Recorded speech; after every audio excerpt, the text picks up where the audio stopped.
10 seconds remaining. 5 seconds remaining. Dire team ban.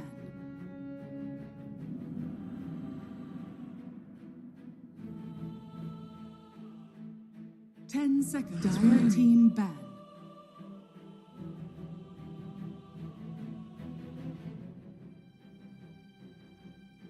10 seconds remaining. 5 seconds remaining. Radiant team ban. Radiant team ban. Team ban.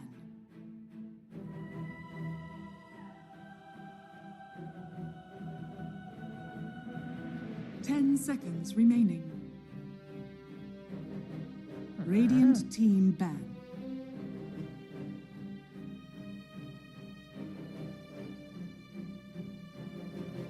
10 seconds remaining.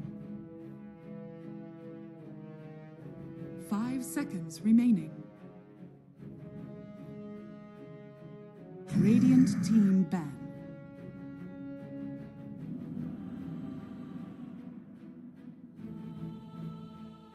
10 seconds remaining. 5 seconds remaining.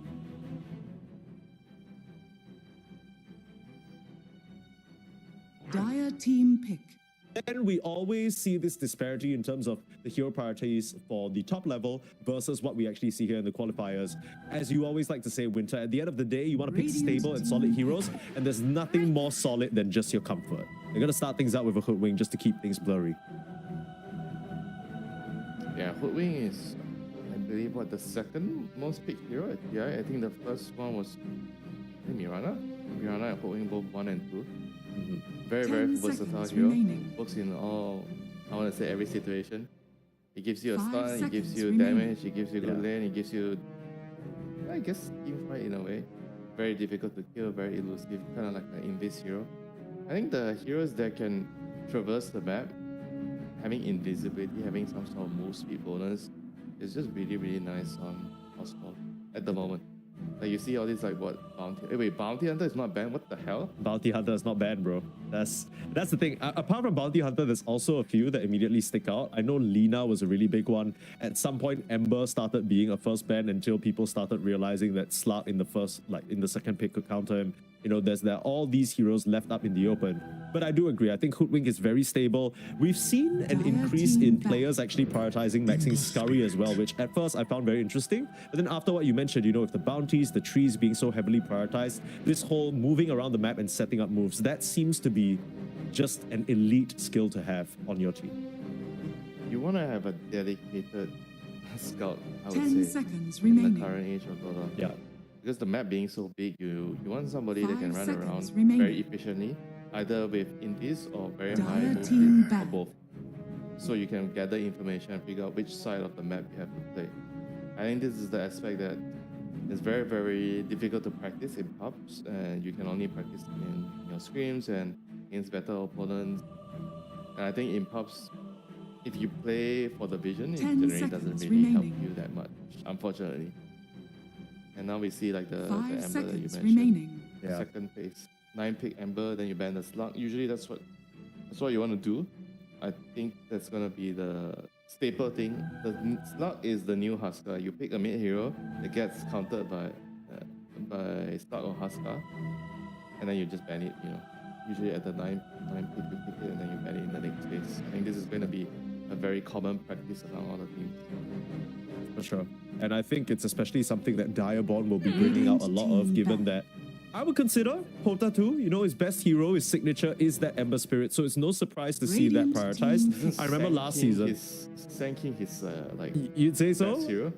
I've kind of been following Pota 2 for like even before last season, so I feel like it's always his Ember, because Direborn, they have not been shy about picking it. But yeah, I do agree. Although I'm not sure where Sand King really is in the meta right now. I know I saw it a little bit at TI.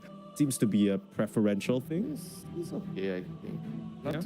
Not like a favorite hero, but I guess it's not too bad. I mean, not first pick material. That's what I'm probably not. I mean, if you think of how the game's being played, it's like a very suitable hero because he's like a slow-paced hero. He can defend towers, he can farm stacks, like a very skinny Dire type of hero. team pick. I think the game is at a state where because the average game time is long, so you kind of want to have heroes that can fight throughout the game, like decent early, you are stable, you provide damage. The Sand King is like a mixed damage hero, physical and magical Radiant damage team hero. I think pick. overall he's very, very Lively. I think, stable, you know. You're okay in the early game, but you're also not afraid about the game going long. Yeah, can become an absolute monster, the epicenter of the Aghanims and the physical damage mixed in. It's crazy. Speaking of physical damage, Satan 666 are going to supply themselves with a handy amount of it. 10 Slada seconds Hoodwink remaining. combo running around the map, that's going to be scary. And also the Winter Wyvern that was very heavily prioritized 5 by Spirit in the seconds Grand remaining. Finals run. It's one of the best, I think, if not the best horsepower hero. Right now, I think Wyvern gives you stability in the lane. It's Radiant very good in the team team fight, gives you a save. Wind Ranger at your service. I mean, I do want to say that the Ember Spirit matchup is very annoying for the Wyvern. A hero that builds a Vessel. Vessel is like kind of a huge counter to Wyvern. And Ember is very elusive. You're not really the best hero at killing something like an Ember. 10 That's seconds Wyvern. remaining. You can set up, sure, you know, you can catch him with the curse, but you need your teammates to be 5 around to follow seconds up. remaining. And they go for the Wind Ranger here, so very, very. I'm not curious sure to see. about this. Do you think this is possible? I feel like, yes, they probably want to keep it as a I mean, place, like, but They want Okay. it. They want it as a core, I think, against the starter potentially, but it seems like they might keep things open here because they pick their off lane. Yeah. They have off lane and mid, so the win is definitely open up to be either 4 or 3. Sorry, not 3, but 1 or 4. 10 seconds Carry remaining. or support. And against starter, usually it's a good idea if the 5 starter's seconds off lane. remaining. You have the win as a carry.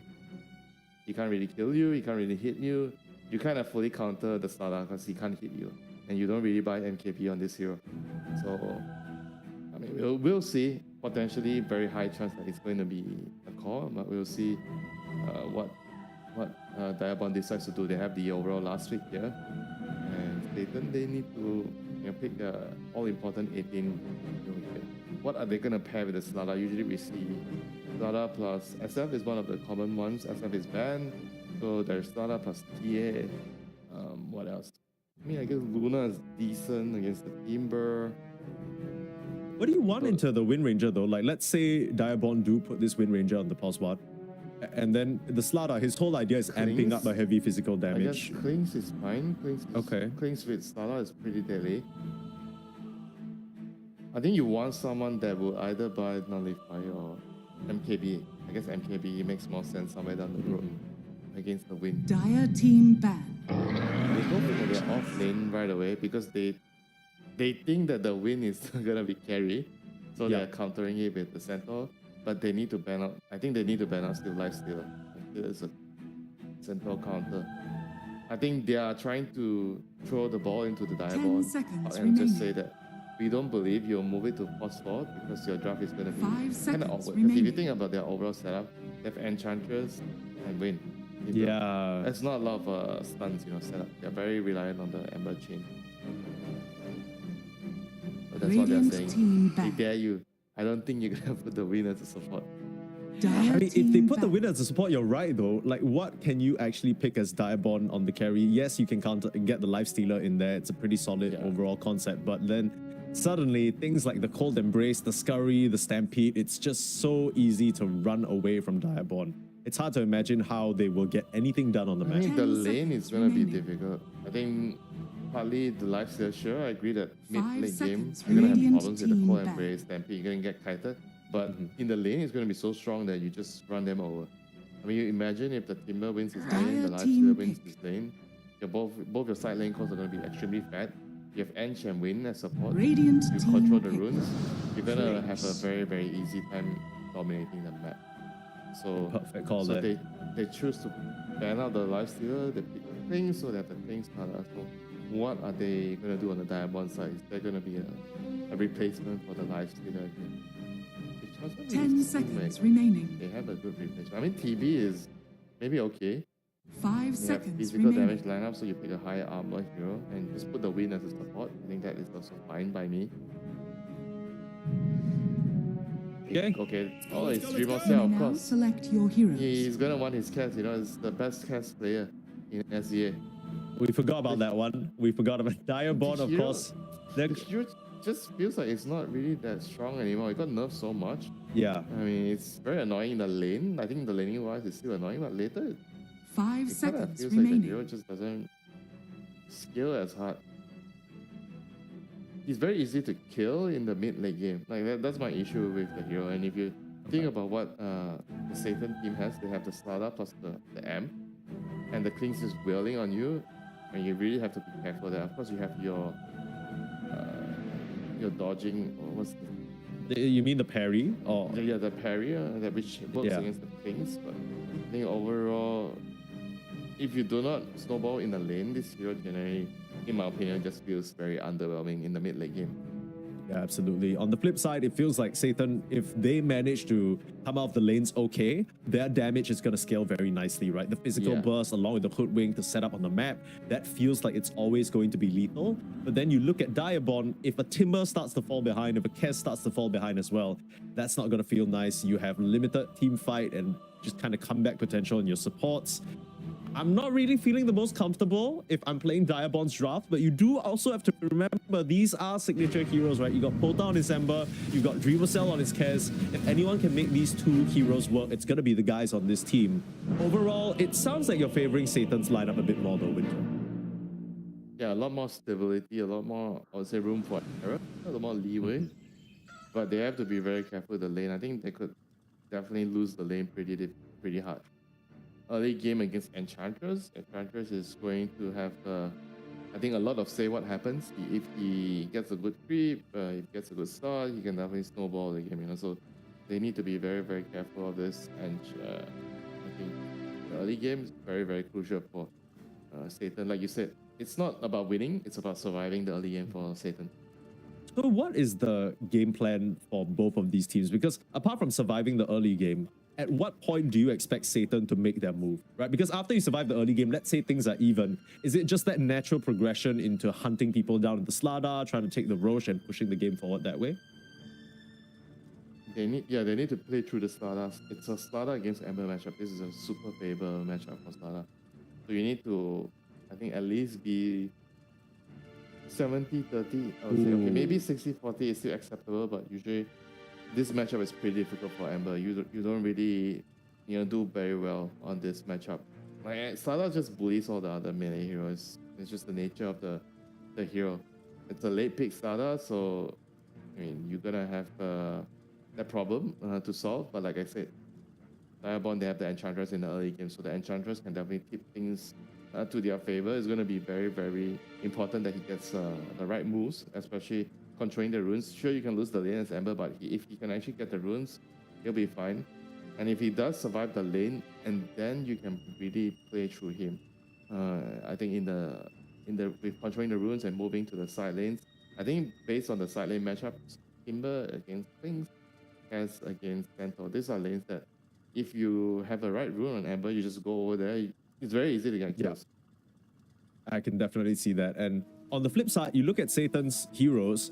Blinks, yes, sure, maybe he can move once he hits level 6, but Centaur is very static. Winter Wyvern also feels somewhat static. They just don't have that same early game pressure potential as an Ench. Even the Wind Ranger, it's a bit odd as a pause 4 in this kind of opening. I think maybe they wanted to keep it just flexible, like you said. But a chains into power shot from long range could still be pretty nice if they catch the Slada off guard. I guess that's the combo. He's a very, I would say, dependent on teammate. Our hero is not like a hero that can make a lot of individual plays alone as a support. He's pretty strong in lane.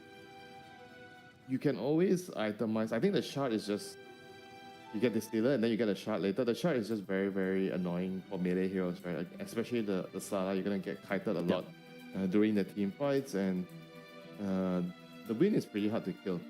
Like, it's a very annoying hero to kill. She's a bit like Hoodwink, you have the Scurry, but in this case you have the Wind Run. If you want to kill her, you need Nullifier. annoying, you know.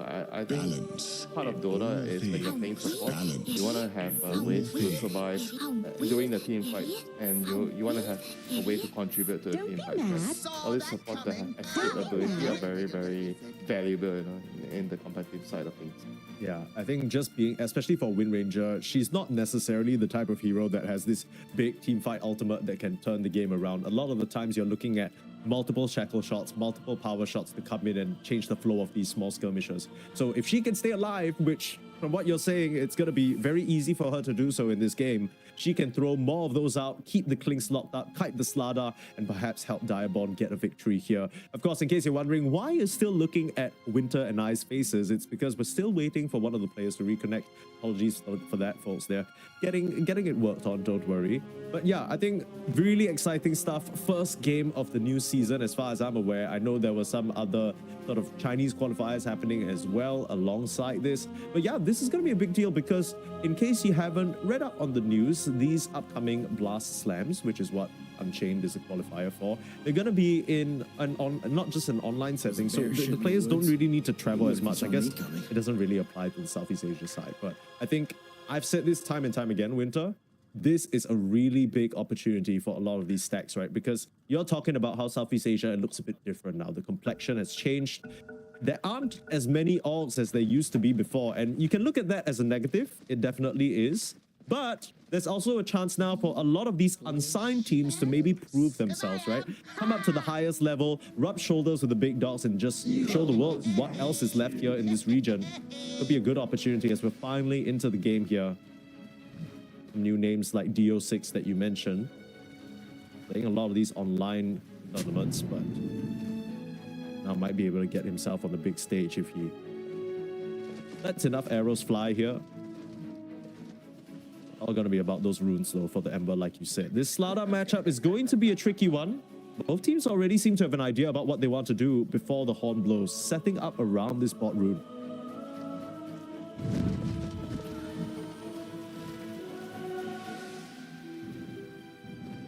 Direborn just went bot to cut the trees, you know, so they might not be in position for this, but seems like they were able to break the smoke. And both teams very, very cautious in the beginning of the game. I think especially you're playing single lane. The start of the game, you do not want any funny business happening. That's kind of... It's funny you say that because both teams are very clearly trying to start some type of funny business, and they'll run right into DB, who did a great job breaking the smoke on the high ground, but now finds himself in a bit of a pickle. No way he runs his way out of this one. Win run is over, and DB is down. First blood drawn by KNP. That is a very good start for the side of Satan 666. Surprised that he actually stayed around because they knew that the enemy team was around, because they broke the smoke and they saw some heroes on the low ground, and then they decided, okay, maybe we could just stay around. I'm not sure why, but that was not the right decision. So first blood towards the centaur, and this is, I would say this is one of the few heroes, you know, especially you're playing the Helm hero, getting first blood, accelerating the Helm Iron Wheel timing, it's going to help the hero a lot. Yeah. Definitely a strange decision there from the Wind Ranger. I think maybe just thinking, oh, now that their smoke has broken, no way they try and come back around the other way. Yeah, he just got greedy, I guess. Yeah. Snatched from your grasp. But they definitely knew heroes were nearby. 100%. If you want to look at the bright side of things, at least it was a support Wind Ranger, not a core Wind Ranger. That could have been really tricky. And that ended up being the first one going down first. Off to the races we go.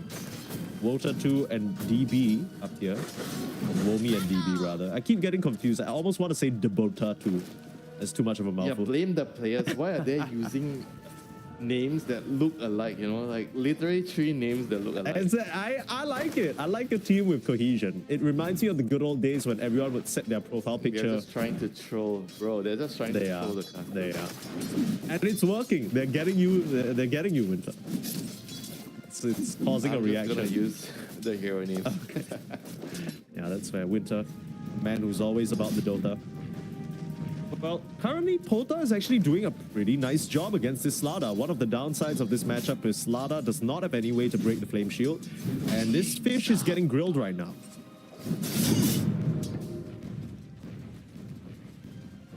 think the first couple of levels Ember can survive, but I think later on it's just gonna get harder and harder. I think especially when you get like level 4, level 5. I think even at level 3 onwards, when you have higher points in your stun and your bash, then you're just going to get tough and tougher. But Portal 2 somehow finds double runes. Yeah. He refills his portal twice. That is... what the hell? What is he? I don't know. I think that was not supposed to happen. So that was supposed to take up one of it. I mean, I don't think what we're seeing is supposed to happen at all because Porter 2, he's the one pushing in the wave over and over. BB's low HP and doesn't really have much to do until this Ember. Resource-wise, he's low. HP-wise, he's low. It's not a good look. There's mid-div happening right here with this matchup. This is not supposed to happen. I mean, it's right now even in terms of CS. Salah should definitely be hit, you know, at least Flame Guard's got to start doing some damage, but BB getting the bashes out. Porter now's got to be careful. Last-minute chains. yeah, look at that trade. Like, whenever the Ember pops the flame, that is like a very small little detail. You're supposed to like stun and just kite and just let it run out. Like, the Salah is opting to fight into the Ember flame. Like, I think I've seen it twice so far. Yeah. And that's resulting in him taking bad trade. Second, the Flame Gotta Guard. respect that Flame If Guard. you absolutely do. That spell can rip you to shreds. Not first blood, sorry. First kill in the bot lane. Second blood. Second blood indeed. Second blood. Now the carry will go down to KNP and Fabian in the bot side. Meanwhile, BB dropping very low to a blood grenade. Oh, he is... How is he in this situation? Yeah, what is happening here? It's because of the bad trade that he didn't get the 2-minute water rune. The Ember got double water rune. For some reason. One more slide and he's dead. He better thank his lucky stars. this Porta 2 is- didn't have mana for that. There's no way this shit is happening, man. Fabian will come in and help at least secure one of the water runes. That is absurdly important for this Slada and his survivability. Yeah, Ember is getting away before that. No way. I mean, the silence, hopefully they're going better so the Radiant support can keep help structures the are Slada. fortified. Wow, Porta, look at how aggressively he's playing. Just using that Fortify just to push Slada away from the wave. Get that double wave up. Keep applying some pressure. I mean, this could be the whole story of the game, right? If Porta 2 manages to get off to a good start here, has to watch himself. The bash isn't going to come through. Overestimating himself. Porta, you were doing so well. I just got way too greedy. They're trying to get the solo kill. I mean, it's a very, very obvious mental thing going on there. He knows that he's winning the bad matchup, and then he sees, oh my god, I can actually snowball this, and then he tries to make that risky play. But because he was actually winning, there was actually no point for him to make a risky play like that. You know, he can just sit back and just farm and be happy. You know? But it speaks to the mental things about Portal 2. I think Portal 2 has been always known as one of the most aggressive players. He's always trying to go for the kill. That's something that Didn't work out. Satan 666 could take advantage of, right? If they know that Porta's going to try to keep pushing the issue. If they set up, maybe bring Fabian in, get the Winter Wyvern in a defensive position, turn the play around, Radiant are scanning. help BB get back on his feet. I mean, for now, Slada, yes, he's trailing a little bit behind in CS, but things are still going okay after that solo kill. Never refuse gold given.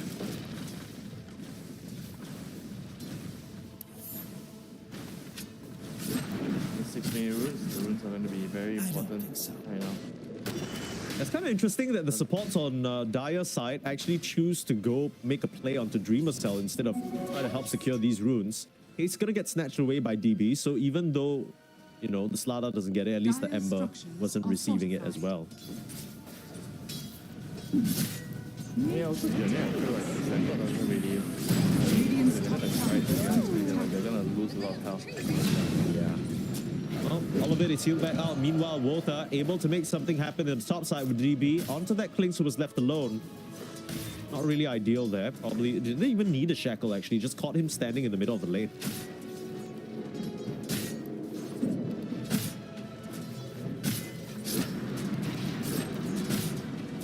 I definitely feel like they just opted to pressure here instead of like play for the runes. At least it's not the end of the world. They were able to get a kill here. Centaur didn't die. 7-minute Wisdom Shrine gonna pop up. Don't see anyone being in any position to steal any runes. mid laners are not really committing to move. They're just sitting back in their lanes, farming.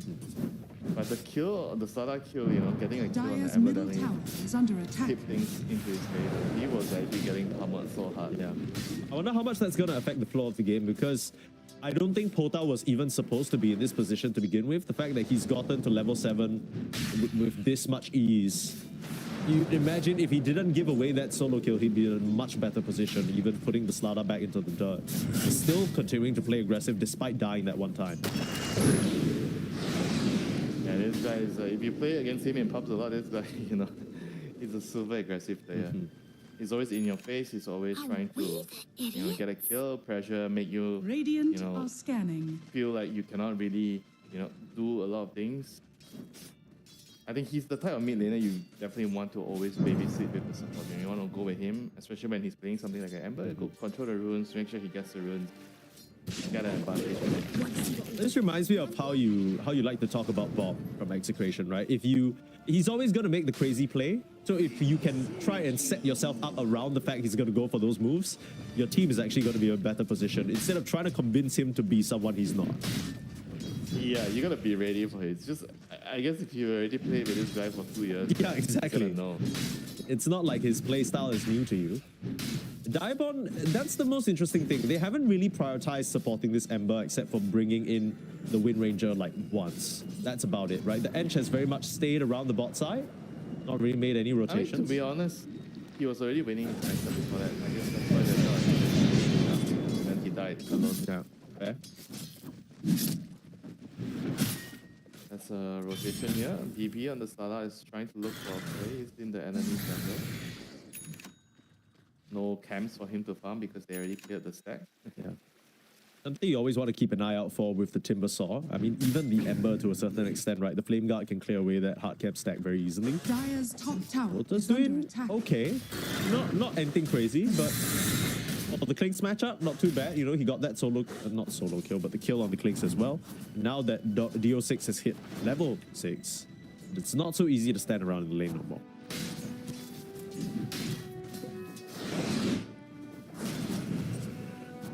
Right now we are at a phase where both teams are just giving levels to the support. So I think the Ember with the rune, he should be the one that's speaking the right.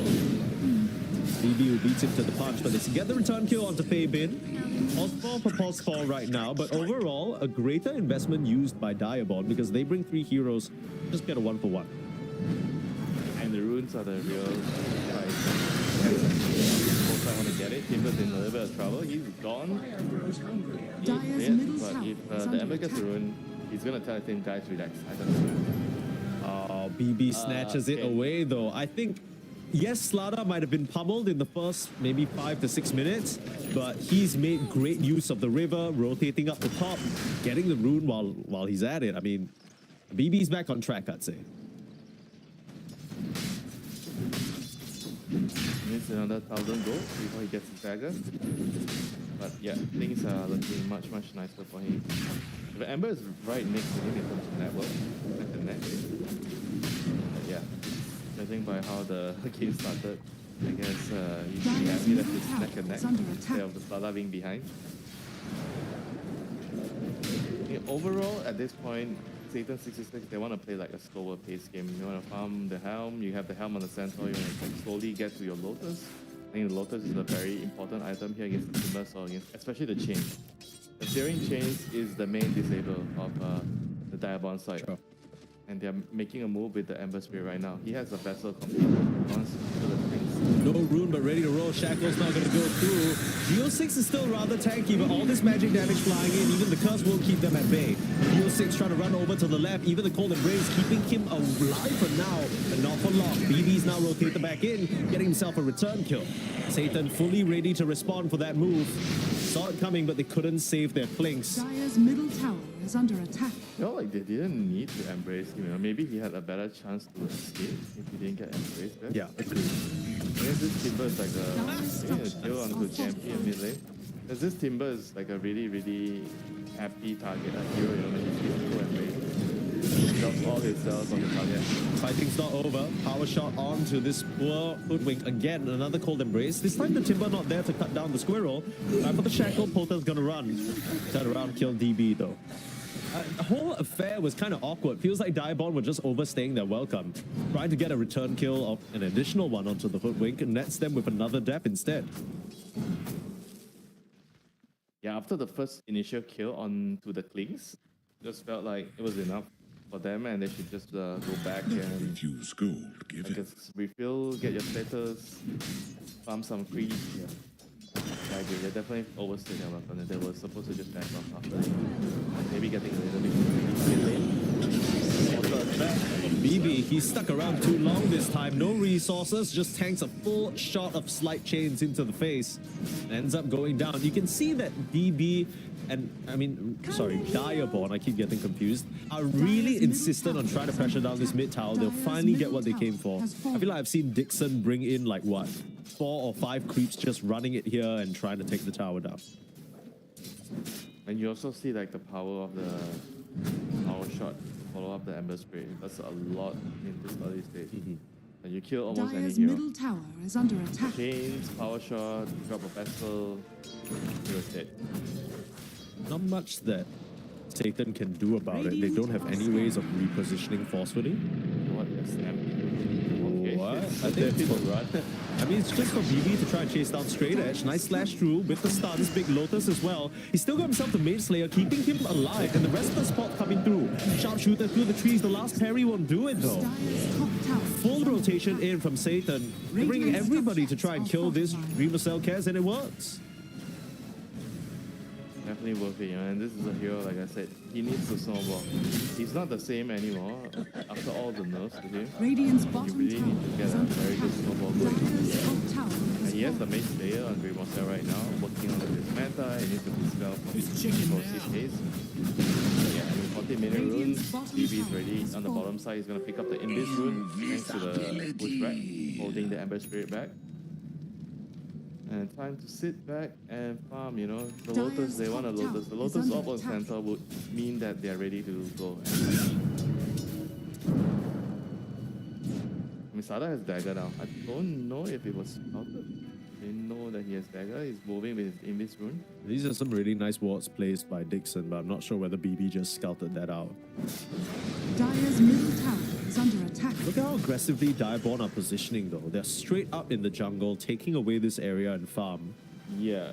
They're definitely stronger right now with the Vessel. I think the Vessel is a very, very key component in early stage against the Embrace. Before Embrace doesn't really save the target because of the Vessel. I mean, they're just trying to take away as many jungle camps away from Team Satan. If you look at like the map, their top jungle has been completely taken over by Diabond. They have the Ancients, but that's pretty much, I'd say overall a smaller part of the map. And if you look at Kez is farming his own jungle. I think they are getting more jungle camps right now on the Diabond side. I mean, you see how oppressive this Ember is at this stage with the Vessel. It's very difficult to kill. It's farming the enemy camps is what you can do as Ember's player. And there's no risk, right? There's not really an easy way for them, apart from a Blink Crush, to put a stop to it. Sharpshooter, you know, spells thrown out, Slada on the chase, but Diabond make a clean extraction. Finally, Satan re-secure their area at the triangle. But yeah, exactly. It's so much space for that Kez and the Timber to just back up to their jungle camps and farm.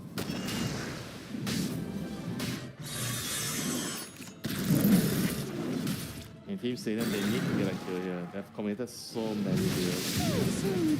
Even getting this kill, you like, does it even feel that great? Maybe not. But you have no choice. You have to pick up that kill.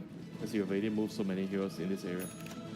The good news is the Lotus Orb that you were prophesizing is finally done. So maybe KNP can get himself involved in some of these rotations. Oh, Ember Spirit from behind. Illusion Rune gonna be handy to try and dispel something. They got the dust straight onto VO6. I don't think he stands a chance. Trying to stampede away, dodging from the power shot. Nice footwork there, but it won't save him now. Polta 2 slides him down. Meanwhile, looks like Dreamer Cell was able to kill KNP by himself in the bot lane, forcing some reactions. 9 will probably get run down here. Meanwhile, it's still Dreamer Cell in a 1v2, now 1v3. This Kez is a menace. They're gonna try sharpshooter, break him up. They need to try and stop that Raptor dance from coming through, but they can't reliably do so. They've run out of control, and Satan, they're just getting caught with their pants down. They fail to move in the top lane after killing the Enchantress. They lose their carry, and they have to respond down here, and they don't even find the Cares, Winter. I mean, completely outplay on the map. Felt like they brought too many heroes. It's the way they played the map. They have too many heroes in the play at top. They needed to deal with the waves better, like the mid and bot wave. I think the Centaur kind of wanted, he would have liked like one hero bottom, especially the hook wing, so that he can kick out the gas, you know. I think Dollar right now is all about having the right heroes in the right place. You need to have, I would say like a pair set up, Dire's top 2-1-2, tower so you is under have the right attack. heroes with the right partner, with the fake partner, and then you kick the enemy heroes out, you know. Like, they're getting way too much off the map, and I don't think it's because of their heroes, they're just playing the map much cleaner, you know, compared to the Satan team. Yeah. Radiant's I think the tricky part is I'm trying to see what the pairings look like for Satan, and all of them involve the Hoodwink. So it just feels like Fabian has to be everywhere. Looks like they got pulled up, but a nice dodge on that Bushwhack. They don't get a chance to hold him down. At this Ember, that laning stage was kind of good and then kind of went a little bit bad, but overall, Volta 2 is doing an amazing job. He's very difficult to kill, and he's abusing it. Look at his inventory, bro. What the hell? Plate mail and split mail. This guy is armoring the hell up. I mean, yes, it's the build-up for the Shivas, but still, he knows what's gonna kill him. Nice little Tumbler's Toy to try and dodge away from some spells, but Fabian will still get power shot down. Perfect aim there from DB. And they just can't kill him. This is a amplified damaged Oda 2, by the way. Here comes the GPs. I don't think BB surviving this one though. One last impetus will finish the job, and Satan, they're just left with nothing really to use to answer with. Yeah, let's not forget the overall first pick Ember, yeah? He's gonna die now, finally. He did not see the clicks in that area, but now KNP has committed in for that kill. 9 will drop the Dreamer Cells wrapped around, and KNP will get cut down by the saws, the blades. Way too many knives for him to handle. Dreamer still going. Spots out onto DO6, looking for his counterpart. Slash up and under the tier 3 and tier 2 kills him off. Dreamer Cell making things happen on the Cares. This is not a hero that we're seeing on the main stage of any tier 1 tournament. When it's in the hands of such a capable user, even Fabian won't be safe under his tier 4s. Are you serious? Level 17, this is all the Dreamer Cell show. Now let's not forget Porta 2 on his Ember. Might be the Dreamer Cells show, but to set up the show. Opening act could not be spicier. I mean, the way these two have just applied pressure simultaneously on the map, leaving Satan with really not much breathing room at all.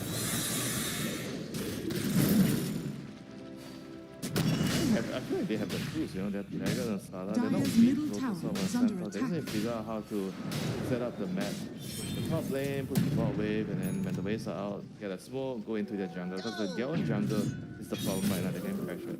They need to kick the enemy heroes out of their own jungle. They're walking in just like this, not smoking, so the chances of this working is kind of low. It's so easy for Diabond to just take these high ground positions, right? They did smoke. Okay, I guess they did smoke. Smoke or something? Yeah, just walk up to the timber. Everything just feels like they're not really sure what needs to happen, and it's all very forced. They're not doing it calmly. They're not coming in. They're not thinking it through. They're coming in from a better angle, using day or nighttime vision. And right now they're very confused. They're walking around the map. They're looking up as 5 in the mid lane.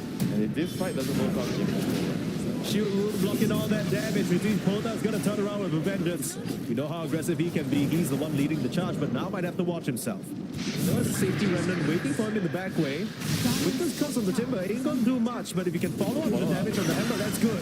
Thinking about the storm and the crush. DB will come in, but they can't find the Ember. The last arrows will finish the job, but the rest of the side of Satan will fall as DO6 hiding away from the arrows, hiding away from the blades, but he has nowhere to run as it's a full team-wide Diabond all over it.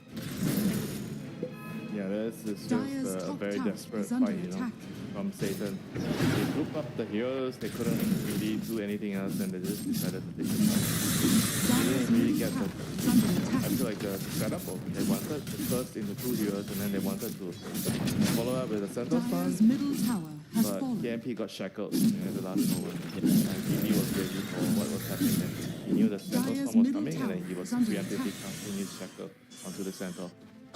It's also unfortunate that that fight was in such a heavily forested area, right? If it was out in the open, the shackle only latches for maybe 0.5, 0.3 seconds, and then maybe the storm can come out in time. Because it's a full duration shackle, that centaur has nowhere to run, just tied up. Everything needs to be perfect for Satan to win the fight. Yeah. Unfortunately, right now, even if it's perfect after that fight, damage is gonna be a problem. Yeah. The only person they could kill was that Ember, and he almost survived as well if it wasn't for the last few arrows coming up from the plates. It's very hard to like see you how said. this fight is gonna, how this game is gonna work out for the side of Satan now, to be honest. Blade meal, spin meal, the meal combination working out. Yeah. Sending them a message, that's for sure. He's the postman today, DB. Not DB, Porter 2 actually. Postman 2 coming in on his Ember Spirit. I'm telling you, I'm gonna Rune of make a regeneration. personal request to change their names. Yeah, actually, you're just gonna DM them after this match, like, guys, stop messing with me. This is too much. Oh, DB, he's being cheeky with it. Focus fire. Going he's not a carry, bro. You're not a carry, bro. I don't think he knows that. I don't think they even Stampede. He will die now, but that Stampede was to try and save the Centaur. Wind Ranger's still alive. Finally goes down to BB after 9 had to throw in a couple of splitter blasts. BB will be chained. BB will probably be killed as well. Nice Splitter's Curse, but the Timber Saw Chakram still running. BB, he's not running. He's cut down. Bottom tower has fallen. Radiant's bottom tower is under attack. Dire's middle tower is under attack.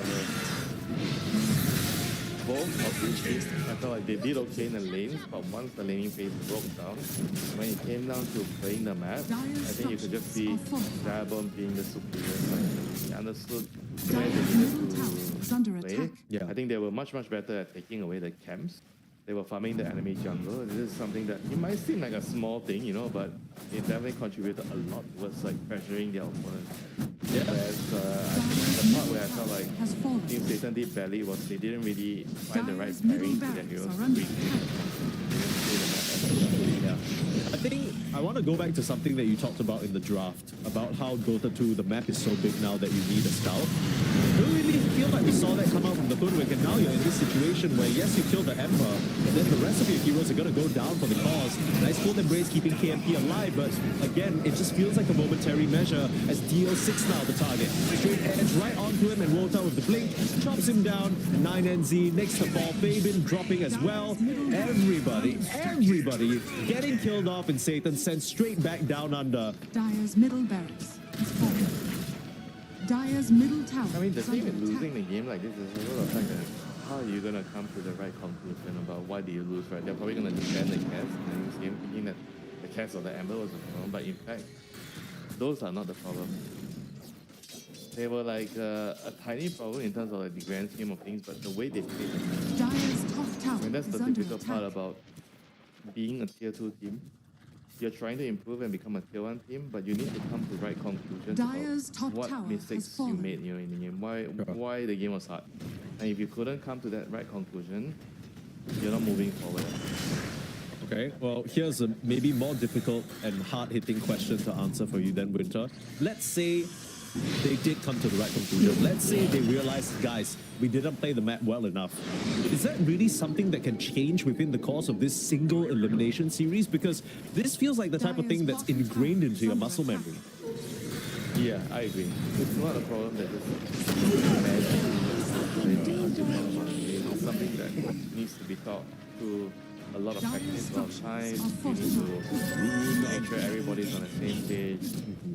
Everybody needs to understand why we have to play in a certain way, and then Dire's you bottom see what tower Dire has was fallen. doing. Like, this is a lot of work, a lot of time invested into perfecting it. Is there anything that Satan can do going into the next game? I know you mentioned banning these comfort heroes already, but They're probably gonna try to ban it. Okay. That's about it. Yeah, saying next game as if this game is over. It's not ended yet, but it's very close to it.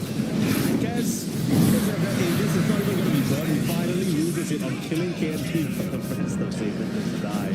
Good game is called. It was, probably already the case 3 to 5 minutes ago. The Slaughter matchup just didn't work out. Porter put him in the dirt, and then Kez continued to lay in the damage. Diabond out executing Satan here with ease. It's a game 1 victory for them, and they're 1 game away from knocking Satan out. Unfortunately, this is not a very competitive game from Satan's perspective, and they need to try to figure out what is going to be a solution in the next game. It's a difficult ask for them. I know they have a coach, but yeah, it's going to be difficult to find a solution to the problem we just witnessed. It's just clearly a difference in class in terms of like macro play. I think laning was fine. It's definitely also a problem, but not as big of a problem of the macro because the Slaughter lost his lane against Ember. So that itself is like a mid-diff already.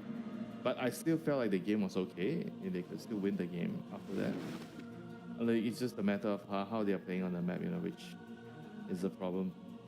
I think the other small little problems I'm not really going to highlight, but just the macro play is very, very severe.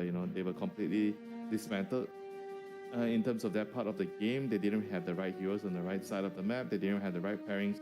They couldn't move forward. They couldn't progress on the map. And they knew that the game was going poorly because they were losing their jungle camps. And it's not a nice feeling. I kid you not. You're just getting suffocated by your opponents, and you kind of feel like, okay, we need to do something. This is not right. And then they made a couple of moves, and every move just resulted into nothing happening.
5 seconds remaining. Radiant team ban.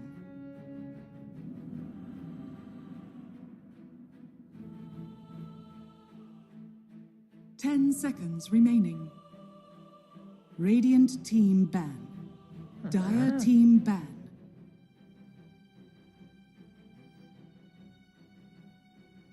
Dire team ban.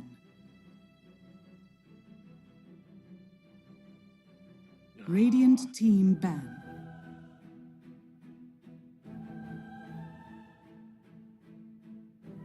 Dire team ban.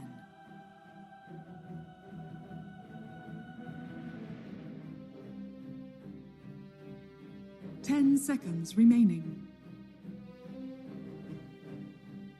5 seconds remaining.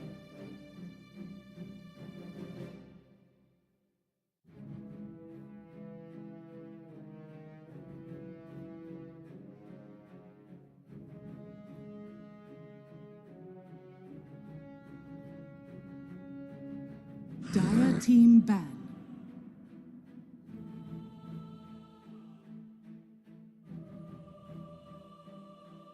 Ten seconds remaining. 5 seconds remaining.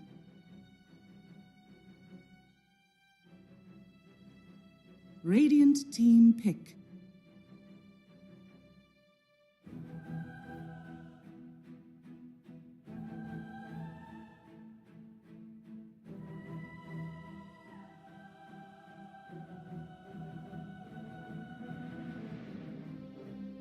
Ten seconds remaining. 5 seconds remaining. Dire team pick.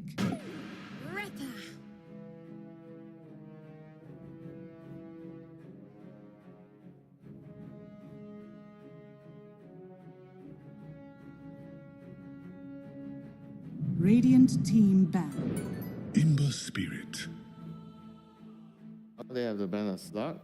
This is what I'm saying, you know, on the second pick side, a 9 pick, you just pick the Ember and then you ban the slug in the second pick ban. Seems pretty natural. And then you follow it up with a 13 support that works with Ember. 10 So there's seconds no remaining. hoodwing, so you're probably looking at something like Mirana. I think Mirana 5 is probably, seconds remaining. yeah, I guess it's the strongest. Chains into arrow, just pretty simple, straightforward. I imagine that would be possibly one of the bans for the Diabond side here, something that they have to look out. The other one would be Dark Widow. I think these are the two supports that work really, Radiant really well team with ban. the Ember Spirit. Is Wind Ranger from the previous game not so good? It's decent too, not top tier, but decent. I think the Mirana arrow is Dire way team more, ban. it's way better. It does a lot more damage. Classic combo, yeah. I think your combo does like what if you have Moonlight Shadow with the damage buff and everything, it's like 1k damage with the double meteor with the arrow, max arrow.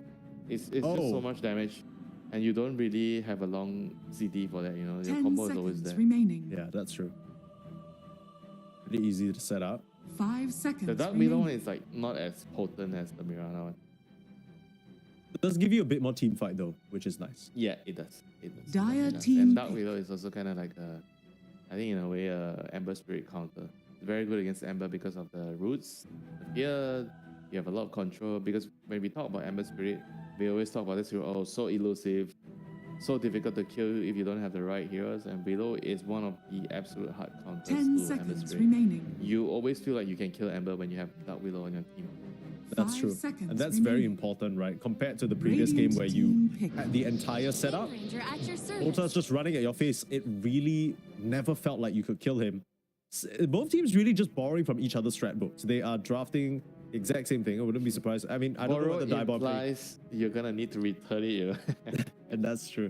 Just straight up stealing. 10 Maybe you seconds need to remaining. return it when you go to game 3 if Satan 666 can get a good result here. I 5 guess. seconds remaining. Let's see, you know, just the first pick. Maybe they're only copying the homework of their enemy team on the first pick, you know. Just Yeah. one pick. They only got the first page, then they freestyle it from there. Because that's the only page you can see from the top. That's true. We can't go dive deep into the strat books. The Mirana and Doom get banned out. is pretty interesting. Maybe protecting a certain carry. That's out of the Necro. picture. Doom is like always when Necro is banned. Doom is banned. You always think about Necro. Necro like. Are you okay? My main thing, and maybe this is a very new player perspective.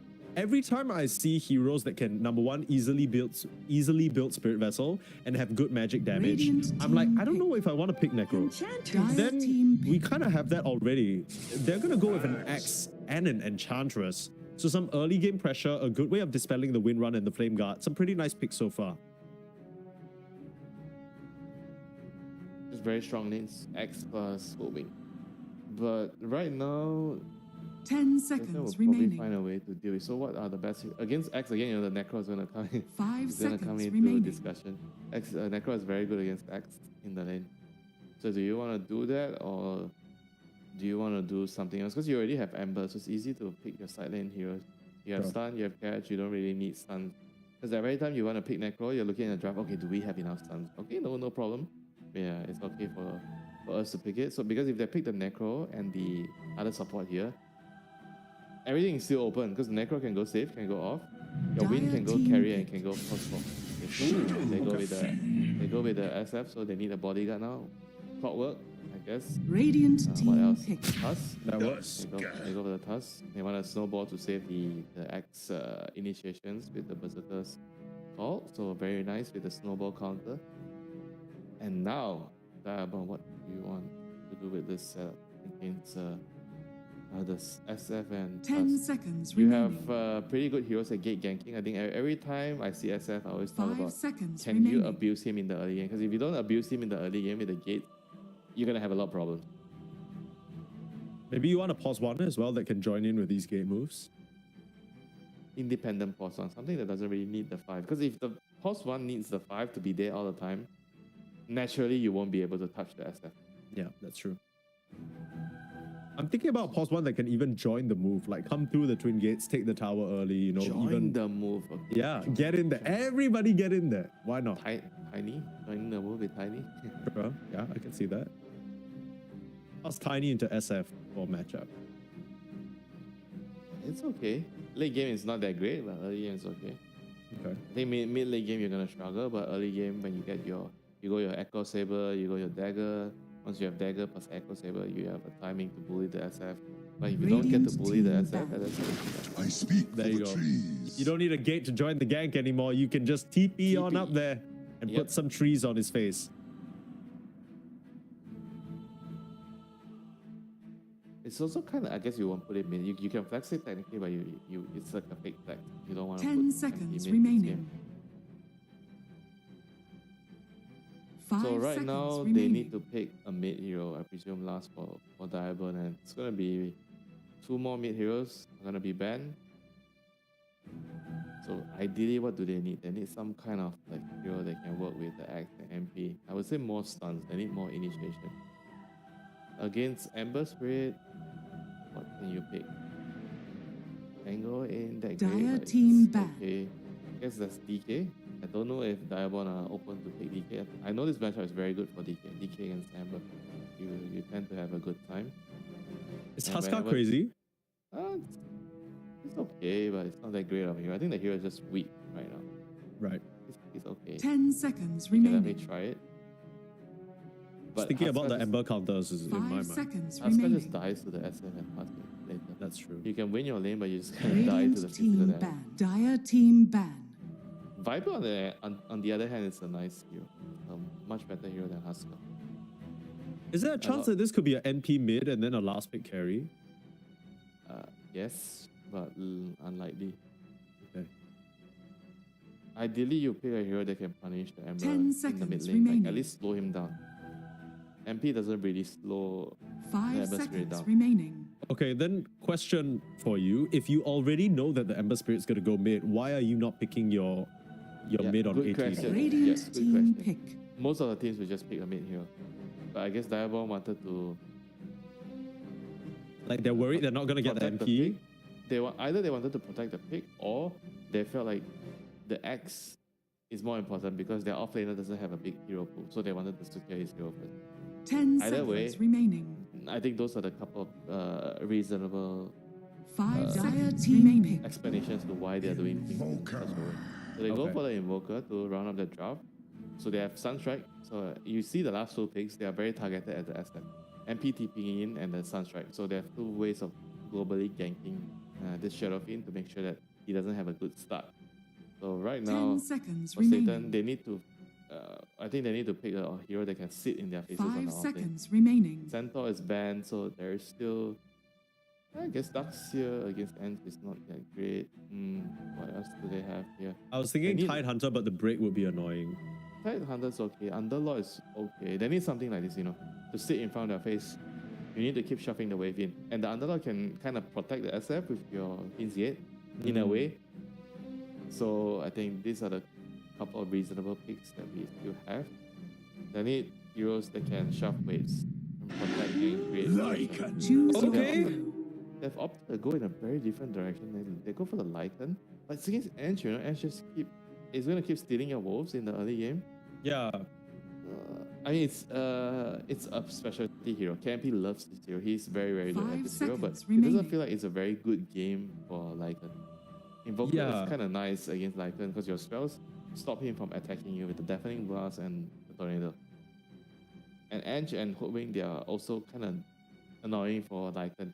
Whenever you want to pick Lycan, you see heroes like, oh, they can't deal with your summons, like Bane, for example. Yeah, Bane Sansa, like the backline spellcasters that have no Yeah, defensive. and then Clockwork, you can't deal with the Zoop.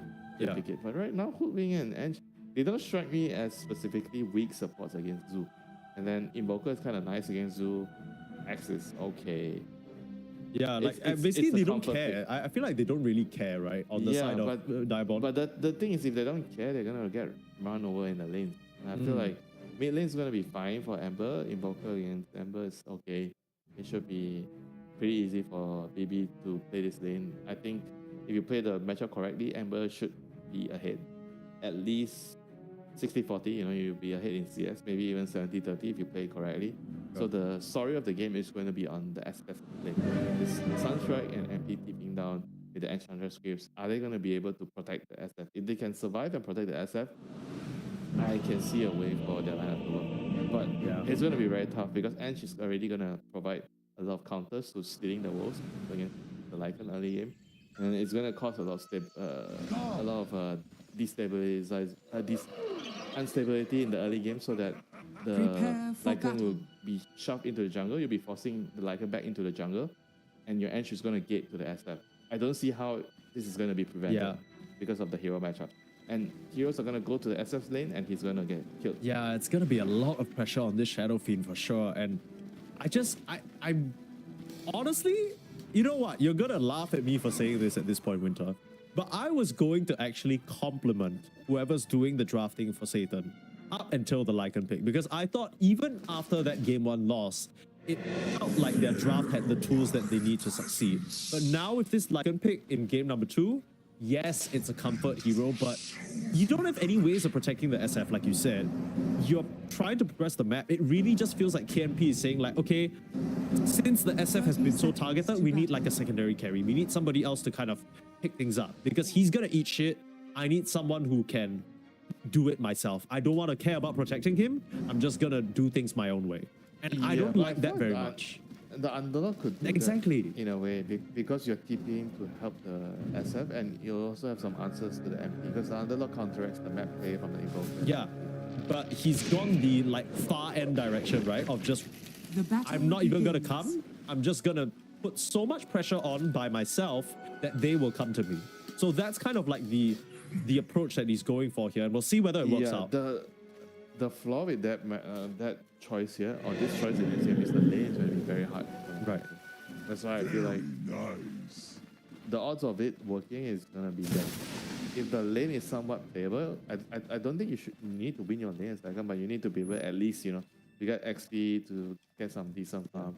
I guess this Ench lane is going to be very hard. I mean, at the very minimal, you're hoping that as a Lycan, even if you have a bad matchup, you can at least threaten the support. That's not even the case versus the Ench, as you keep saying. So we're gonna have to see how it all pans out. Maybe it can be a Husk rotation, perhaps to the bot lane to apply some pressure. Radiant's courier has been It's very killed. interesting by Fabian. He hit behind the tower. He used power shot to secure the last hit, and then he pulls the wave and he kills the turret. This is a very interesting way of starting the game. I'm gonna steal this method. Very interesting. I've not seen people do this in my game. Is it kind of like a perverse way in the sense of cutting the wave? Like you just drag it anyway? It's a very well thought out way because you're hiding and then you get the last hit on the range because you're weak. Yeah. You can only do this if you're weak because you have a long range. John already. Oh boy. 9 taking a lot of damage, and that was just level 1. Not even like a level 2 timing or anything. They didn't have to do anything fancy. Just got the kill all fair and square. Well, some people may say Battle Hunger is not a very fair spell for the No, not at all. depending on who you ask.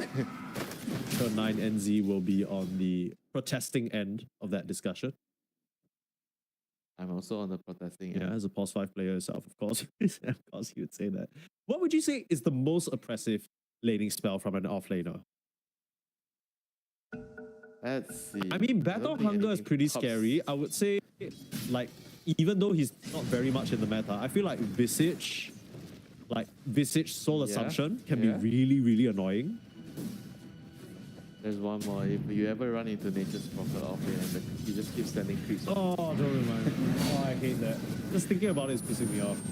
Sunstrike, slightly off the mark there, Porter 2. Nice try. Still putting quite a bit of pressure onto BB. Now, Invoker isn't the type of hero to buy bottle. Meanwhile, DO6 is going to die as well. And this top lane is horrendous.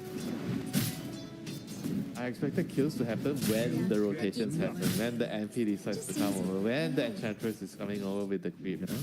It wasn't even with Sunstrike. They used Sunstrike mid. Yeah. Oh boy, this lane is a disaster right now for the SF.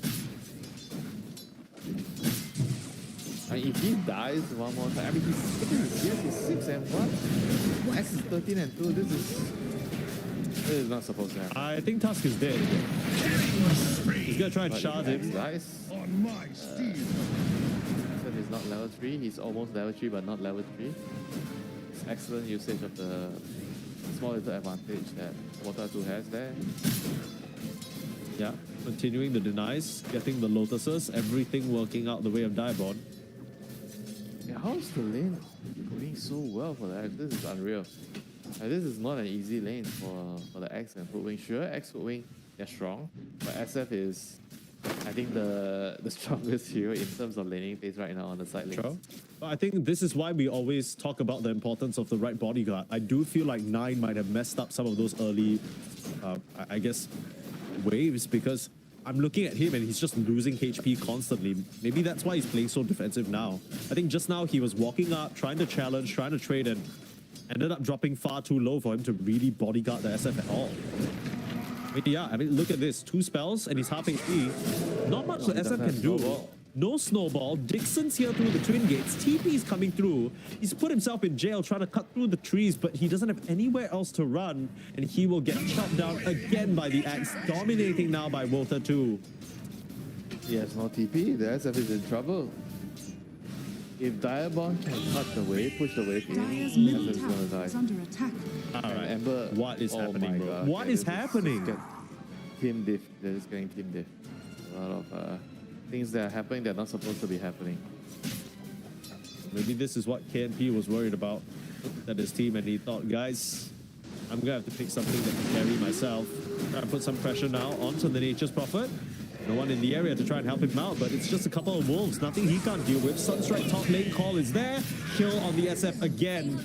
To my little friend. I mean, 9, you pop your tag team, but your tag team partner's already dead. Now you might be as well. Structures are fortified. Oh dear. Oh, I believe Dire's he has top to tower abandon. is under I mean, he attack. can't abandon the SF, I guess. They need to bring heroes here, but if they bring heroes here, they're still gonna lose the fight because the MP is gonna TP in, and the Sunstrike is gonna come. SF just TP'd back in, raises onto Volta, but he's got himself some nice ice armor. Pushback is there, Fabian will still try and chase, get the snowball out. Sunstrike lands onto the task. BO6 will at least get himself a return kill, but now the spot's hounding onto the Shadow Fiend.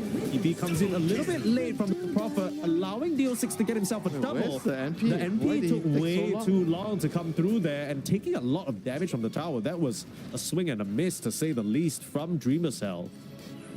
Yeah, this is when you are taking attendance and you take the box late, you know, on the MP. Gotta deduct his pay. He clocked in late to his shift. Dire's top tower What is the under hell was he attack. doing? I thought he was looking.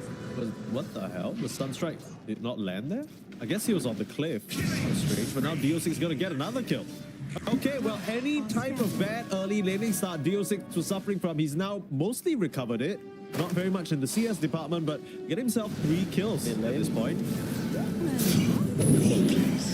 think he's dead. He's not level 6. He has a water room. Oh, those close. Fine, actually. Oh, last hit. Oh, the bottle charges. Sunstrike. There is a Sunstrike available. The whole time Poda's got a Very- regen rune running too. That's tough. Like, how is Invoker actually doing this one? This is a lane where Invoker is supposed to be like at this Dire's point middle 5, 600, tower is 700 under go attack. behind. And he's 5, 600, 700 go 800. The classic mid diff that we always talk about in our pubs. A couple more kills happening. Both carries going down. Tornado to perch the flame guard. More pressure coming through. Direball. But yeah, the SF goes down to the Axe and the Hoodwink. He was left alone because Tusk had rotated to the bot lane to kill the Nature's Prophet. I mean, this is kind of more what I want to see, Winter. I don't know about you, but at some point, I feel like you just gotta let the SF run into the jungle. You know, have him recover that way. You can't challenge the Axe anymore, so just go Dire's put top pressure tower on straight is under edge. attack. You always want to gang the global teleport hero. Exactly. And that's what they're doing here. They're bringing the Ench on the Diabon side to protect the MP, but they're getting outnumbered here. Lycan has the form. Dire's top tower Shift. is under They're attack. waiting for the right moment to dive.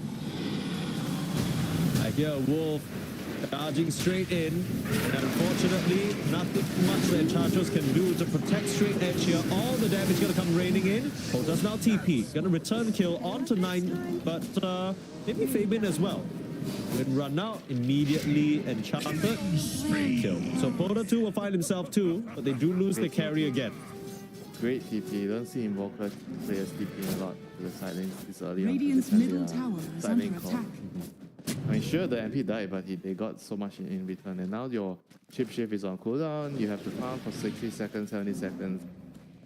And this is going to create a lot of pressure on your team. Because if Lycan is farming, Ember didn't have a good start, Esther has a farm, who's going to be making moves? The answer is no one. Denied.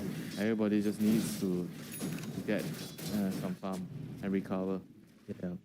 It's kind of embarrassing as well because the most recent Ember in my memory was already farming enemy jungle camps at this point in the game. But instead, BB is cowering at his tower with nothing much to speak of in terms of net worth. He is barely 3k net worth at this stage in the game. That is Dire's middle really tower rough for this is under Ember. attack. Maybe needs a rune or so to pick up the pace. Put some pressure onto Wota up here in the top lane. That's certainly who they're looking at here on Satan, but he's playing very careful. He's got Ash Legion's shield and a split veil. Now will fall prey to this rotation. Snowball coming through. Gotta keep him in place though. That's what the shard is for. More armor for Wota. Turn around as a dunk. 1, 2, done! Dire's middle Oh, what a tower is double under kill attack. there. He knew that was coming. He positioned himself well. Fortified. Didn't even need the Sunstrike for assistance. He only has 2 points, the flame guard. That's why it took so long for them to wither the axe down. Like normally you Dire's see middle like tower 1 point is under chains, attack. 1 point slide, and then max Radiant's flame bottom guard. tower is under attack. I felt like if they had max flame guard, that kill was pretty much straightforward. Yeah, I'd say so too. But just miscalculations on the side of Satan over and over. Yeah, this build is bad. If you take this build, you're gonna farm slow, you're gonna... It's gonna cause a lot of problems because your chains are gonna be low level because now you have to max your slide and your flame guard after this. So why would he go for 3-level slide? What's the idea here? Radiant's top I tower wanted is to under bully the attack. Invoker. It's like a thing you do to win the lane, but he's not even winning the lane. Now 9 will have a snowball defensively. Maybe you can find yourself the Invoker now. Nice deafening blast, turn around, TP in to try and protect. Nice little pump up. Tower is under attack. And that was a creep from KNP. But mini Ravage now straight edge TPing into his own depth. This is more what you want to see from Satan 666. As they charge on forward, get the kill. It's a double for KNP. We were doubting the Lycan pick, but turns out comfort is king here. Shapeshift comes off cooldown and he makes action happen. Very, very nice move by the Lycan coming from behind. I think Dream of Cell definitely did not expect that happening, but now the wolf form is out. Is he gonna be able to escape? Seems like he's gonna be fine. Yeah, but that was a very, very big kill on the MP and the Invoker. And 2 big core kills going down there. Very nice stuff.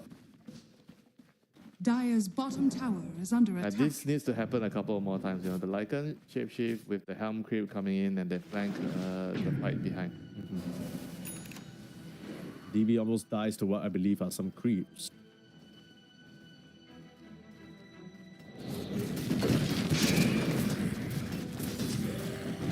Pressure I think the continuing plan- on these towers. Sorry, you say the plan plan? for Diabon right now is more towards playing the map. For Serious to show, then taking off with your X and Sunstrike and the MP. I think the head-on fight seems like they're going to have to respect the Lycan. I mean, they're 4k ahead, but based on lineup. They still need to respect the Lycan's strength, you know, with the helm and the shapeshift coming into the next fight. They need to look for pickoffs on the map. Yeah. When you hear the wolf howling, you just need to get out of there. You can't afford to take these head-on fights for now. And they're moving into the jungle, looking for SF. I think they should find him here. Tornado lands it. This is, like you said, very, very easy. Meteor even going to land. So I'm going to come in and collect it. What the hell? Sprouting his own down. teammate for fun. Dire's top tower is Trying to under summon some experience, you know. Yep. And they had to be summoned directly on the Invoker's face, of course, for maximum efficiency. You get a damage buff if you summon it on your screen. Radiant's top Oh, right. Where did they? Which patch did I miss with? Where did you? Or was this just on the long list of shit that you made up? Radiant's middle tower is under attack. Very well. Tier 1 tower going down here. Okay. Well, at least they return the pressure some way. They get themselves the edge kill in the mid as well. But yeah, Volta, he's getting very close to his Blink Dagger, and that's where more action will start happening, Diamond, with these individual pickoffs. The game truly begins when I access Dagger. Then you can set up the Sunstrike, then you can set up the MP with his ultimate or his in. There's a lot more options when you have the Dagger. And right now, it's chill, you know, they're just farming some camps, playing the Ancients. Dire are scanning. I think whereas for the Radiant's top tower Lycan, is under he attack. wants to fight with his Overlord right now. He has a very big timing with the Overlord. He is very fat on Lycan, so they need to use Radiant's this bottom tower is under attack. at least get a couple of towers and make sure that they get some gold. Yeah. I think this is what KMP was hoping for last game with his Helm timing, right? Even though it wasn't a Lycan, it was a Centaur. In his mind, he would just use the creep, push down the tower, pressure the safe laner out, but it didn't really work out that way. Now he's kind of finding that success. He's taking this tier 1 tower, he's exerting his dominance on the map, he's calling the spots over to help him out. A kill onto Dreamer Cell, he's not careful around the tree line, Shackles there, Radiant's bottom inflicting quite a bit of damage with the Maelstrom. A quick shield. Where's the backup though? Sunstrike comes through, BB's there. 9 almost dies in the effort, but very well worth it. Sharpshooter gonna be off the mark. Yeah, again a good pickoff here by the Tusk and the Wind Ranger. Signs of life shown by the Satan side. I mean, the Axe Dagger is going to definitely change things. He has Dagger now, so they need to use this to start moves. If they're not starting move, the MP is going to get hunted on the map. They really want to get the Shadow Feed. They're waiting to sneak around. Eyes on the top lane, that's where the action will happen. All in. Sunstrike's there. Easy pick off again. The chop slightly off the mark, but it's still fine. They get the kill anyway. They're using a smoke after the SF died, okay. They want to just make a quick play top. Lycan needs to connect to the fight through the gate. I don't know about this, so it might not work out for the Satan side. They have a Spirit Vessel, but the scan rings through. And they know this is coming. So Wota's already on the run. Gets spotted in the middle of the lane. There's power shot. A lot of magic damage being stacked up. And again, nothing that Dixon can really do to help his buddy out. Just stand around and watch. Sunstrike off the mark. So they can't even get a return kill. They do put a decent amount of damage onto the Satan heroes, forcing a reset.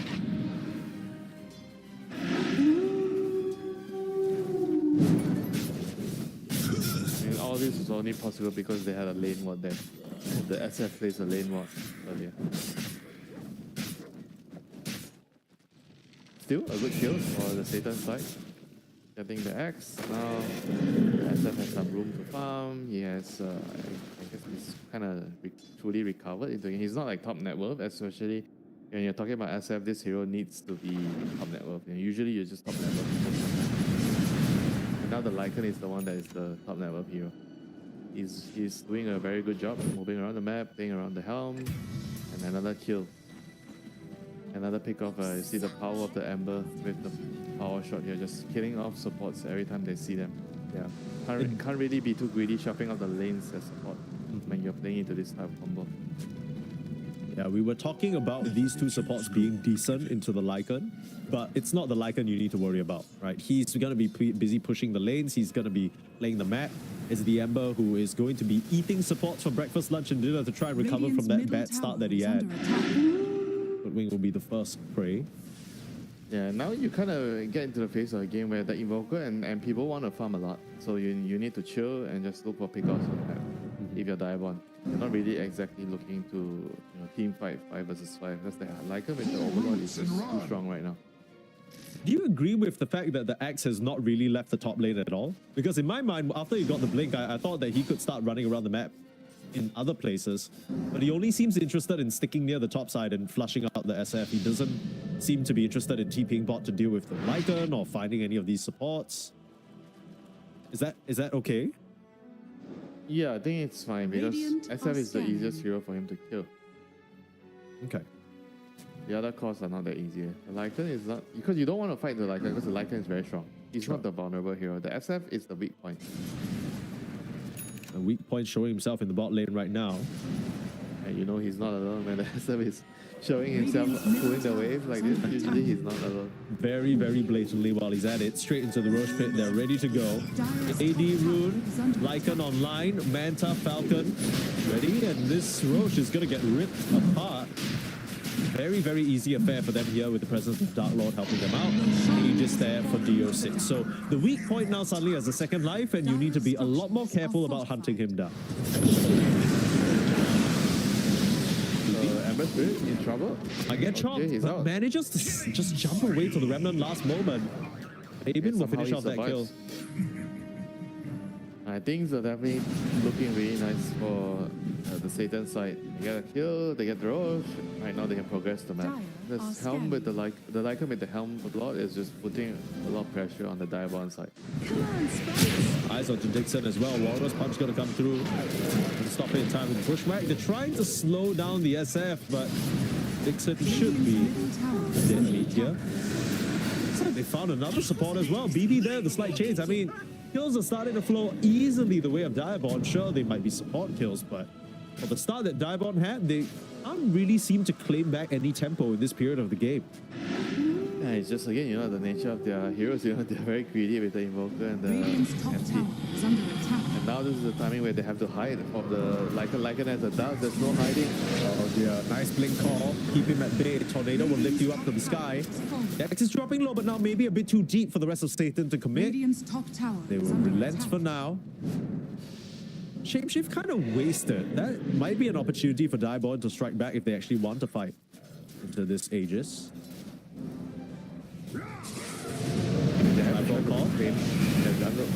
SF again, but the snowfall will save him very easy and Axe will drop. Sure, 9 will fall as well. DO6 left alone, but again, here comes the rest of the team. Why did he bring in the SF? I'm not sure about that. DO6 will be able to escape though. Poda 2, Essence Distiller on him, won't be able to finish him off. That was some dangerous play right there. I mean, even you lose the Axe, I feel like that was okay. You kill the Tusk and you kill the Aegis, and then you take that trade. Almost killed the SF the second time too. If the rest That of was Satan some falling around, crazy play right there.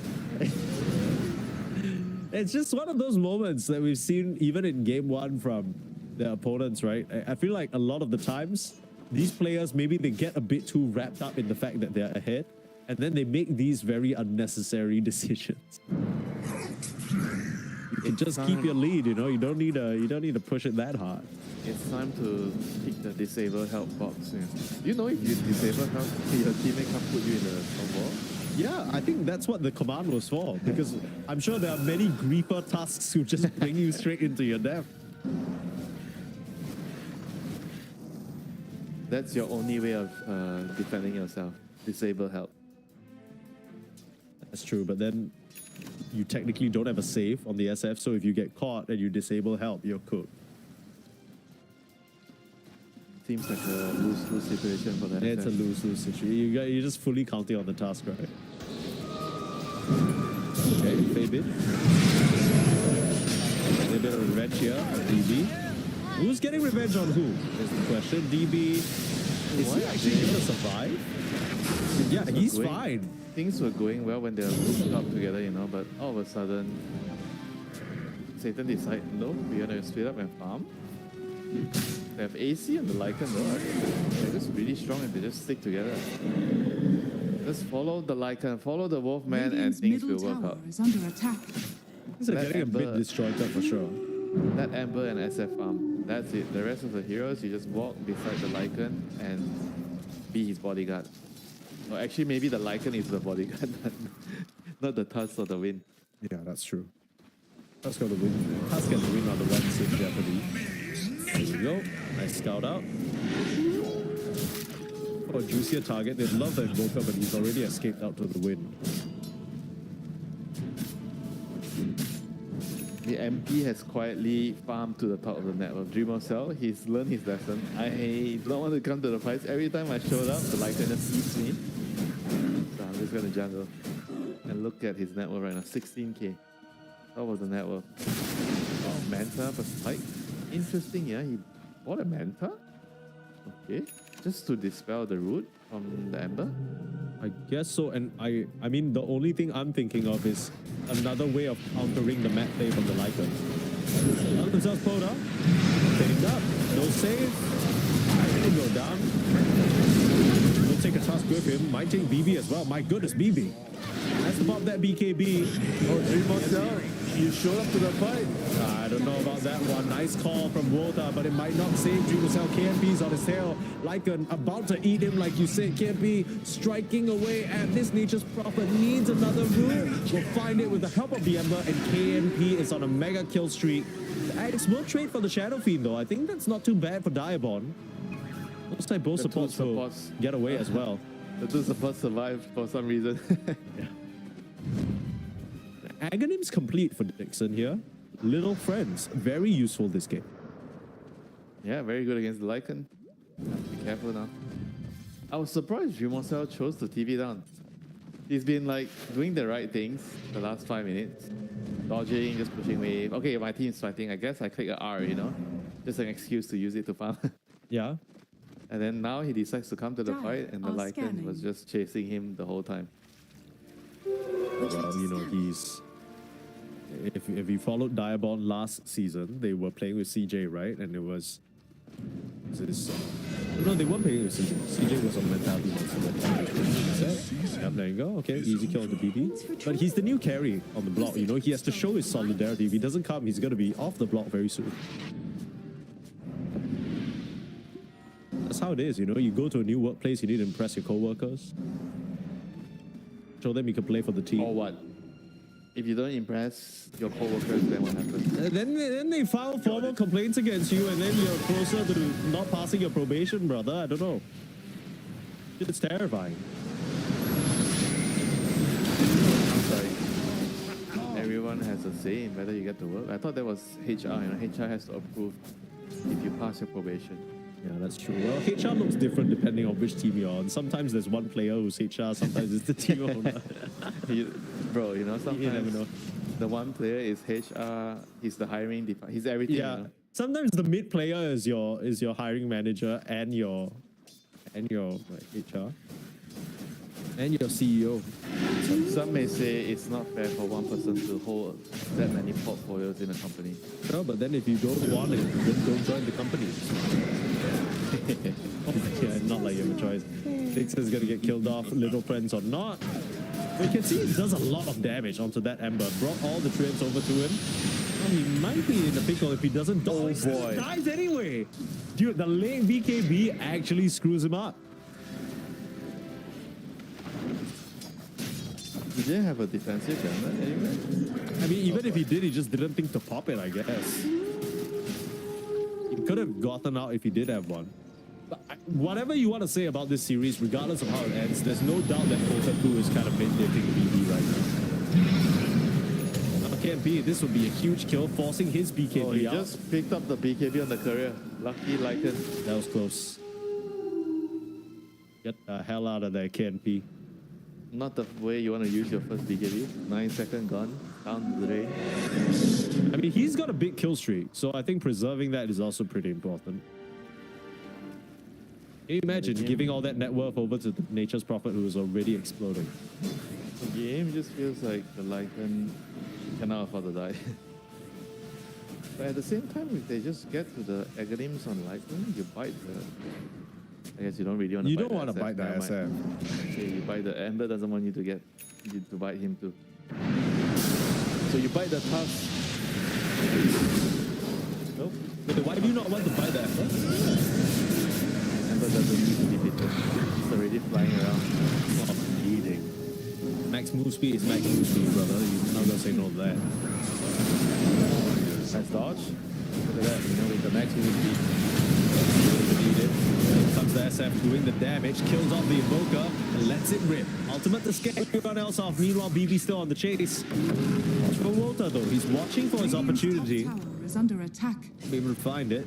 Still the shapeshift they need to worry about, and that's why they'll back Another off. BKB down the drain, right? SF with his 9-second BKB. So both carries on the Satan side already used their 9 seconds BKB. I mean, if you think about the BKBs, it's rather important to have them at max duration, or at least you have to limit the way you use it against Invoker. Once your BKBs are down to low durations, Invoker is going to cause you a lot of problems. Like, how are you going to play into the Invoker late game if you don't have BKBs? It's going to be very difficult. You need to jump him first with the task, or the Ember, and you find him. Yeah, but it's going to be a tall task, because he's just walking around the teamfight in this all the time. Sure. But with the kill on that Invoker and the sacrifice of the 9-second BKB, they're now walking back into Roche. Totally dive on, don't let this go away for free. I mean, this is going to be a game-defining moment here. This is a risky move. Contract on slot, everything out. Plus, they have 2 heroes half health.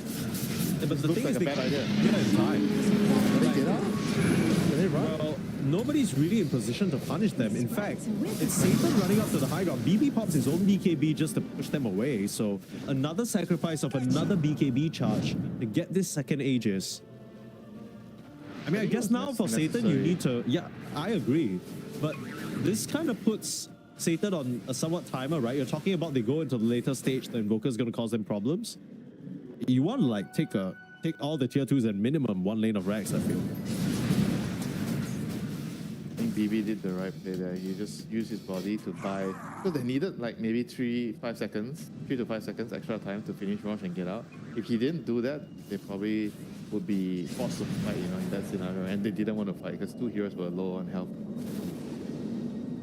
So BB sacrificing his BKB to ensure his team gets out. And again, back to your question about, okay, they have to do something at this point before their BKBs go low against the Invoker. I think even late game, like the MP is like Dire's also middle going tower to is under attack. cause a lot of problems, with this speed pushing, and then you force them to deal with the waves, and then you pick them off with the axe. Dire's bottom tower is under attack. Okay. No detection. Oh, that was not the way that he ran.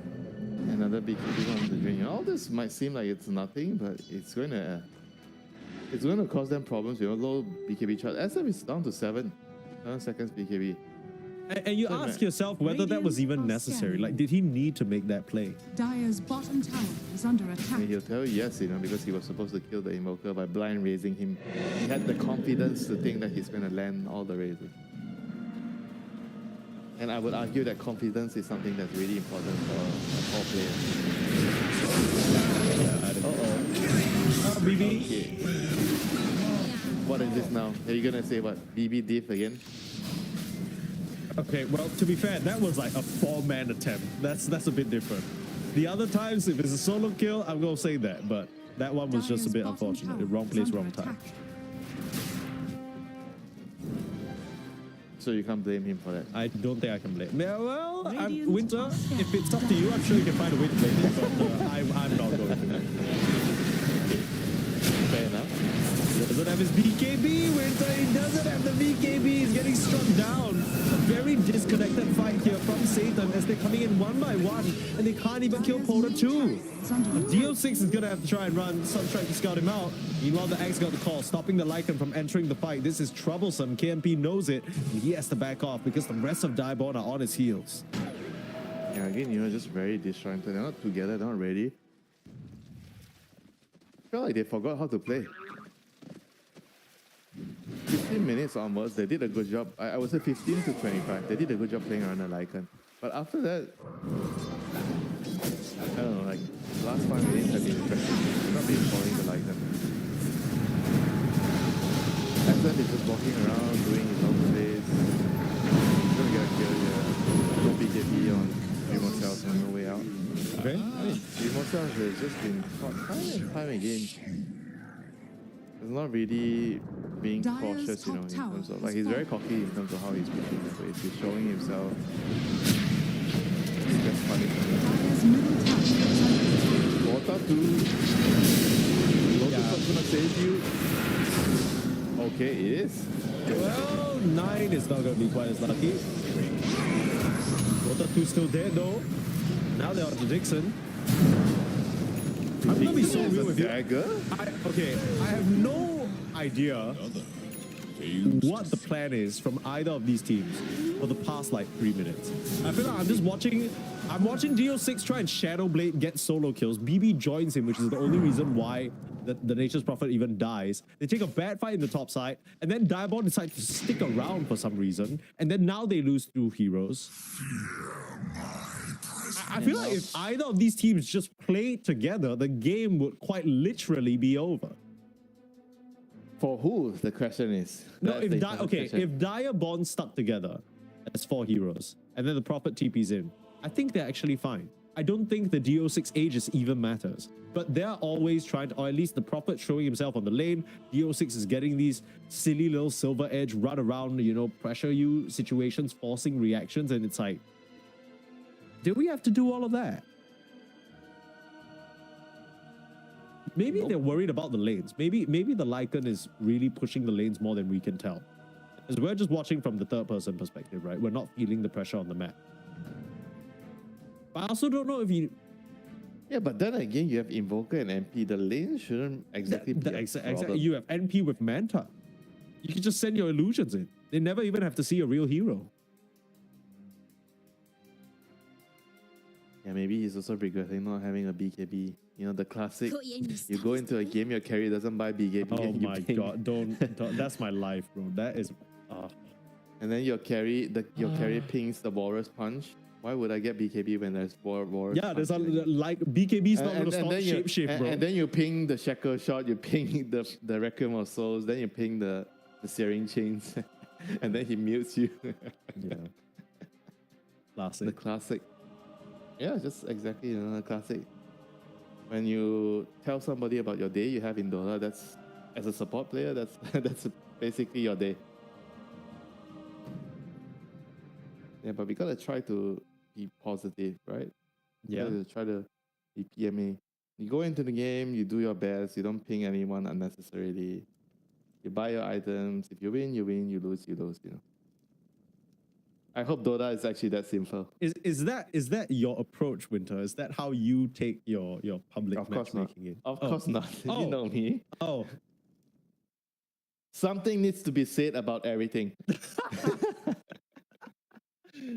Okay, well, what do you have to say about the past 3 to 5 minutes about the game? Because I've said my piece. I am absurdly confused with what's I've going already on. I've already said my piece, bro. I said that they forgot that they needed to follow Lycan, and that's from the Team Satan's perspective. Whereas for the Diabond perspective, I think they're just, everybody's just doing their thing. They're not exactly, working together as a team. Use the Sunstrike, use the MP, push the hand, get pickoffs. It's not exactly happening very well, In time for them to pop some smokes with the axe. I don't think he needs to farm BKB, he just needs to go. If he tries to finish BKB, somebody's gonna die again. Okay, we're continuing to randomly pop BKBs. Who does that benefit, Mike? I mean, I guess Satan on paper, because U6 didn't. Yeah, but if everybody has 6-second BKB or 7-second BKB, Evoker's happy. I'd say it benefits whoever remembers how to play the game.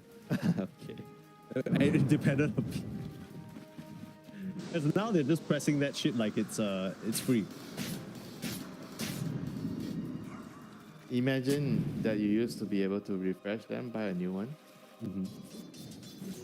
Got it. You gotta be able to pay to get a new one. I think that would kill the game. I know. That's a little Oh, bye-bye, Dixon. You needed to blink dagger out of that BKB one. is just such a crucial item throughout the history of Dota. It affected so many things. The way teams play, the way Dota is played is based around this item, this single item, which some may say is unfair. How can Radiant's one bottom item tower hold so is much under power? attack. Radiant structures are fortified. But I don't know how you would change it either. Like, I don't know how you... Like, what could you even do? Radiant's bottom tower has fallen. Yeah, it's tough, if you remove the item, the mages will be too overpowered. There'll be no room for... I believe if there's no BKB in the game, there'll be no carries. Yeah, everybody's just like full spellcaster mode. You probably first pick Invoker every game. Yeah. Bro, no BKB, what do you First do pick- against Invoker? first pick Radiant's Invoker, bottom tower is under attack. The hero with the most amount of spells in the game will be broken. What a shocker.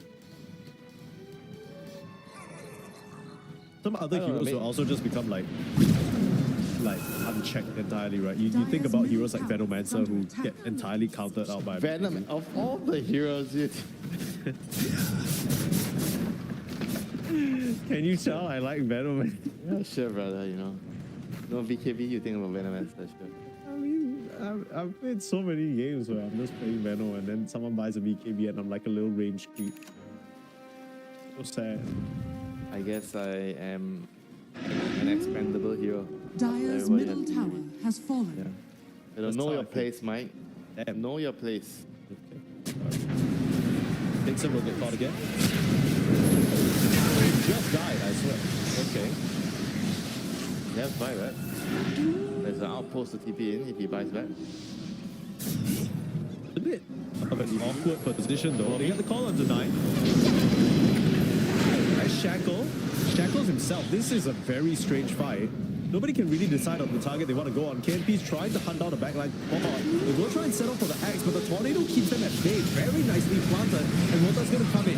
Trying to get a call, but he's dropping far too low. He doesn't have the armor for this. He's going to get run down. But the BKBs are running out and BO6 has to drop. Retreat down to the south. Mans are pulling away. The auto attacks, they're not enough to kill the SF. Somehow the Shadow Fiend survives while 3 drop on Diabond. And Dreamer Cell just can't find a target to hit other than KNP. I mean, he's just getting stunned and stunned and stunned because he doesn't have BKB. Yikes.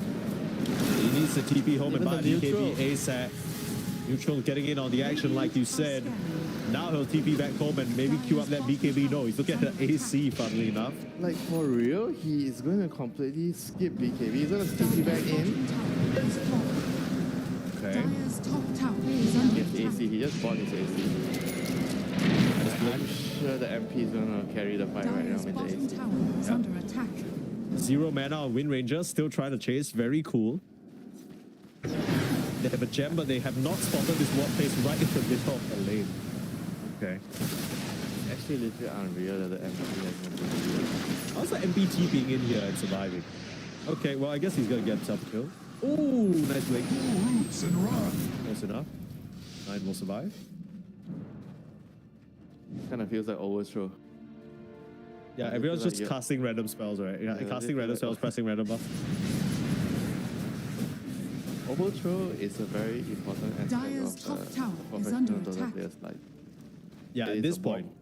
It is a warm-up for you every day, and it is a way to practice your spell casting. I'm actually serious about it, bro. I'm not trying to be sarcastic or anything. Oh, I know you're for real. I'm just curious, Winter, do you also incorporate overthrow into your practice routine? Unfortunately, no. That's why I suck at Dota. Damn. Dire Damn. are Sorry to scared. hear that. But I what's suck stopping you? Do you at the not like spell overthrow? casting. Yeah, because it's not Dota, but you need to. I think overthrow is an important part of the training regime for the pro players. Okay, don't need BKB when you have Aegis. Link call. On KMP, that's a big one, but Snowball there for the save. That's why they picked the Yanks. Now in some trouble. Link in KMP into a whole field of trees. The bonus is not where work belongs. And now, Dieback himself the one in trouble instead, but he doesn't have that Aegis. Dieback onto KMP. That's not good. That is not good. He just properly stunned up, but again, he does have that second life, so he doesn't care. Cutting around, dealing the damage. DO6 in big trouble. Will get Sunstruck down. What an anticlimactic way to end this game. Okay, that'll be that. I think, all fairness, Satan, I think they put up a hell of a fight this game until they somehow forgot what they needed to do like 25 minutes into the game. They were owning, they were running around in Lycan. It tells me they didn't have a plan all along. They were just intuitively playing, and their intuition was correct.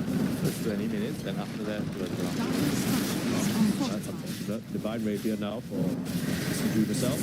No BKB needed till the very end. What do you have to say about that, Winter? Dire's middle tower Nice. My mouth up and just listen to the professional Dire's and middle watch the tower is professional. under attack. Dire's middle tower has fallen. You only get one timeout. You can only time me out once a day. Okay. Well, unfortunately, the timeout comes when this series is over. It's a 2-0 for Diabon, which unfortunately means it is the end of the road here for Satan 666. Because it's a single limb bracket. Like we said at the start of the day, there is no mercy. There are no second chances. You're done. That game number 2 was as much of a chance as you're going to get. And Satan 666, as much as they have been progressing in terms of their growth as a team throughout a lot of these online smaller tournaments, they will not have a chance at a LAN. It will still be a while before we see DO6 on the international stage. But yeah, I mean, Diamond, they're going to move forward. I think that's a very expected outcome, just seeing the profile of the players coming into this series.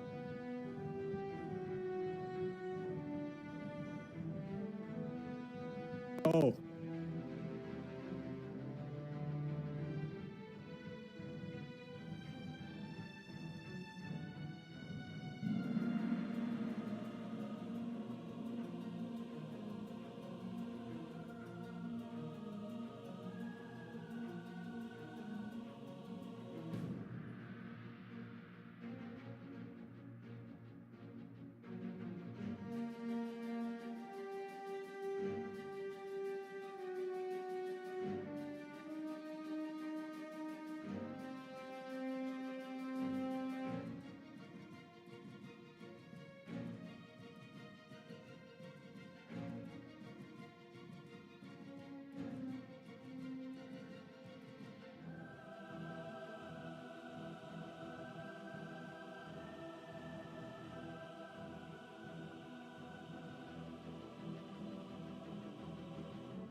30 seconds to battle.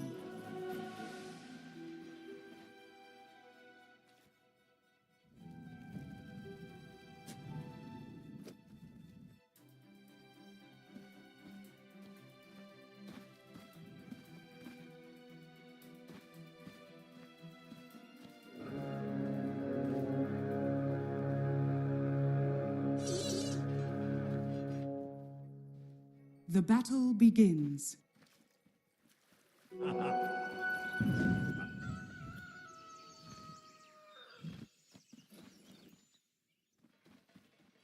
Whee!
I saw the look in your eye.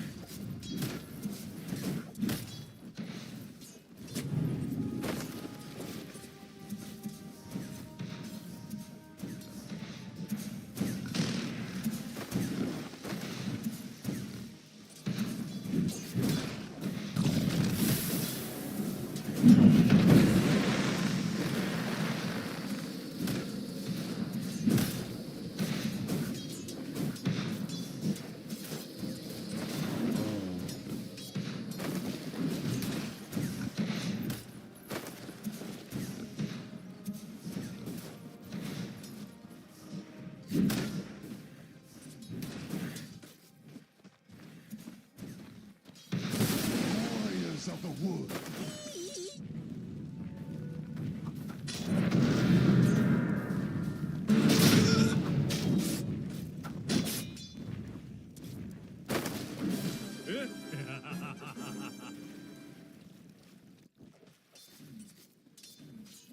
No, just no.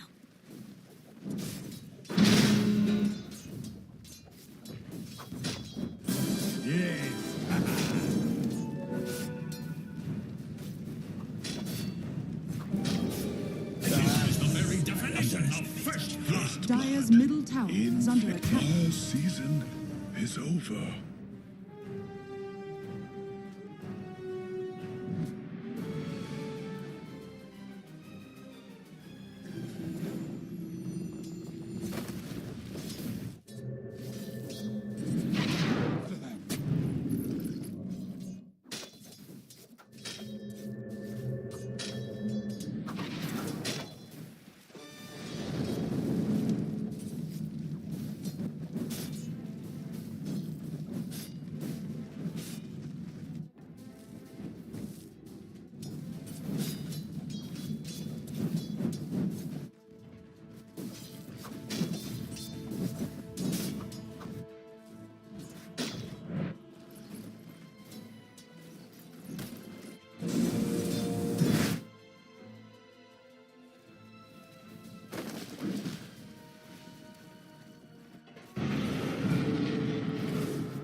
This is our Radiant structures are fortified.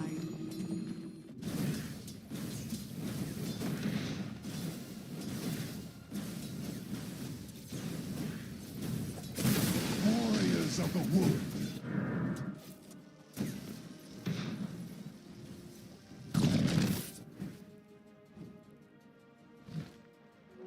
Jackpot.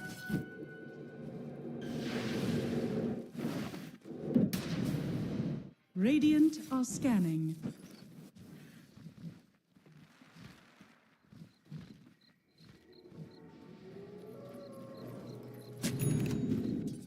Dire are scanning.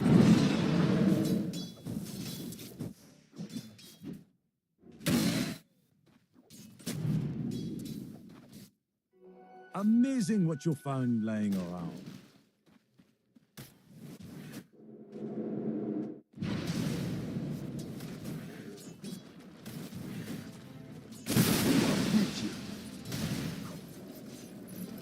Radiant are scanning. Dire are scanning.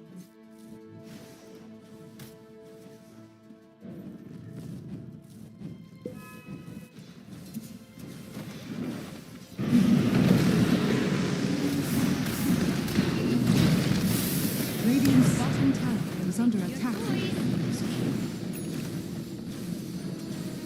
Dire's structures are fortified.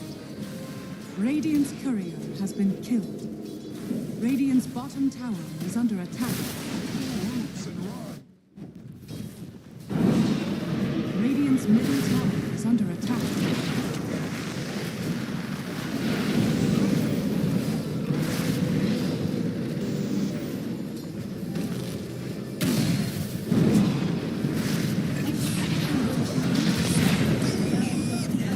Dire's middle tower is under attack.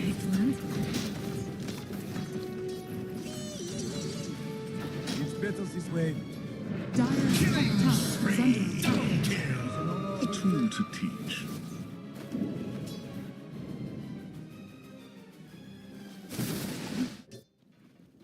Dire's top tower is under attack. Players here. In searing heat.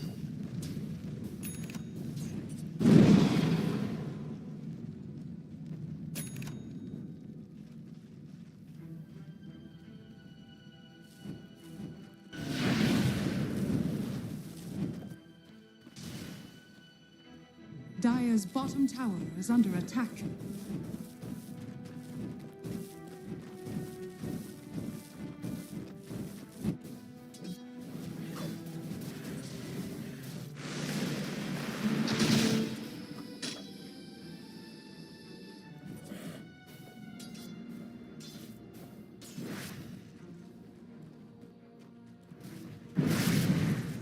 Dire's top tower is under attack.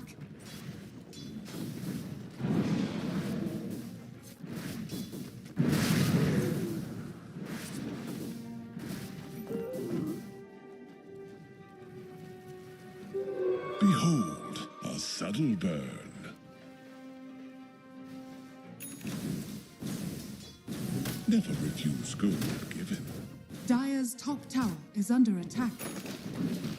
Radiant's bottom tower is under attack.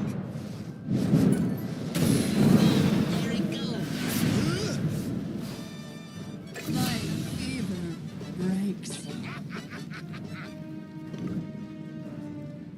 Dire's top tower is under attack. Radiant's bottom tower is under attack. Dire's middle tower is under attack. Mine.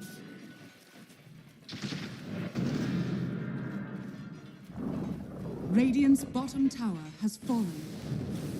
Radiant's middle tower is under attack.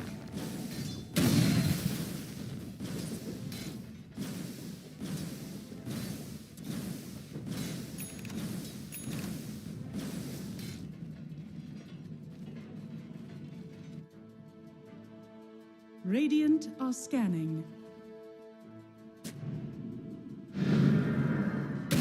Incoming.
structures are fortified.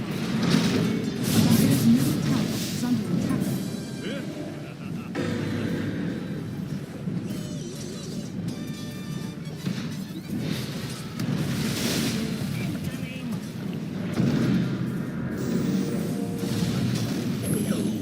My searing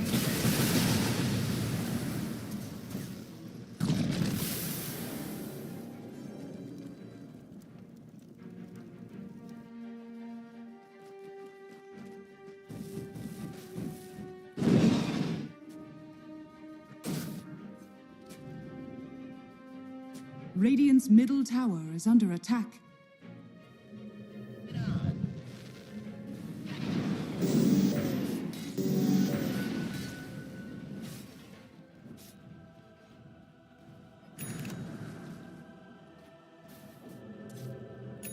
Money to burn.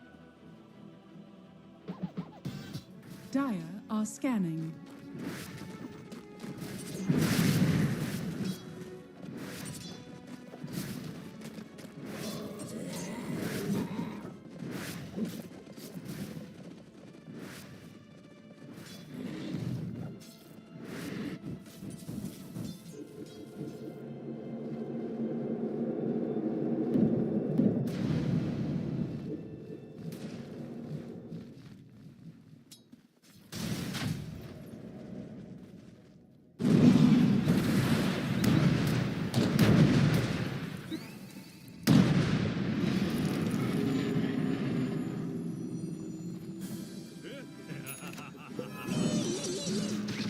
Radiant's bottom tower is under attack.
Dire's middle tower has fallen.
Radiant are scanning.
focus burns away.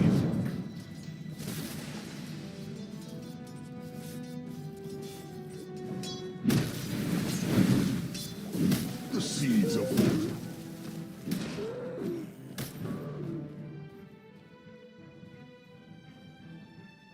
Dire's bottom tower is under attack.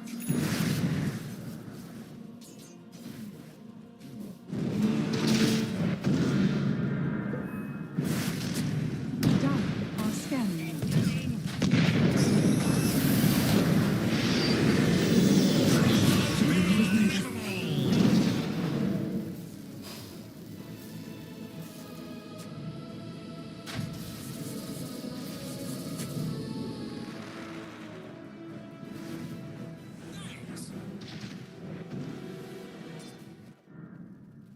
Rock it on.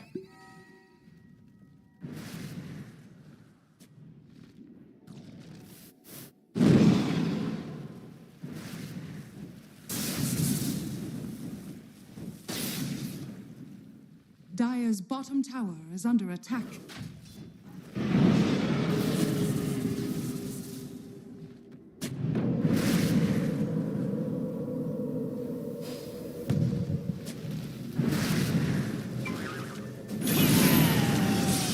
Greet the Reaper.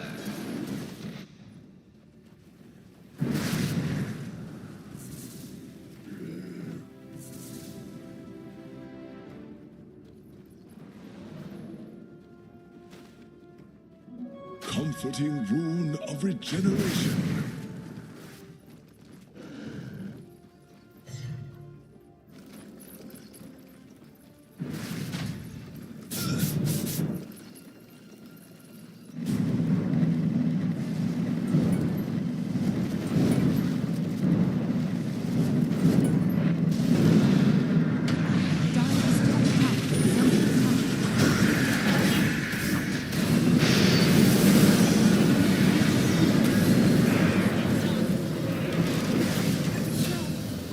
Dire's middle tower is under attack.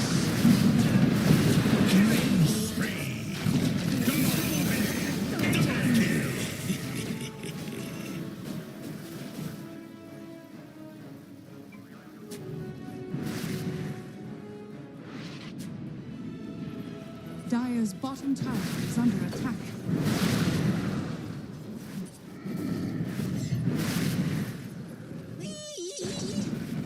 Dire's bottom tower has fallen.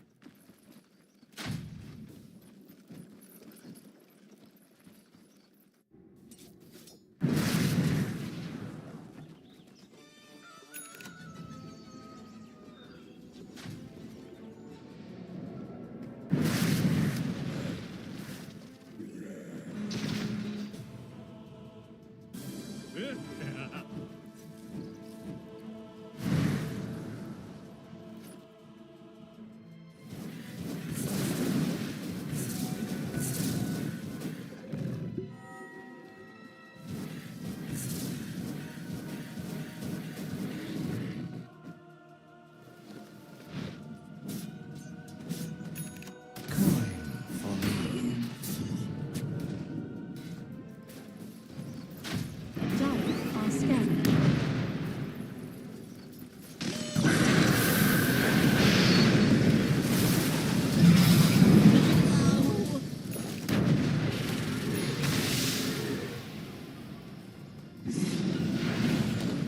Dire's top tower is under attack.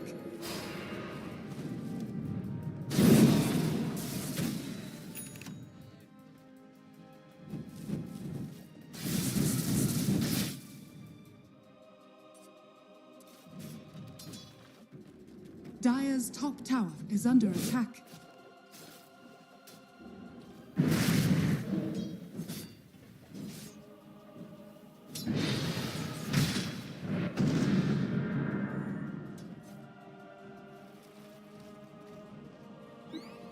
Dire are scanning.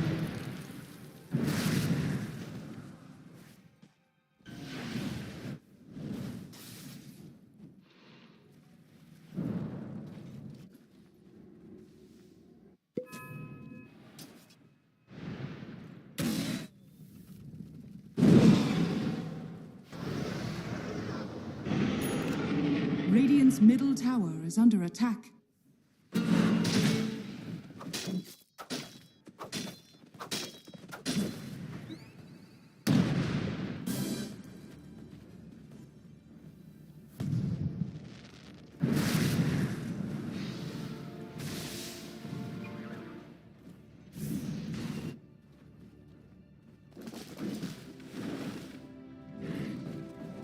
Radiant structures are fortified.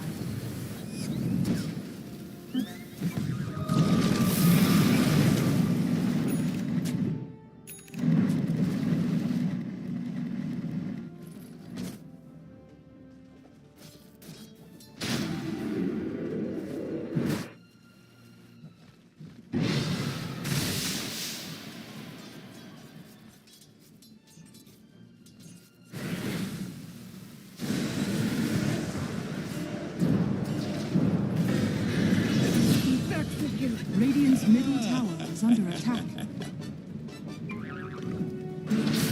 Place is here.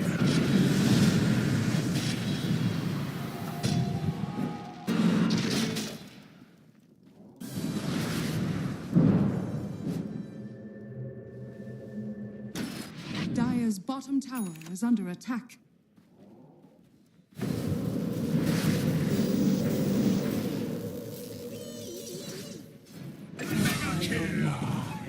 You taste your own rotting tongue.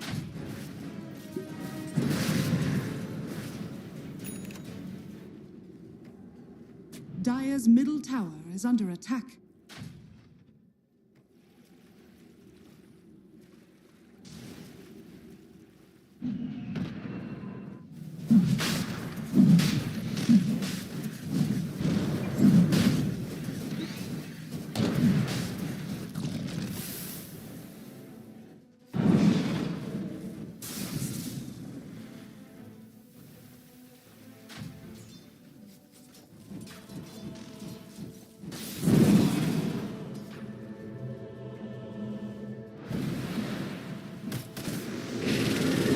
Radiant's bottom tower is under attack.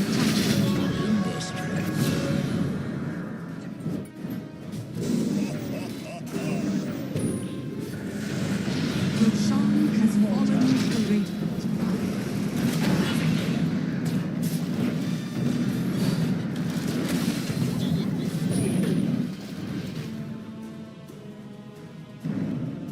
Jackpot. Radiant's middle tower is under attack.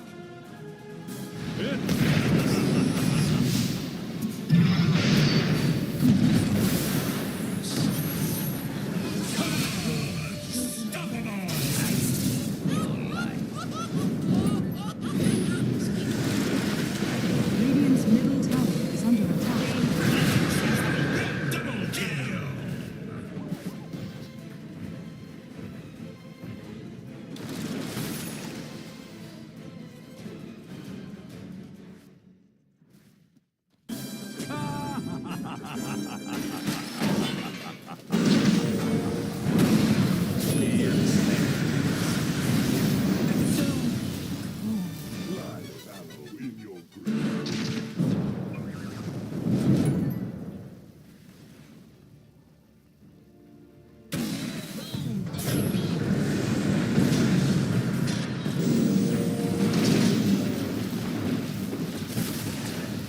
Dire's bottom tower is under attack.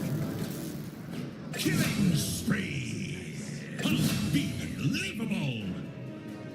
Dire's middle tower is under attack.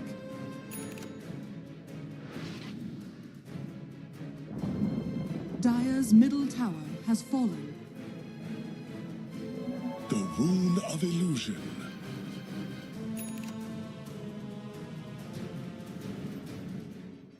Dire's bottom tower is under attack.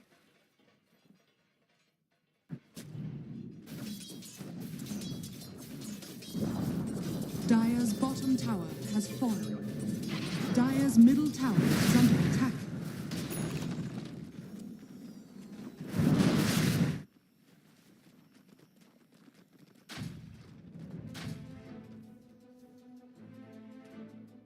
Dire's top tower is under attack.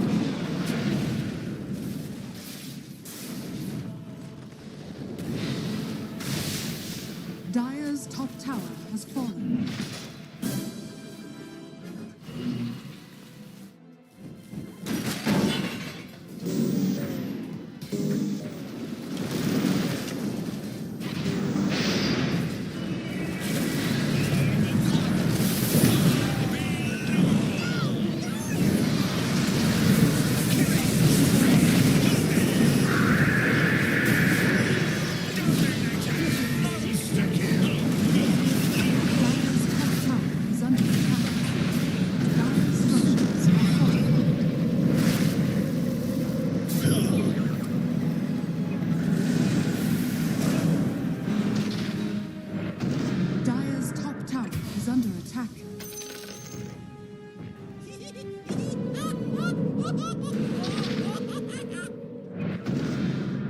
Dire's top tower is under attack.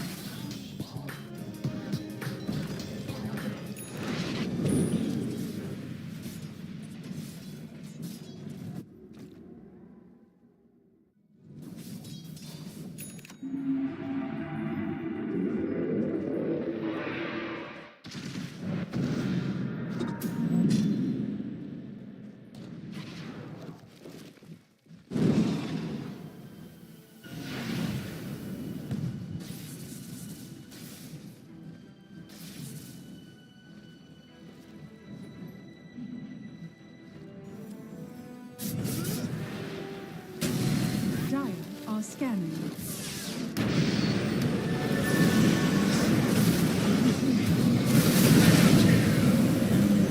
Dire's middle tower is under attack.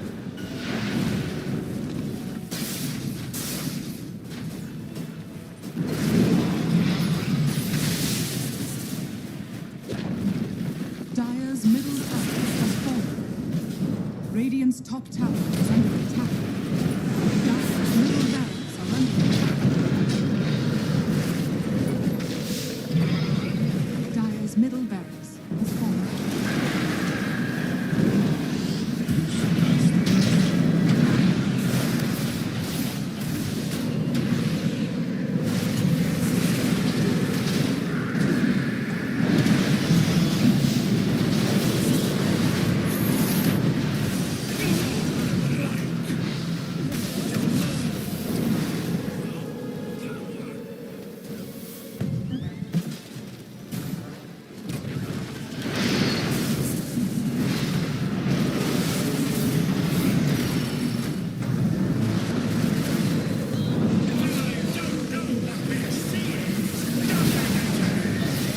Dire's middle barracks are under attack.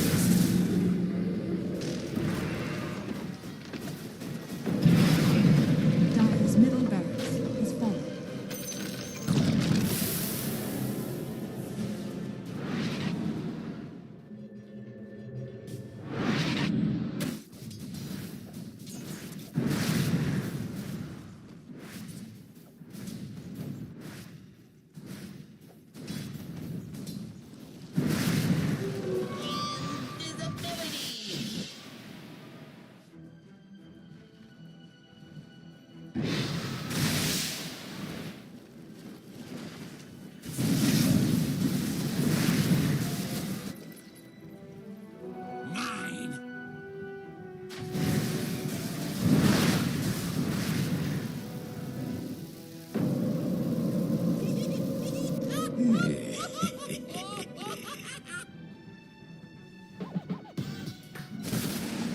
Never refuse gold given.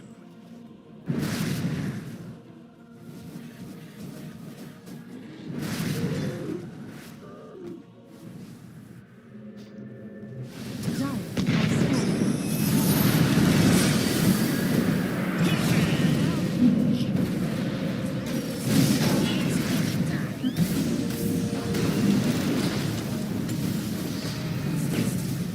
Dire's bottom tower is under attack.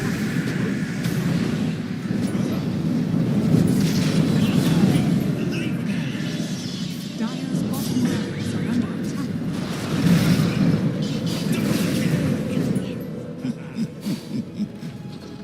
Dire's bottom barracks has fallen. Dire's bottom barracks has fallen. Radiant victory.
different interpretations before. Like you see region-based strategies. You see different teams play in a different way. Some teams more aggressive, some teams more defensive, and there's level 1 Roche. Nowadays you don't really see much of that.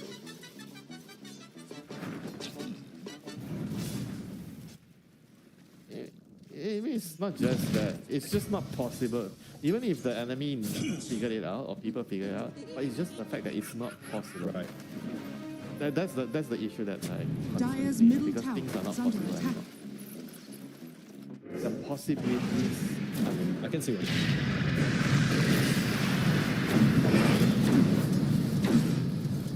He leaps into another route and he almost died. It has south. We'll be back up to full. Man, it kind of sucks to play Mirana into this, yeah? You know what? You know what would be really creative and fun to really switch things up? They should do like a Dota Underlords like type combination. So you have 2 or 3 types of a certain hero in your team, you get some random Radiant bonus. structures Like are for example, fortified. in our safe lane, we literally have 2 Salamene worshippers. Surely that means at nighttime you get like a damage Yeah, bonus. or way to something. go, Mike. Create more imbalanced shit in the game. Hey, you want fun creativity stuff? Get back up. Oh yeah. Mac is gonna say that ain't fair, but that's the name of the game, man. It's not a 1v1, it's a team game. You know what? I will tell you about the guys on Glyph. They've had plenty of experience needing to basically help their mid laner because they played with Emo for a while, right? And I think I mean, it's also the fact that every time Ponyo leaves, is they are really paying attention to the enemy post fight. Because remember in the last game, every time Ponyo is trying to gank, they read it, and then they go to the other side of the map. This game is the same. He's trying to gank, and then they gank mid. They're playing around with the information they have, with the vision they have very well. And I don't think I can say the same for every team. absolutely. Even in the last season. I will say it feels Radiant like something that is very intentionally set up from the draft. The priority on the techie is a hero that can occupy these spaces and get the aforementioned information. The priority for Jokum to always be, in a way, positioned in places where he can identify, okay, this hero's here, this hero's not. And I mean, the comms must be flowing real nice for Nemesis because they are all over it. As soon as the pulse 5 disappears, like you said, they're just in. There's also the balance. You always want to have like one hero being the sub or information hero, and the other hero is like the space hogger, right? You occupy areas and you make it very difficult for them to come in. West looks like he is going to be hooked here by the Ember Spirit. They're forcing him to use his remnants. What? Okay, wait, how did he not die? No. Dire's bottom tower But Jokum will is under die. attack. Water is also dead, right? You have to, because it's gonna be minute 7. Namen's gonna throw a parting gift, a mad bomb as well as a mana. This is awkward. Mac has no mana. He is Yeah, but I think they lose the Shrine of Wisdom. Lion's gonna walk on over there, stun you before you can get out. Get the Shrine of Wisdom. So overall, Nemesis needed to bring so many players to that fight, and all of it comes back down to the fact that Ken just doesn't have mana to really do the most in this engagement. You all started with the Underlord somehow surviving. I mean, this is why I like to have face boots on this hero nowadays. You've been seeing a lot more. I don't know about you, but at least in my games, I've been seeing a lot of face boots. I really like the face boots. It allows you to escape. Radiant's middle tower is under attack. You're not gonna run away. Ember stuck around. Finding Jokum. Jinx gonna drop very low. Need one last hit. Auto attack will bind it. What the hell? Oh boy. Wait, couldn't... That impale missing was very costly. I feel like Jin could also just have walked down to the south instead of walking all the way to the left. Yeah, he is. He doesn't look like he's very comfortable with this hero. It's so weird though, because we do know that he likes to play it. Now, Ken's a hero that's not really comfortable. Ken has struggled a little bit in this early stage of the game on the Earth Spirit compared to his Ember. Try for a blast off, doesn't quite cut through the Flame Guard. Meanwhile, Mac having a much better time this game. Is under attack. Yeah, Team 6-7, they have a Radiant's much better bottom start. tower is in under game two. attack. It's probably going to be a likelihood that this game is going to be more contested, but again, even like if I look at the 10 heroes going to 40-45 minutes, I would still favor that yes, Underlord and MP. I think the heroes get a lot more value as the game goes on. Whereas Luna, I feel like late game is just not as scary. Naman's going to try and cut this move off, but they have their eyes set on this Nature's Prophet. To try and stop the stun from coming in. No way of doing so as Mac already running through with a haze through. Nice taser to stop it. Still, Jack Boys doesn't nearly have enough HP to survive. Blast off in, but not coordinated, and now more heroes will drop. One by one come Nemesis, and one by one they might fall, but Ken looking to rewrite that story, taking way too much damage from the Eclipse though. Magnetize in the pathing, give Akashi just manages to survive on a slim of HP, but Ponyo will walk into a bramble. So as the dust settles, it'll be a 3-for-3 exchange, but I know who that favors. 3 calls on Nemesis die, while it's just the 2 supports and the mid. 6-7, very happy with that. That was a little bit unlucky. The MP was like, he had 3 seconds CD or 4 seconds on his ultimate. Imagine if that fight, they had the ultimate on the MP, the Raph, you know. Oh, he just rips through all of them out. They could have been, yeah, they could have just been a completely different fight, you know. The first couple of heroes would die a lot sooner, and the fight would be a lot easier. A little bit unlucky, but props to 6-7, you're finding the opening there. Could have been better, but I think overall they are really happy with the result. Yeah, this is a bit concerning for Nemesis because the lanes didn't go quite as dominantly for them as they did in game 1. And because of that, I think Nemesis, at times, they're overestimating how much they can commit to the fight. They're coming in one by one, they're not coordinating quite as cleanly, and it's costing them quite a bit. I think they kind of read the move there. They knew that an attack was booming on top of the map. They were smoking 2 heroes. Yes, smoke. Really couldn't really get there on time. If you would give them extra like 3-4 seconds, there's more time. Then MP would have ultimate. That would have easily been a very, very different fight. Yeah, for Nemesis. But right now, game is still relatively even. I think 6-7 they have the burden of attacking more, you know, because I don't think they want to sit back and farm with their heroes this game. I still feel like we're not seeing Ken exert himself quite as much as he did in that game 1. We'll look towards the Luna perhaps. Top lane tier 1 is going to go down after that kill on Naman. Luna will show herself in the bot lane. Clips at the ready. Light Shadow. You got yourself a dust? But they have dust. Underlord has dust. Well, they are off the mark with the dust though. That's awkward. Just magnetized, but yeah, the terrorize, it's not going to do enough. And still manages to get the kill, but he will drop as well. These moves have been a little bit shoddy here from Nemesis, and they lose numbers as a result. Okay, I think it's still fine. They almost got 2 kills there. It's a little bit lacking of the finishing blow on the Mirana. Nice fluffy head, staying alive. And also because the Underlord didn't land, like they just tried to guess. If they waited a little bit, they would have landed a much better combination with the hit into Firestorm. But Joe Cam kind of came in clutch there with a very nice terrorize. I don't think the fight would have been the same. Blast off in. Is it enough damage? Not before the Remnant flies through. You know where he is though. Thinking about a TP. The rune is the big prize here. Blessings upon a loyal warrior. Damage rune. Yes, it's coming in. Ken is looking for Max. And the thing is, they haven't been able to really stop Raven as well, right? This Undying, we haven't talked about him quite as much, but Radiant's bottom tower is under working his attack. way towards that Octarine core.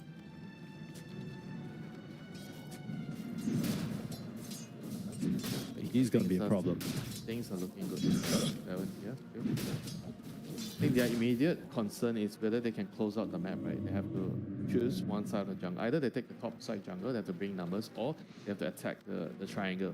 I think the top side jungle is probably, you see the lines being drawn right away. They need to bring heroes to ensure that the Undying can stay in this game. And still not level 6 just yet. It's like, why? Okay, He's walking that's fine. up the, like this is a very bad mistake because it's daytime. You are not allowed to walk up this stairs during daytime with no smoke, nothing, you know. Yeah, it's very sloppy. And because he dies here, you might say, oh, it's just a pause fight, but it actually matters a lot for the Undying's game. Because he needs the heroes here, he needs the numbers here, he needs the bodies, so he can actually shove the lane out and kick this area, you know. Because the Mirana is dead, now you see Nemesis, they are able to invade this area and do this, you know. And this is really bad.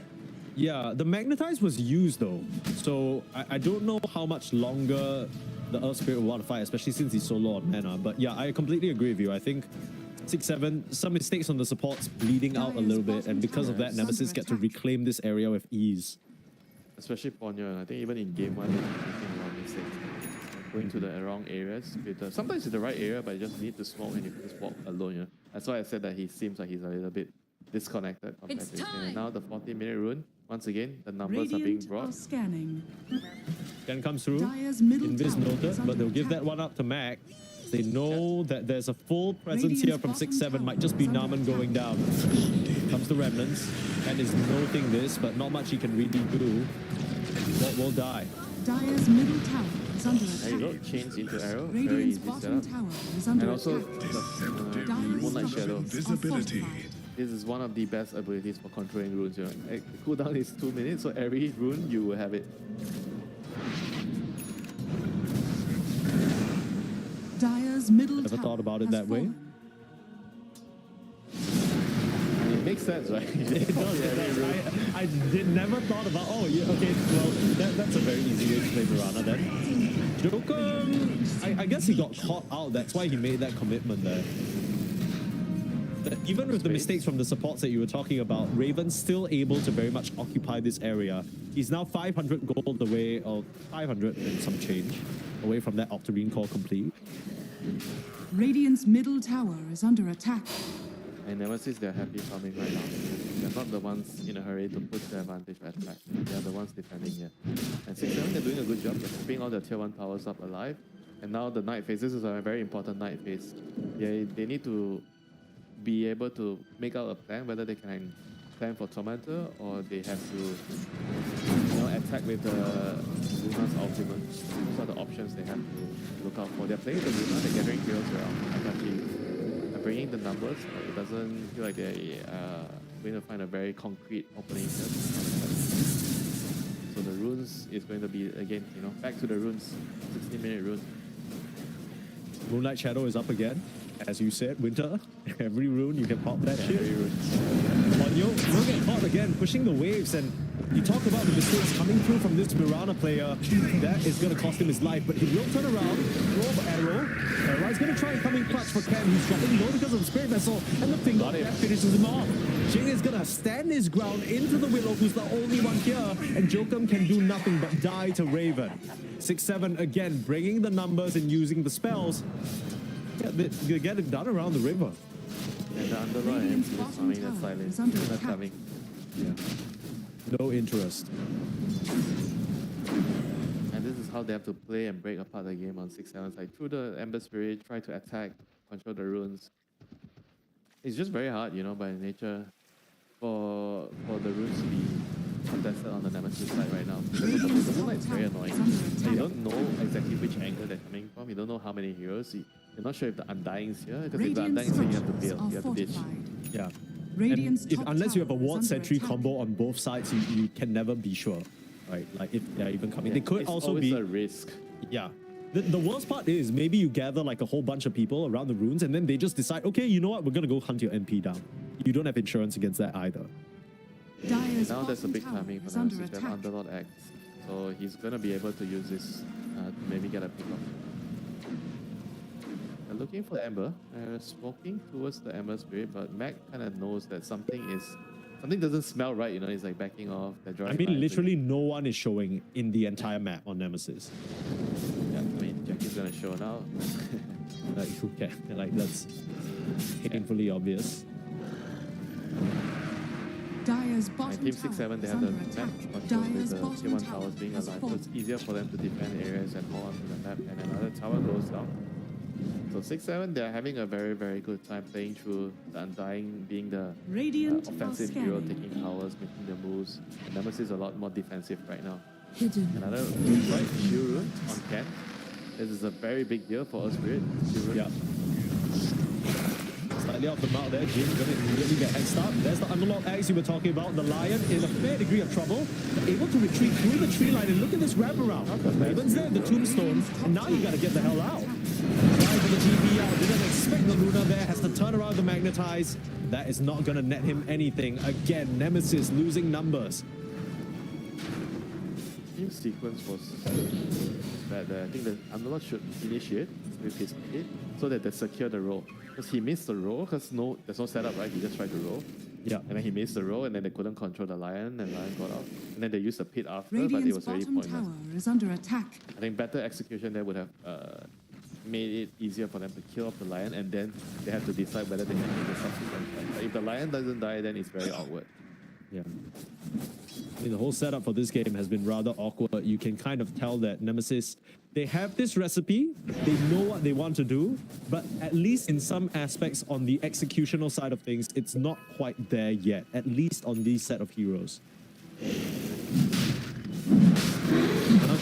They go, Flash Golem, will damage amp that bad boy up. I'm still gonna make this a very easy affair. This is the benefit of the Luna as well. She can really push the pace of the game forward. Yeah, Luna plus Sandai, very, very fast paced. Take Roshan quickly, you can take towers very quickly, secure areas, you're very strong in the team fight. Luna can, it feels like you're protected by dying eventually with a shard. Roshan has fallen to the Radiant. I think with Luna, it's always all about like Radiant's ensuring that top she can tower save is her under attack. abilities in the team fight. If you Yeah. have a draft that allows her to do that, then she can. Lion is definitely one of the few better Radiant heroes are that can scanning. protect the Luna. I would say tight, maybe they're close second. Yeah. Like heroes that can just body in front. Now the Nemesis, they have to play the patient game. Play the map, use the two global heroes, and just wait, you know, and farm BKBs. I think the BKB on Earth Spirit is going to be very cool. So he's just dying every time to the Lion. He rolls in, Lion Hex, stun, finger, bye-bye, he's dead.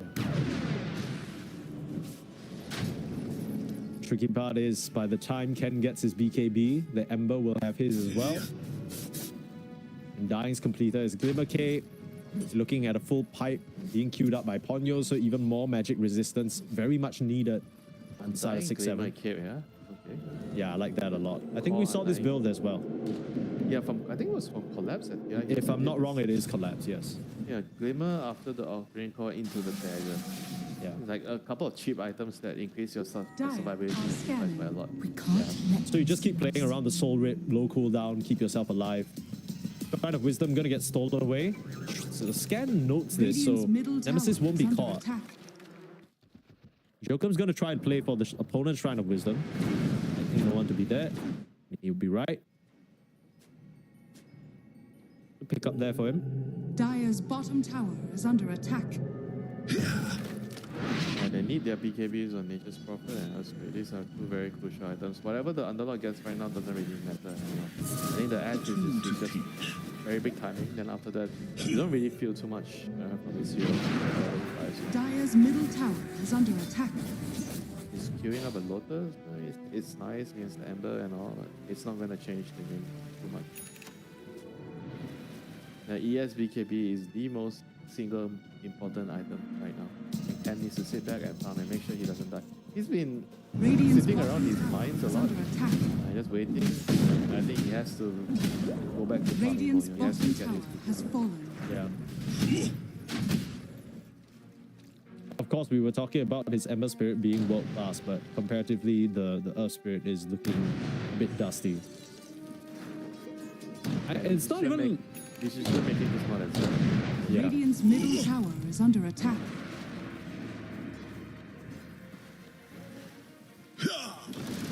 And this is something that he's going to have to solve, you know, over this course of the next couple of months.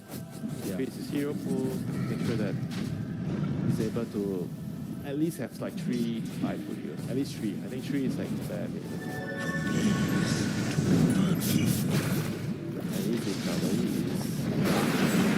Matter of the mother, it's not going to matter more than enough damage raining on through from the side of 6-7.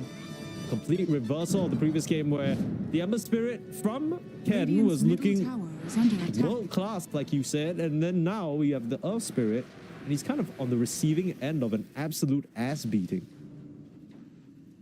I don't really know if he's going to have chance to come his BKB now. Maybe he has to take a fight to with the Nature's Prophet BKB and try to progress. I'm not sure. But again, I also feel like it's very difficult. During the team fights, he's struggling a lot. They need a force staff to keep Dire him are alive. scanning. Mama is trying to buy one. If you can keep him Dire's alive after middle the tower lion hacks is under and stuns attack. him, he doesn't get arrowed, then I can see them maybe turning the fight around. Vanish! Otherwise, Radiant's every top time tower Ken is rolls under in without attack. BKB, he is just food. He's gonna die every time. Radiant are scanning. And Team 6-7 have been very oppressive on the sides of the map. Just constantly looking for gaps. They know he's the true carry. They know he's the man in charge and they're limiting his farm a lot. I mean, he's still barely farmed, I would say. Radiant's considering top the game. tower is under attack. 11,000 net worth, pretty close to Raven on the Undying. Radiant's top Jackie tower is also has keeping up fallen. with the Luna. Like, Luna is one of, if not the fastest hero, if you give him that. Yeah, he's doing a good job for sure. Prophet alone cannot do it all. Huge minefield that they're traversing through right now to try and get the pick off onto what looks like a techies. Are fortified. Nice silence, warding Jing off, not allowing for further chase. Space. That is space created. Absolutely. Look at Nature's Prophet TPing to the opposite side of the map to start farming and putting pressure on. Oh, look at all those mines just blowing up. I mean, the Luna's out of HP. He has to just back up, lifesteal up from some of these camps. And you can see the idea of having the Jackies here. They like the hero for the fact that he can just defend areas and defend towers. Even if you don't kill heroes off, you're putting them back, you know, they need time to reset and go back to base and heal up. And it's going to give you time to farm on your greedier heroes. So essentially, this hero buys and slows a lot of the pace of the game for your other cores to farm. I'm not really a very big fan of the hero, but I can understand why they're...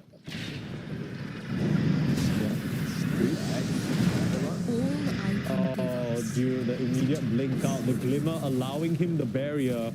Yeah, I mean, again, you know, they're not landing their combinations. You start with the Underlord route instead, and then you need to have follow-up. But they weren't in position. I think the Earthspeed was slightly too far. He was hitting a camp. That was a very costly mistake right there. Yeah. To be fair, you also don't expect the Undying to be able to blink out of your pits. But that's really just the glimmer cape effect. Barrier that it provides. If you set up properly, everything lines up. You root with the pit, and then you have another follow-up stun. He gets rooted again. Nothing like this would happen. Yeah, They need to absolutely. coordinate Dire's this better. middle It tower already is happened under twice. attack.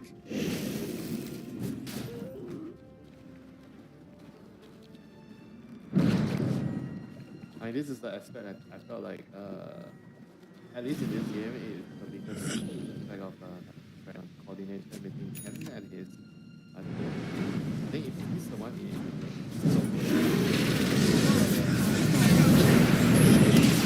Most support melting in an instant. He has the BKB, but he has the BKB TP out.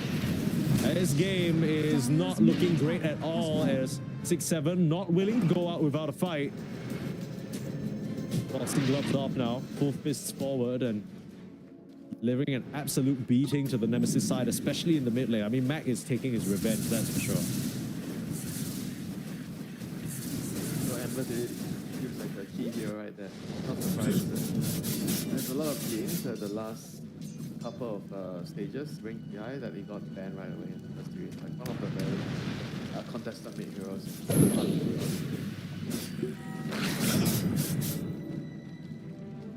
I mean, it's not even that it's so much better than Earth Spirit, right? It just goes back to what you were saying, where Earth Spirit is like, you kind of are looking for the setup to be cleaner. And I mean, how many rolls has he missed at this point, right? Some of these early ganks as well, just not connecting. It looks so awkward. Yeah, just the Underlord edge. Dire's top tower is They under didn't get the attack. jumps, they didn't get the pick Only the wary. Yeah, imagine they had like those couple of 1-2 kills that they missed. Dire's top tower is under attack. Now it's sort of like peppers. Raven. Good play there from Ken, keeping them at bay, but he has to roll a second time. Like Chains not catching Jokum, managing to land a nice terrorize, forcing that PKP out. Mag will continue the chase on forward, but a lot of damage coming out from Jet Boys. He's gonna be able to kill Ken.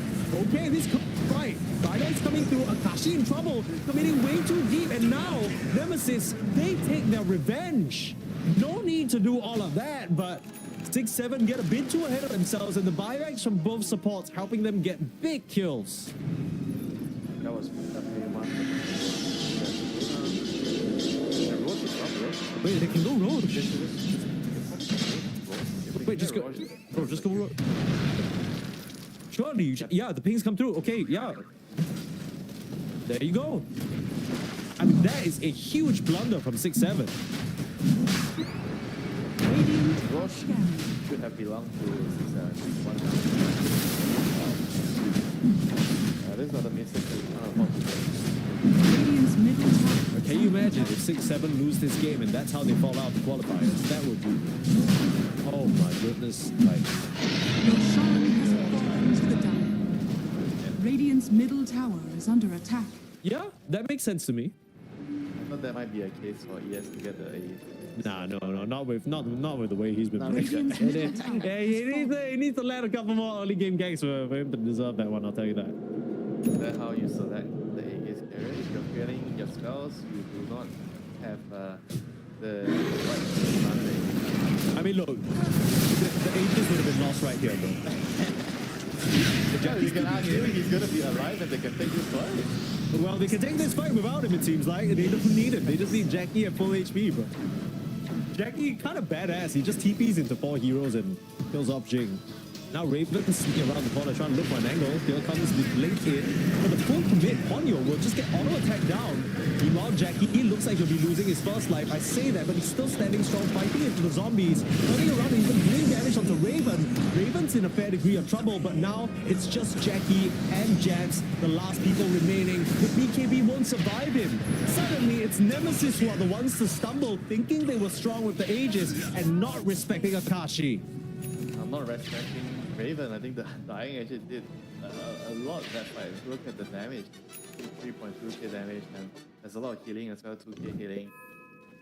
I am not kidding, man. If Earth Spirit actually had the Aegis, they would have Dire's won that bottom fight. tower is Like the under second attack. life on Nature's Prophet actually just didn't really feel like it was super impactful there. Yeah, I get you. Because the Earth Spirit literally dropped 0 spells Dire's in that bottom fight. tower has fallen. He might be onto something.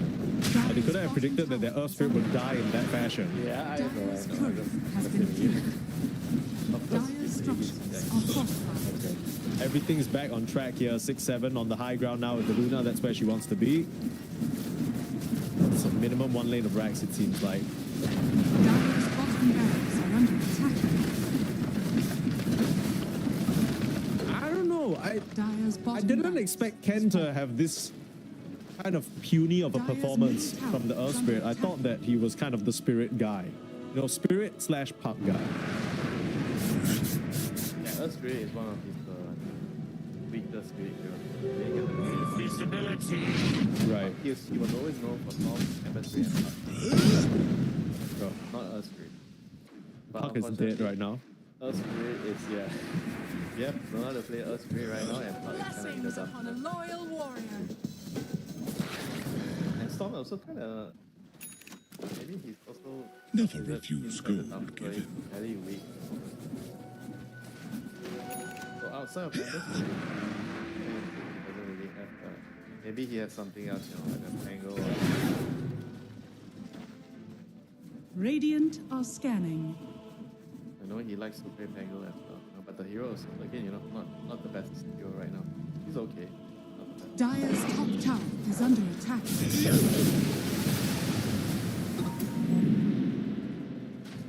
There still is a chance for Nemesis here. Not all's over, but they have to be so careful about how they take these fights. In fact, this graph can only given a 6% probability to turn this game around.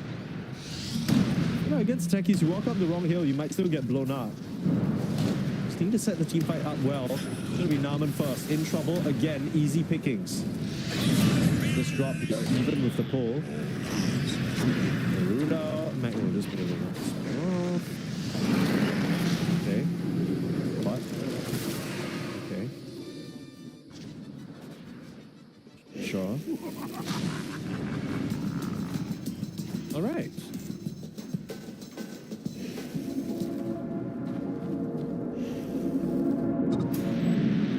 And the Mirana just finished like a lot I mean, ES that didn't. Yeah. Yeah, a lot of the ES damage is gonna be negated right now. The damage is the problem. They're not getting heroes. Like it's all on Jackie. I feel. If Jackie is not fishing on the deeps, the hero is gonna die. And the main problem is like the ES didn't really pick right a hero this game. Didn't really do his stuff. There's too many errors on the coordination with Lancelot and everything else. I mean, props to Raven though. I think he made this Undying offlane look really good. A blind pick Undying offlane. Radiant are scanning.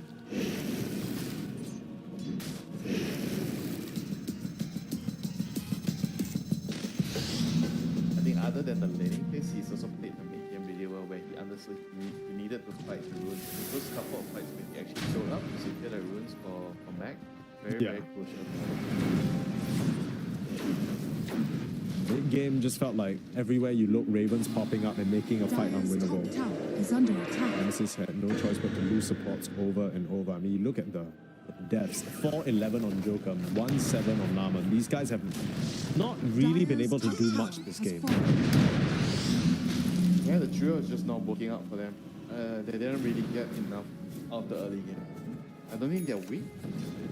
We slip into They shadow. don't really get enough. Missed a couple of kills. Coordinate themselves well enough. Lando and Oliver. And you know the action point. What? It really goes to show, just Dota at the highest level, it's all these like kind of instances, right? You miss out on one instance of doing the right thing for too long, and then the game's just completely out of your hands. In game 1, it was the fact that Mac didn't tag team up with his Dark Willow enough. In game 2, it's just some of these roles missing and the early Underlord axe not being used to its full potential. Just like that, you're staring down the barrel of a game 3 on Nemesis. You don't want to call GG because sure, game's not over yet, but it sure as hell feels like it. As long as 6-7 play their cards right, this one should be in the bag for them. Seen them stumble before. Still could be a chance here for Nemesis. More than 6%. That's it. For Nemesis. I would say I so. think that's at least a I think 6% for me. I don't believe it. Maybe 10-15%. I think. It's still possible. I can see them winning the game, right? And if you can somehow manage to get the level 20 on Earth Spirit before the next. I think the push is going to get harder when the ES gets level 20, especially like the level 20. If he gets level 20 with his Comforting rune of regeneration. I mean, however, they're going to be stuck in their base for foreseeable future. I don't think Nemesis will leave their side of the map for a very long time.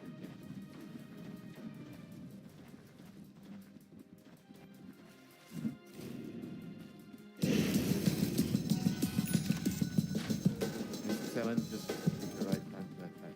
They're probably gonna wait for Roy. They're gonna play safe and then I think it's gonna force Nemesis to fight outside of it. I don't think they want to give away for Roy. Radiant's middle tower is No under other attack. time. There's no other timing. MP already has everything he needs. Support can't really buy any meaningful items right now. Maybe a Hydra's Breath or Hurricane Pipe? But is it going to I don't think. I think the ES Radiant are scanning. are the ones that can change the game. Who do we have on Jab? Last Crozier. I'm not sure how big of a deal that one is. Blessings upon loyal warrior. Yeah, nice. Not really gonna change too much. It's gonna be on the ES. I think in the past, Ken has kind of struggled. Dire are scanning.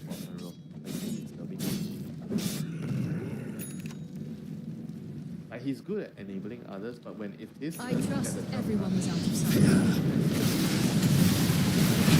Getting immediately singled out and killed against both supports, just wiped out in an instant.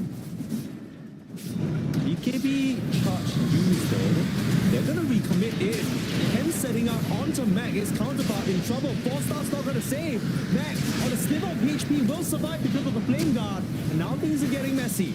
Luna is dropping low on the side. Mac able to escape back to the main fight. Naman trying to keep the Luna in place with the blast off, but Jack Moyes can't do the damage. Akashi will survive, and Akashi will stand tall and deliver. That's gotta be it. Dying is just destroying everyone. DK up to DK, Flash Golem, flipping everything. I mean, you think Endless Akashi healing. is the carry, but it's Raven on that dying. He is the true carry. That indeed, and 3 games in a row now, it's the off laners pulling the weight where their carries and their mid laners could not. Raven stepping up to the plate to really send the message home that they're not just any other stack, they're here to party, they're here to play. Giving Nemesis a bit of a run for their money here. Whoever thought this was going to be a very easy 2-0 was sorely mistaken. Nah, he's respawning. Dire's middle tower He wants a quick trip back. Osprey is dead. How did they just No, kill him? no, he suicided. Suicided in the fountain. Elsewhere was the last one.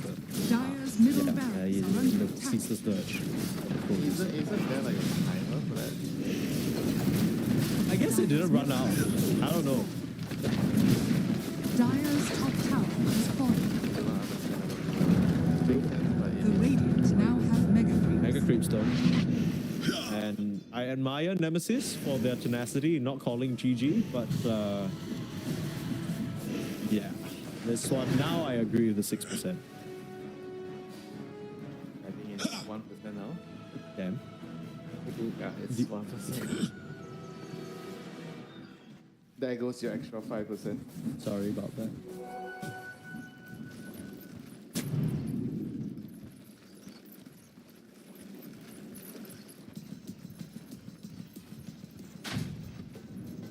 All right. System trying to.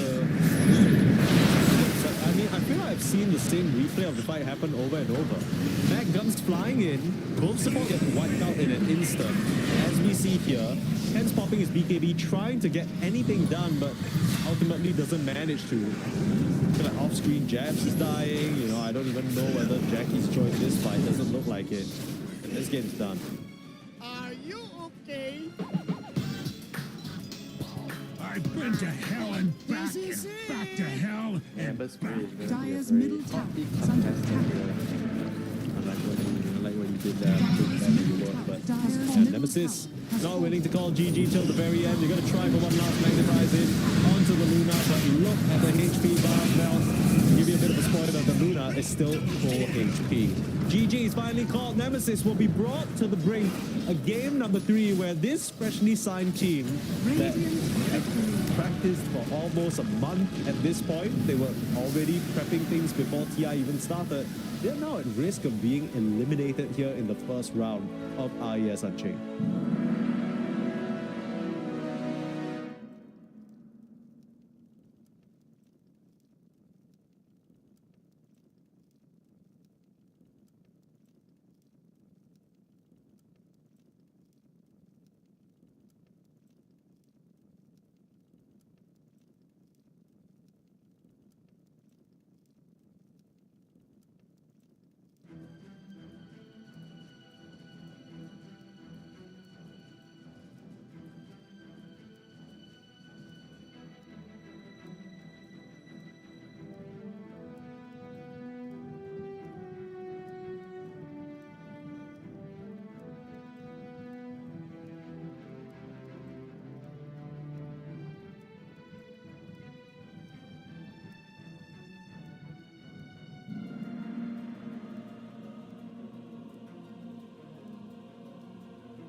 Yeah. 5 seconds remaining. Radiant team ban. Yeah. 10 seconds remaining. 5 seconds remaining. Radiant team ban.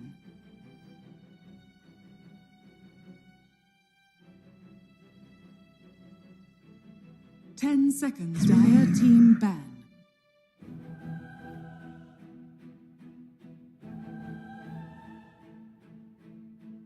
Ten seconds remaining.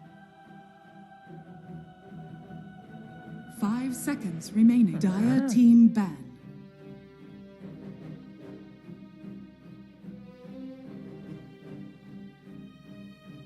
Ten seconds remaining. Radiant team ban. Yeah. The only one that really mattered was the one 10 at the seconds. tier Team 3 ban. in the bot side where they overdived for no reason. That was it. Yeah. 10 seconds remaining. 5 seconds remaining. Dire team ban. Radiant team pick.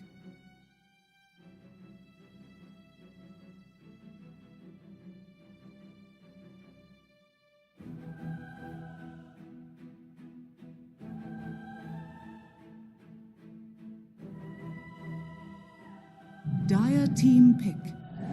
Lone Druid.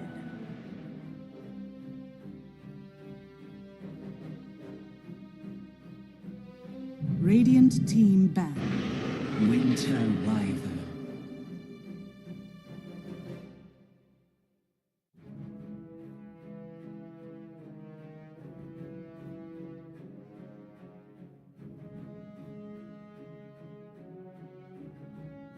Ten seconds remaining. 5 seconds remaining. Radiant team ban. Dire team ban.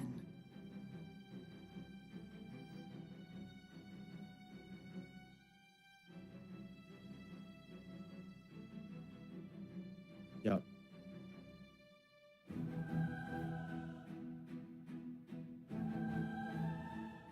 Ten seconds remaining. 5 seconds remaining.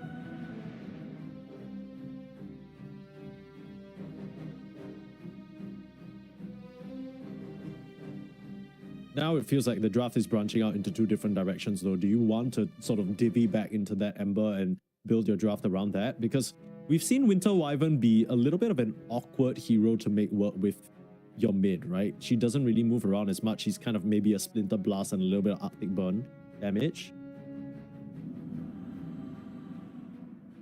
Yeah.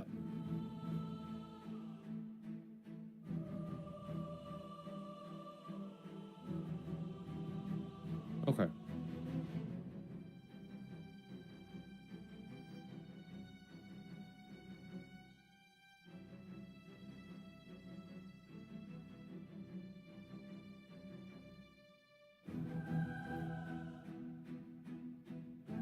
Dire team pick.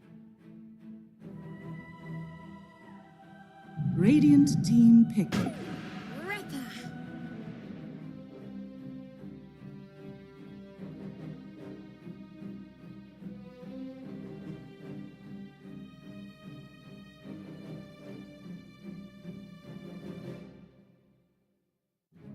10 seconds remaining. 5 seconds remaining.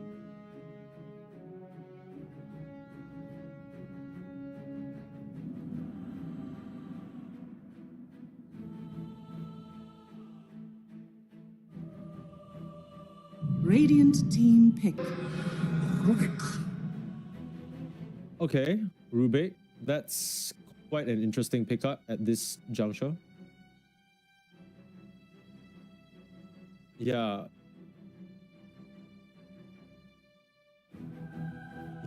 10 seconds That's true. remaining. But 5 seconds remaining.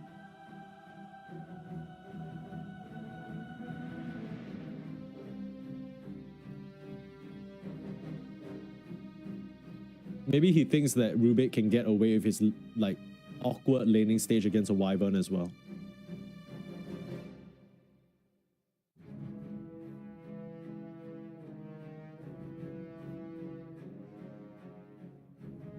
Dire team pick. Oh. Bang.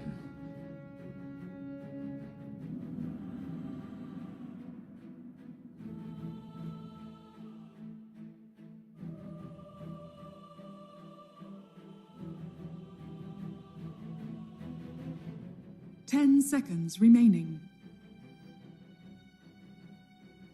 5 seconds remaining.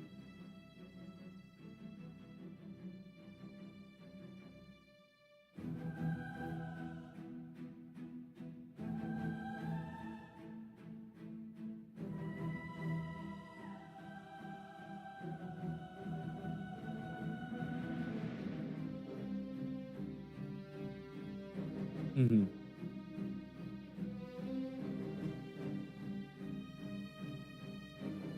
Right. So what do you do until that happens? Just try and survive?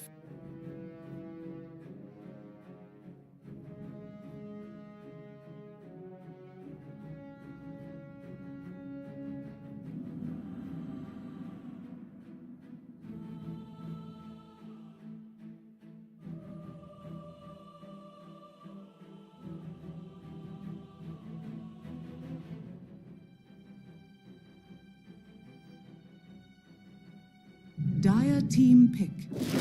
I speak for the trees. Radiant team pick.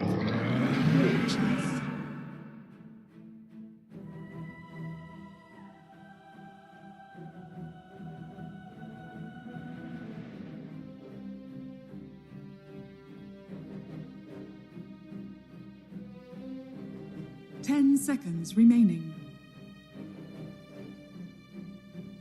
5 seconds remaining. Mm-hmm.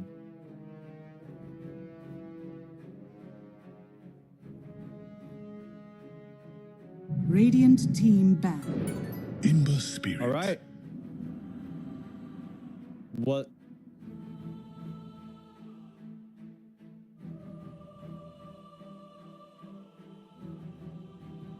Dire team ban.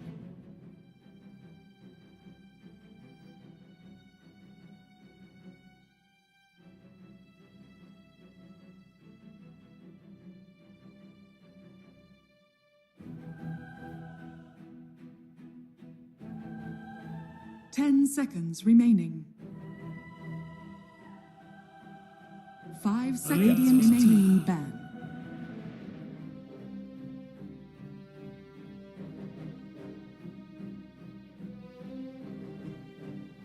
Yeah, you kind of need somebody to do things because right now the rest of your team ain't gonna be doing things.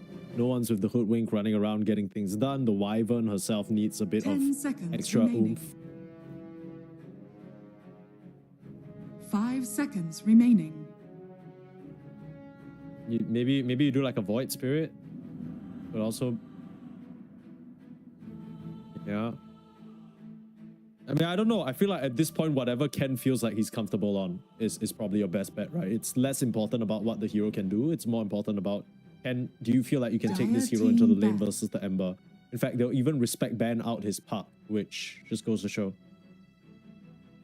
True, yeah.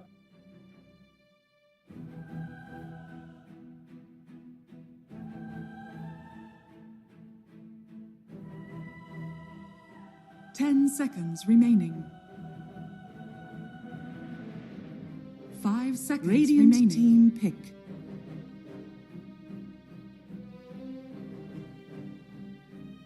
Dire team pick. Dark Seer.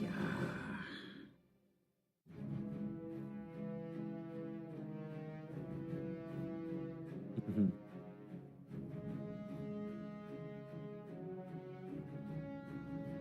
Yeah. 10 seconds remaining. 5 seconds remaining. Yeah.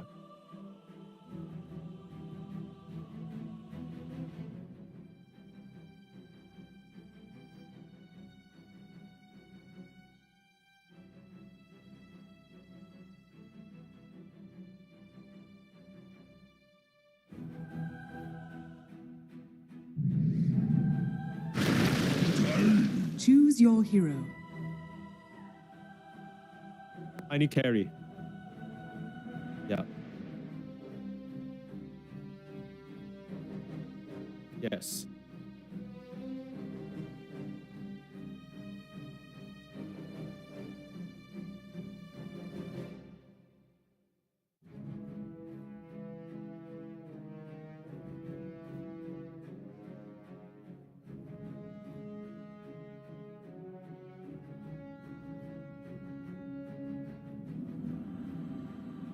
Yeah.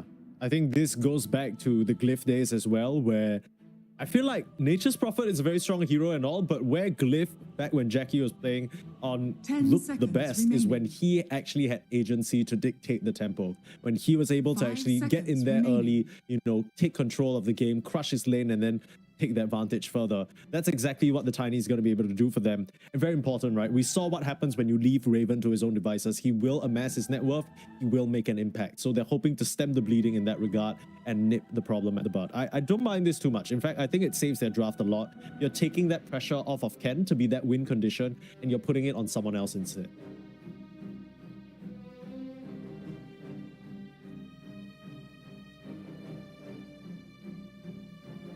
Mm-hmm.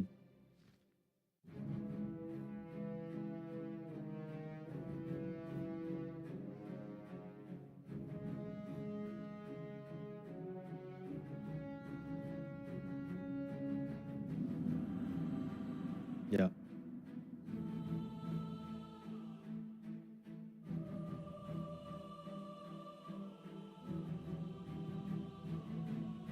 Yeah. I really like the 6-7 draft coming through to this third series here. I feel like they've managed to rebound from some of the problems they posed for themselves in game 1. And game 2, game 3, you know, the hero selections, the way they combine together is really solid. Sure, you don't have the typical Darkseer melee lane, but you have more than enough wave shelf with the Fate Bolt as well as the Iron Shell, so that I don't think Jackie or Naman will have much to really do unless they catch you off guard the first few waves.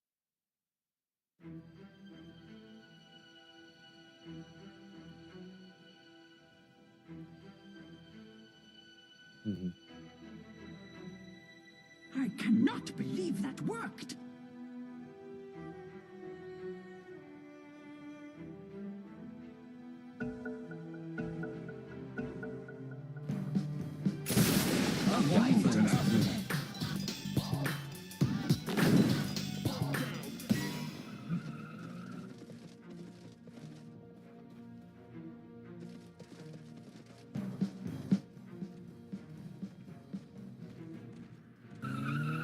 Oh, yeah. No pressure, no rush. You can wait it out. So do you think if we get into late game with Nemesis, they are just going to lose by default? Because in my mind, they have 2 carries. 6-7 has 1.5. I have seen late game don't do it, but I also know that there's a Winter Wyvern in this game.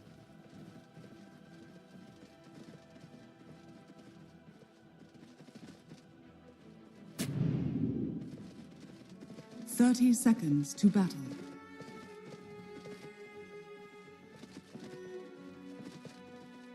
Skill comes with age.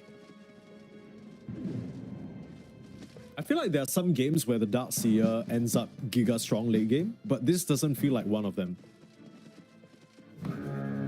Yeah. The NP and the Tiny Illusions are kind of like, they're okay. It's like, yeah. The battle It's not begins. Luna, it's not TB, it's not even Shadow Fiend. You know what I mean? Leaves a bit to be desired. No shenanigans around the runes.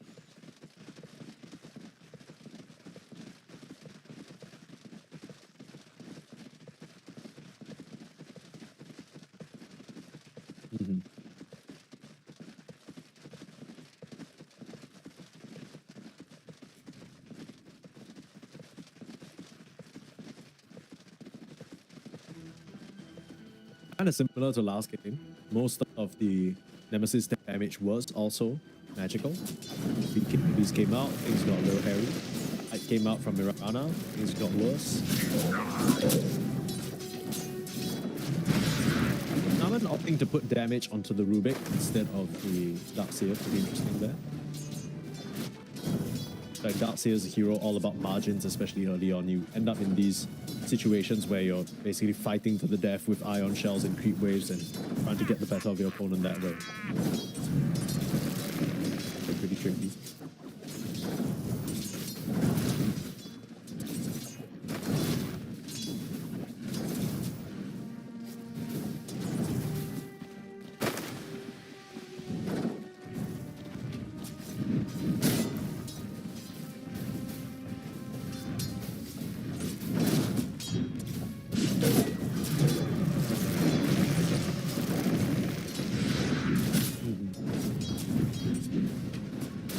Lane's looking a bit rough right now. Japs has a south.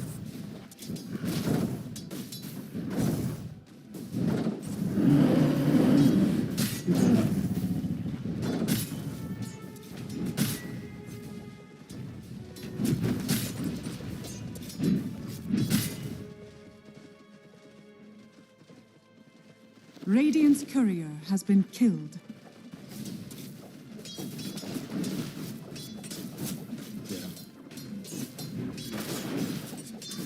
I don't think if there's anything else.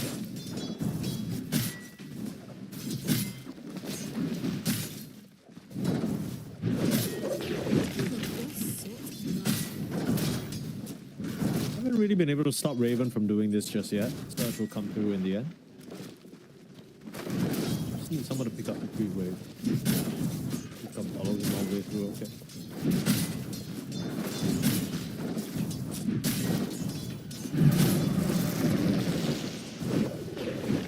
And the thing is, Naman is trading with Jing, but Jing can see the Tiny walking over.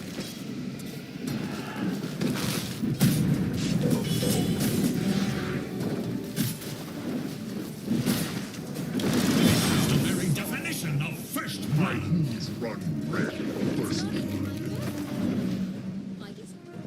Oh, that is a nice push where Akashi now in a fair amount of trouble. Comes through. Not shot.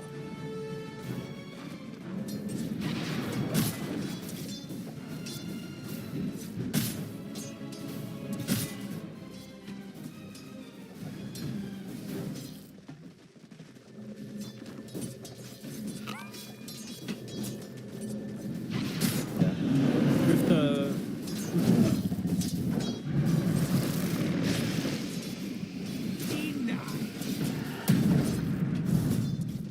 immediate storm coming up from Jabs means that the bear cannot connect the root onto him as well, so he'll be able to walk on free. And the kill is very important on the hero like Centaur. You talked about it in our first series. The earlier he gets to the helm, the better it is for the overall game state because his ability to impact the map just expands. It will deny a water rune from Ken, but I don't think it matters so much to a hero like NP. NP is kind of like Invoker in that sense, right? Like it's not that you don't care about the runes, but even if you don't get them, you're not too fast. And most of your net worth and tempo comes from influencing the side lanes, not really your own.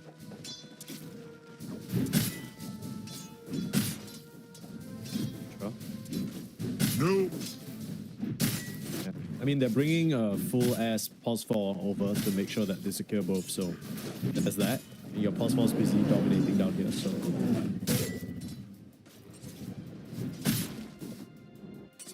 Never refuse gold. Okay. Give it. A little bit awkward now because if you pop the Arctic Burn, he can just sleep you. Yeah, waste the entire duration. If it comes the bear walking over, you're gonna try and escape, but be a roll coming your way. Oh, can't get him. That was close. That's bad.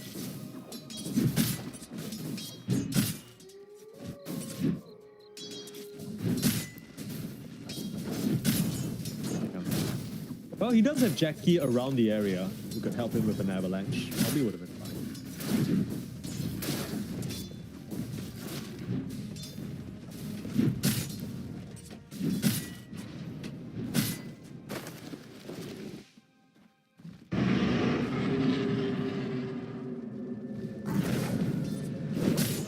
TP.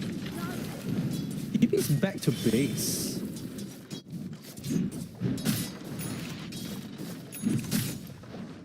I don't think they could have. Well,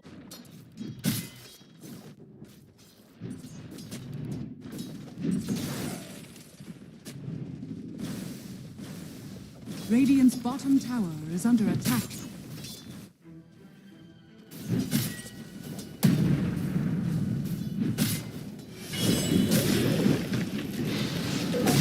Radiant structures are fortified. Radiant's bottom tower is under attack.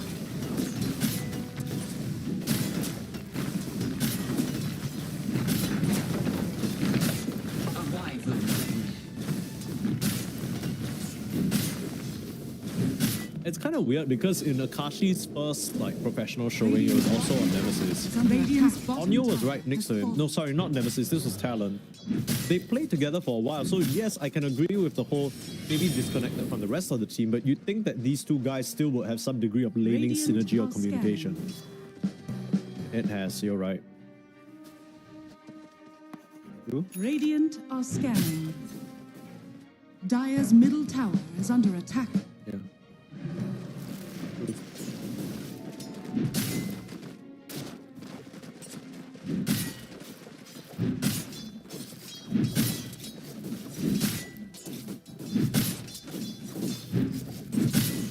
It's kind of what it's looking like right now. Onyo just not quite keeping up with what, not just his carry, but really the rest of 6-7 wants to do.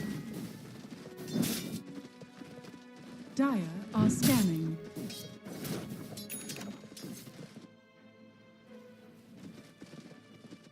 I will say, I'm sure it's a lot easier if you didn't take an extended break from playing with each other, right? Like, I think the biggest example is like Team Liquid, or maybe, I guess recently Team Falcons, you know, playing together for all that time and not really taking a break from playing from each other, not like switching teams, experiencing different, you know, setups and everything. But yeah, it's been a while since Akashi and Ponyo have lain together. Jackie Dire's now under courier threat. has been killed. Very, very slow Remnant coming forward and going to allow Jackie to shuffle away there. Is there any help on the horizon coming through for him? Doesn't seem like it. Looks like they'll just give up Naman after wasting some time. I say that, but I see a TP coming in, a Nave's Prophet ultimate. They want to look towards Jing, and Jackie's coming back around. The MP there to support, and they should be able to take down the Rubik to start. Now, Raven does have a creep right on top of the Nature's Prophet, and he's taking some damage. Something that side of 6-7 can capitalize on, it seems like.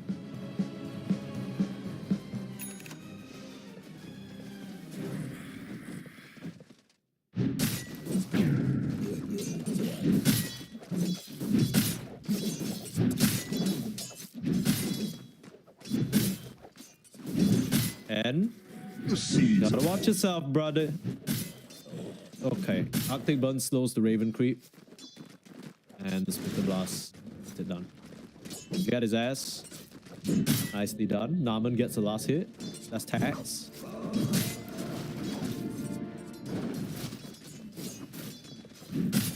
Oh, damn. Raven. Dropping real low. Ash Legion Shield saves him. Try and get the last touch onto Raven. Oh! The Prophet Ultimate gets the last hit and Ken's back in. Trying to take down Jing, but again, another Ash Legion Shield. Big clutch bushwhack. Helps him get the kill before things are done. Level 6, Fiend's Grip. Poor Hoodwink will get chopped apart. 3 members of Nemesis go down, trying to respond to this move. It's a bit of a curious one. I'm not really sure what the idea is here. Radiant's middle tower Jazz will is lose his under creep. attack. Oh, nope, not even. Okay. Tips come through, not sure what that's about.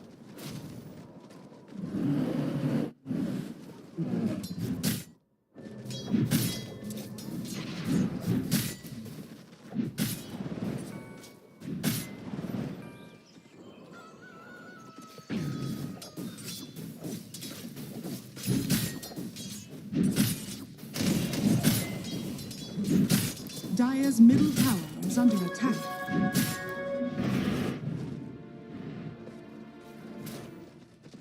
Yeah. You said something along the lines of, you know, when he has to be the win condition, it's a little bit uncomfortable for him, which I think means the same thing. Dire's middle tower is under attack. Take away.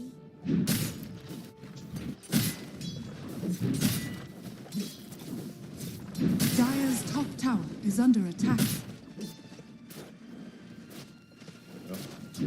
Not quite scaling up into that second secret carry that we were talking about.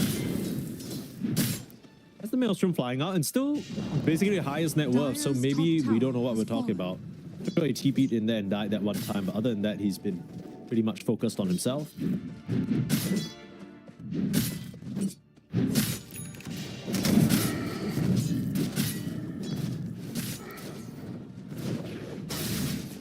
Again, this is quite a mean ending. Yeah, true.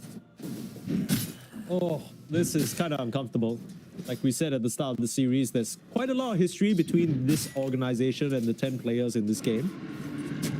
After just being signed, I mean, like you said, Nemesis, they had a lot more lead time in terms of practice and preparation. Now they're being forced to the brink here. Naaman being chased down by Raven, Dire's but middle tower is under able to attack. escape. Dire's structures are A bit fortified. of pressure being put out on this tier 1. Nemesis aren't in position to contest, and Naaman's actually been Dire's caught under his middle own tier tower is 2. under attack. Golden Embrace not going to help him out enough here. He will get chopped down by Mac. Again, the Ember Spirit reigning supreme.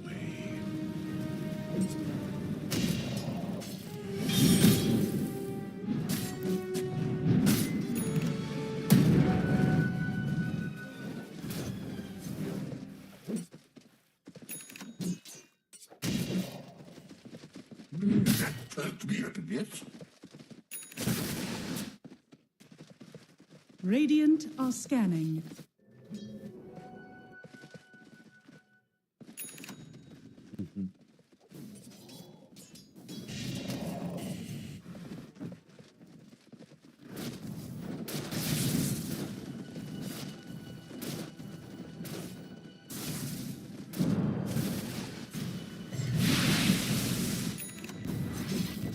Caught you in mistake.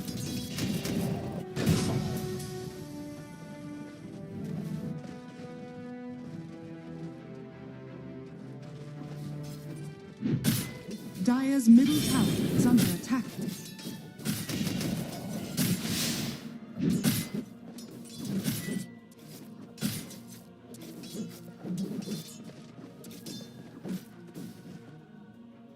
Absolutely. I think that's one of Jokum's greatest strengths. Always finds a way to make something happen.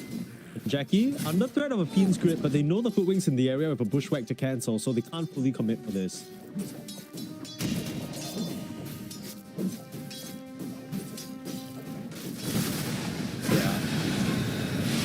Winter's Curse stolen. Uh-oh, that's not a good sign. Naaman might still get cut down. The Embrace actually gonna save him. Meanwhile, there's still the fight brewing. Winter's Curse stolen, used on that Nature's Prophet. The Jabs is closing in. Who has he stomped on? Not coming through, but we're looking at Jing instead. Getting avalanched and killed off. Jing will drop. Meanwhile, Jabs chasing onto Ember. Mac will get sliced. That is Dire's so top nice. tower is under attack. A shame to tame the tail. Radiant's middle tower is under attack. Dire's bottom tower is under attack.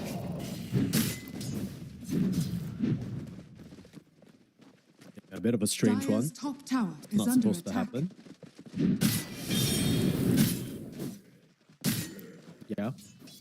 Southeast Asia. Dire's middle tower is under attack. And the thing is, Mac is such a sweet guy. Very, very good natured, very positive, but you know, there's got to be some sort of feeling deep inside where, you know, Dire's he just, middle tower in has a way, fallen. got kicked by this organization, right? Like, they chose not to stick on with him. They didn't have faith in the roster continuing towards TI and dropped them near the end of the season. I mean, he surely wants to prove Dire's something. middle tower is under attack. You can tell, you know, he played his heart out in game number 2, and this game number 3, he's trying to boss up on the Ember. That was maybe the first mistake that we've seen him make this game. Other than that, he's been playing pretty solid.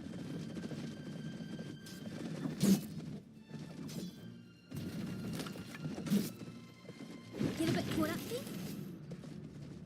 Yeah. And when you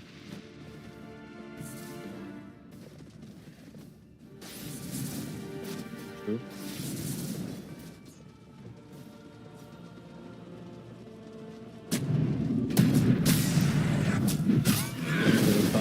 Double set for Storm. You know, like he's trying to set up some sort of ward because he placed the sentry down.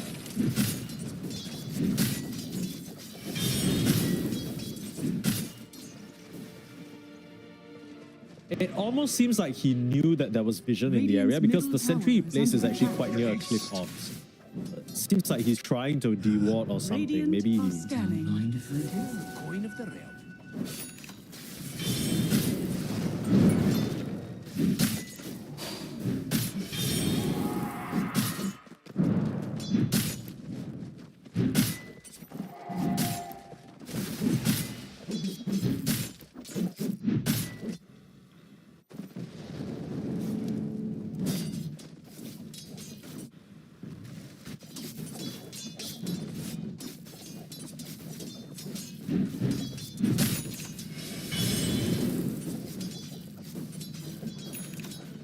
Who cares, right? Like,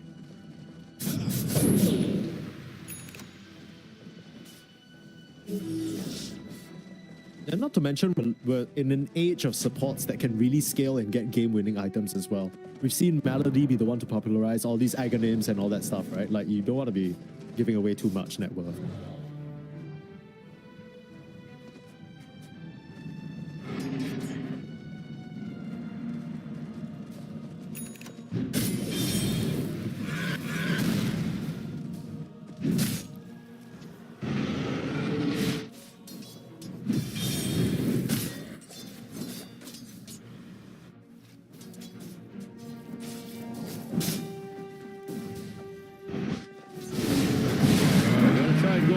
Now, you don't get the grip or sleep actually. You're just forcing the Stampede out and they're happy with that.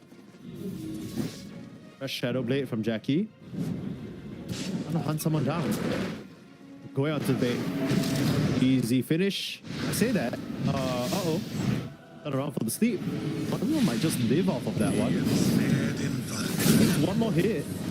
Throw the tree off the mark, okay. Onyo turning around, the grid finally goes down and because to stop the Ember. Things are messy as Jing trying to escape down to the right side. They will find the Ember though, so Nemesis still coming out on top. Now they're beating into Raven who retreats up to the high ground, surviving for now. You gotta keep in mind this entire fight, Akashi is nowhere to be seen.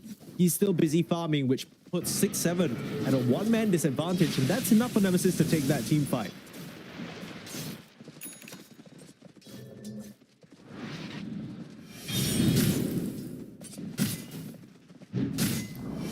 Radiant's middle tower has fallen.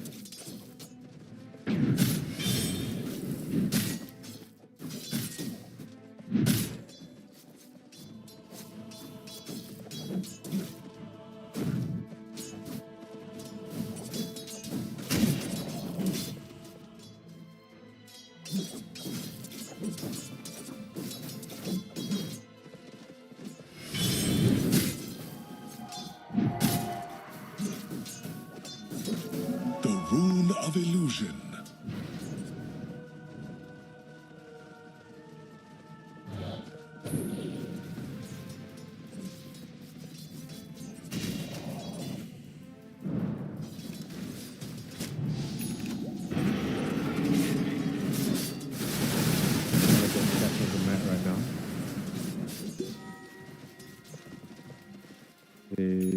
I don't think they are, yeah. He doesn't show. Now he'll show. Ooh, nice dodge.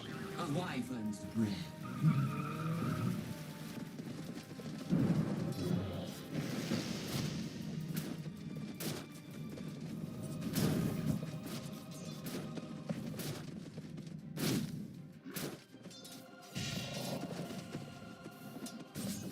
Yeah.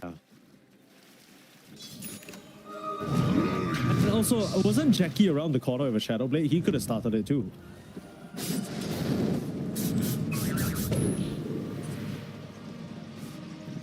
Yeah.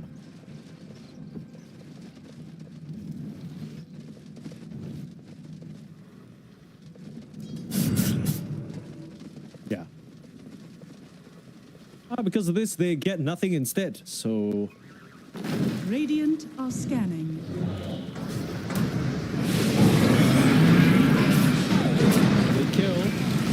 steal the Stampede. Not gonna happen. Jin getting worked down as well. You got a Winter's Curse just to control the Bane. Turn back around, stomp on his head. Kill off 3. Nemesis get it done, but again, it comes at the sacrifice of the Hoodwink. It's a price they're happy to pay right now. Nemesis keeping the tempo up. Radiant's top tower is under attack.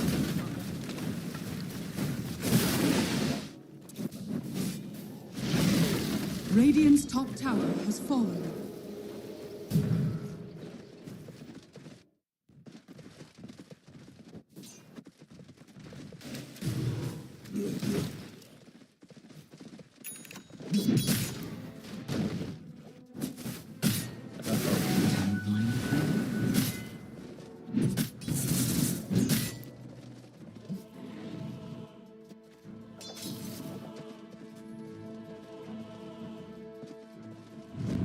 I mean, to be honest with you, I feel like you could just quite literally get a pick off and walk into the pit. Like right now.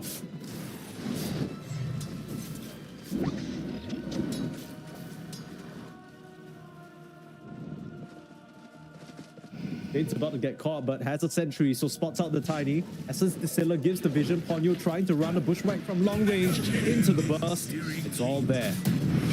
Blink Stomp onto the supports. This is what we wanted. Jin will get caught, and the TP comes through from Ken. The full 5-man collapse here from Nemesis. But the problem is, the Roche is now in the top side, so they're gonna have to make a long journey by the time they reach the pit.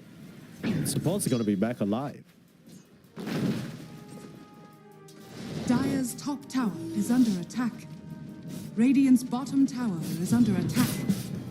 Radiant's courier has been killed. Bear might be dead here. Bro, what the hell? I want to defend my tower. Okay. They don't give a shit, bro.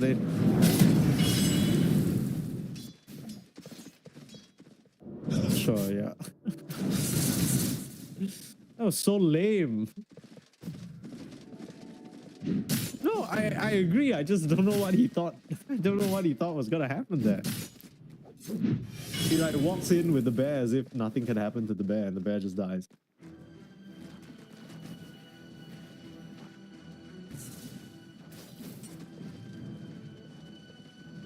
Alright. Well, Nemesis.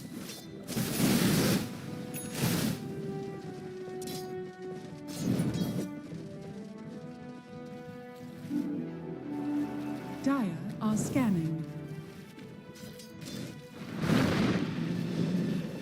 Again? No more raw?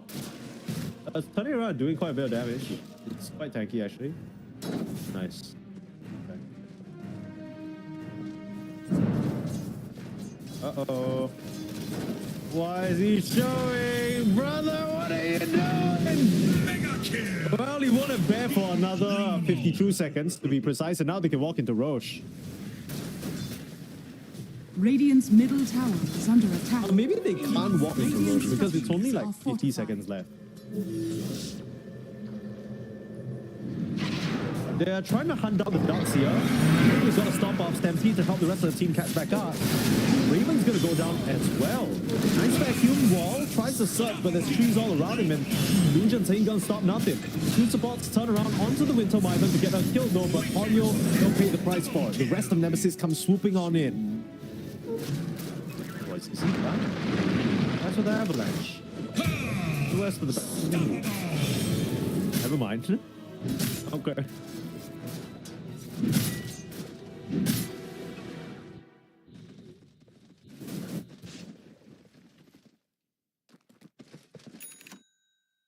That perked me up a bit.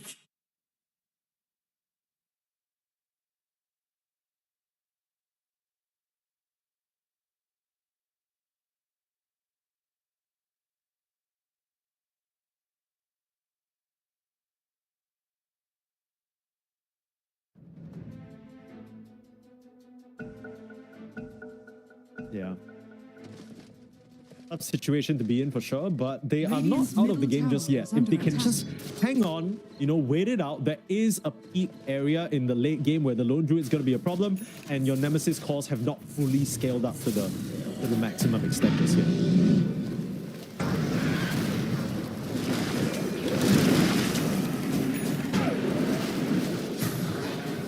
A bit awkward.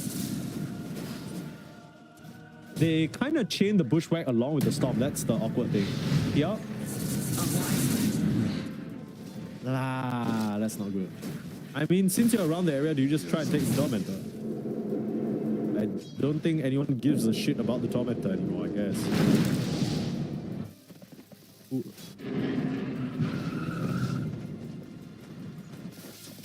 When you're already there, is my thing. Radiant are scanning.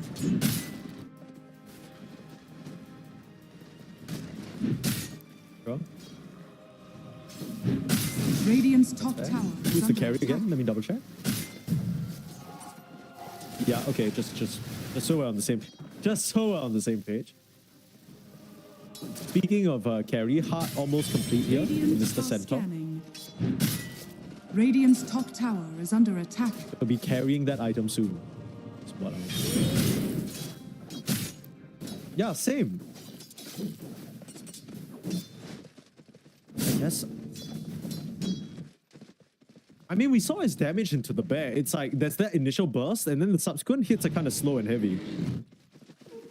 I can see their concerns. Like,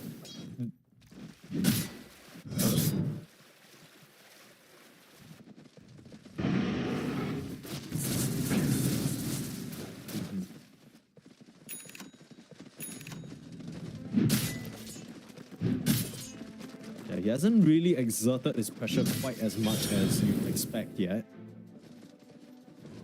To get there.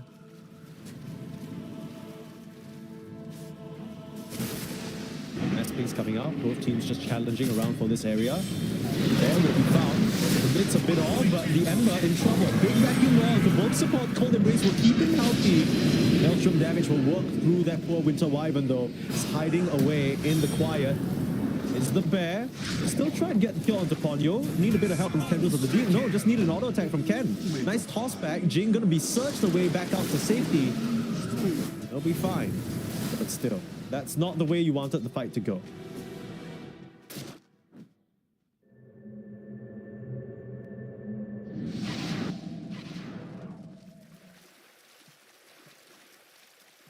Radiant's middle tower is under attack.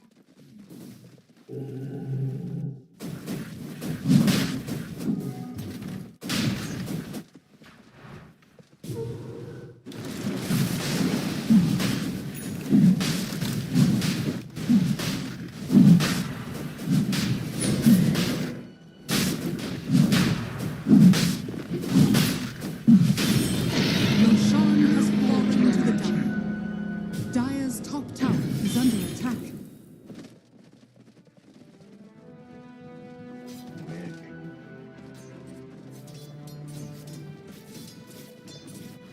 What makes you say that? Dire's structures are fortified. Dire's top tower is under attack. And having fought the BKB to fight the bear, that Radiant's is bottom awkward. tower is under attack. Monster kill. How did Jackie even kill this?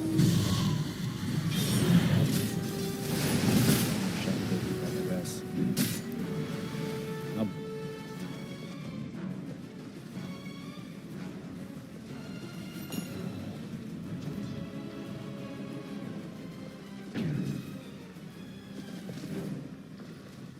Dire's top tower is under attack.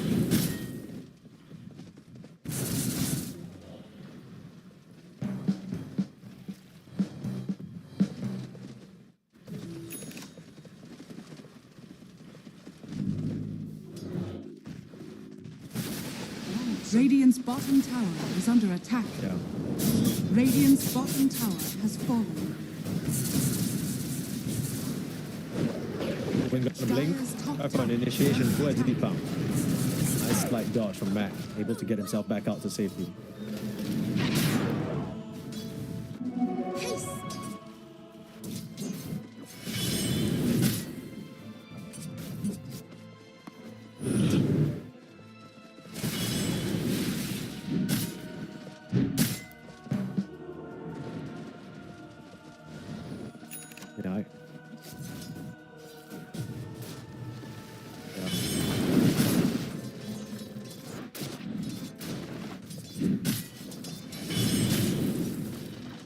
Yeah.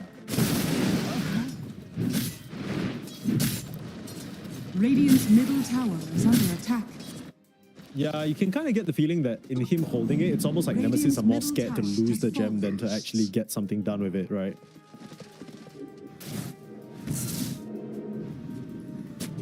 Radiant Then are in scanning. return, you're not really getting much done with the mentioned gem. Jackie. Dire's bottom tower. Well, is they're under charging attack. in onto the Darkseer, but Jackie's connecting. Big avalanche, they kill the Darkseer. Meanwhile, backline Joker in some trouble, but they've already eliminated two. While Akashi, he's still trying to get his bear on that cheeky squirrel. Even the psychic headband to keep it at bay. Now you've got the dusk, and now you've got the kill. Bushwhack bears down. Oh, you got to resummon on 6-7, but those are some nice, neat pickoffs to grab.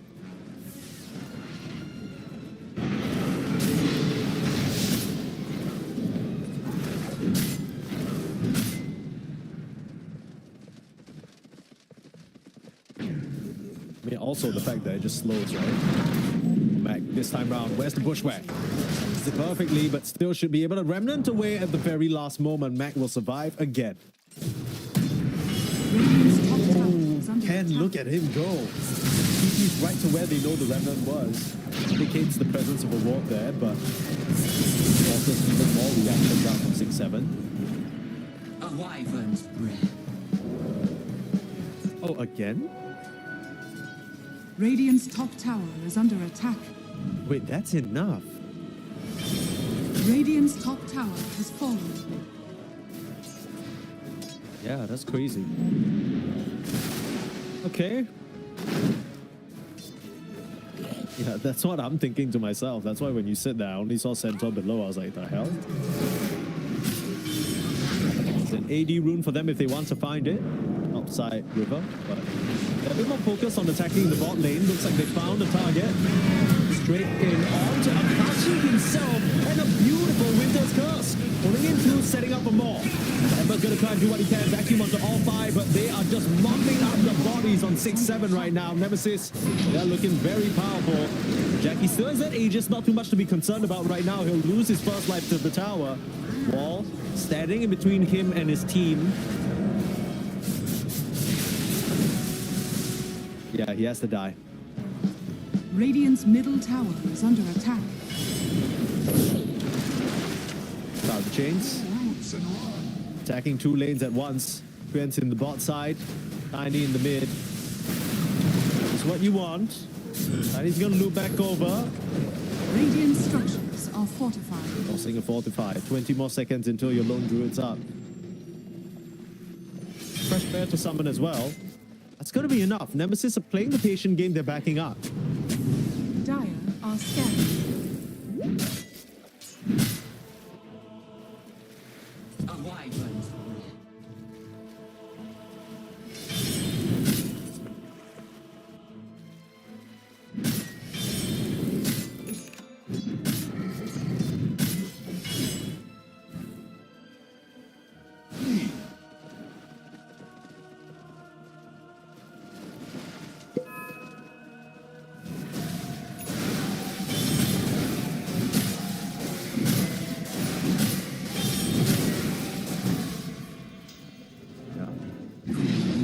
For Jokum, even more damage amp.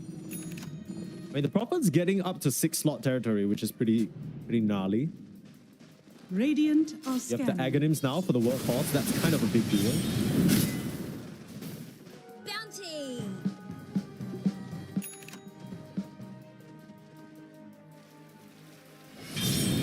Bear's almost done with BKB. 22k, but Nemesis, they still have to be very careful about this bear, and how the side of 6-7 approached the team fights. They still have that big wombo potential. My Mac, he can lay in a lot of area damage. Nice vacuum. He's gonna slide. Yeah, they saw the thing.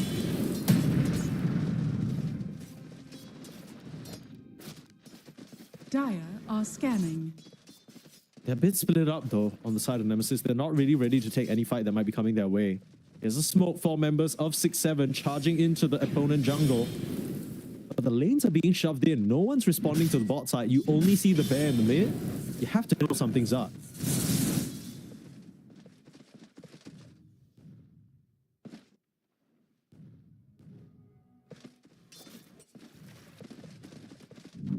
Yeah. It kind of feels like they're stopping to ask each other. They're like, should we keep going, or yeah, let's go. I mean, we smoked to kill them, right? Let's stop. Not gonna connect. Saw an ember, missed an ember. 6-7 immediately bail out of a smoke that they were planning. Try the harpoon, but it's already mid remnant, and now they'll look towards Akashi's bear. Got him out. Try for the jump in, but a nice spear away. Meanwhile, Ember now into the back line. Let them come in. He's doing so much damage. The vacuum of the 3G trying to return some of the pressure, but he drops instantly. Now the bear's still trying to find a target, but they have eyes on Akashi's bear. They've killed off 2 supports already on the side of Nemesis, and they can keep this one going. Someone just needs to help Naman now. Naman is being hit by this illusion. There you go. No buybacks on the supports, as you said. It should be straight into the racks unless some sort of miracle happens. Lane has a buyback now, if needed. 5 seconds though. Try for Blink Bushwhack. Cute stuff from Joker. Not going to net him any Ember now.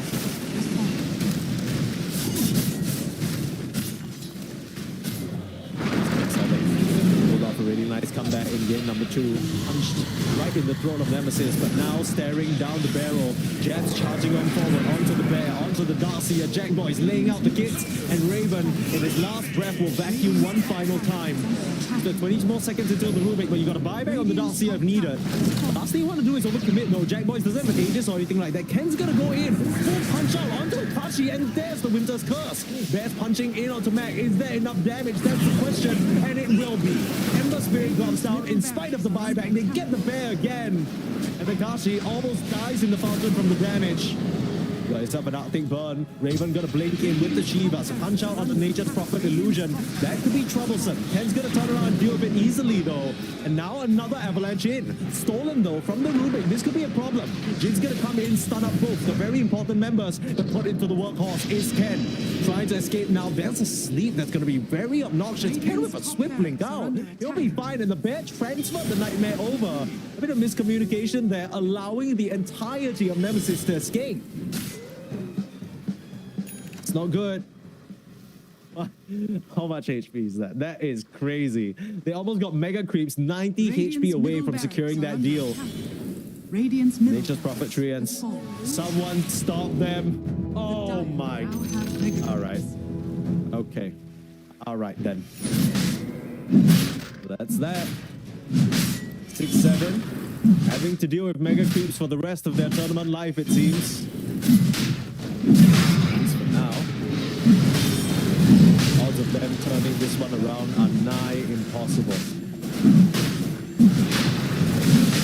Not willing to tap out just yet.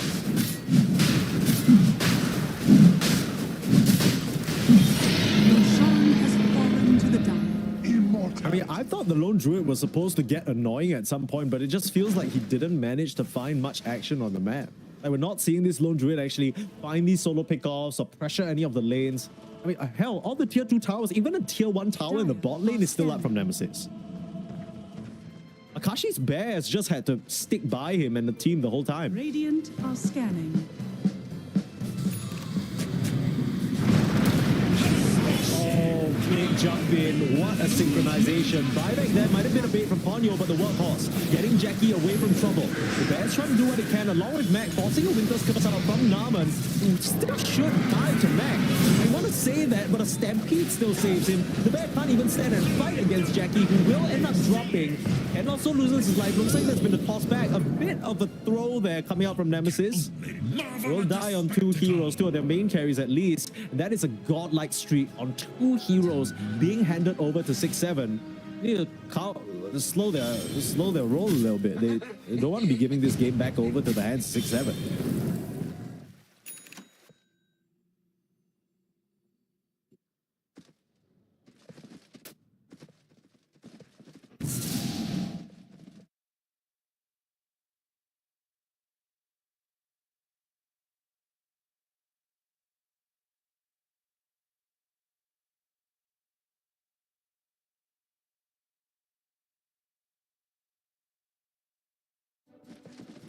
And also, talk about banners when it comes to work, right? My goodness, Jabs having to carry that big, chunky man on his back. That's painful. Throw a squirrel on or Nature's Prophet, you know, now we're talking. That's more within weight limitations. Radiant are scanning. Imagine if you're allowed to carry 2 heroes in that card Dire's if they are bottom tower smaller is heroes. under attack. Dire's bottom tower has fallen. If you can fit them in the boot of the trunk, you can bring it.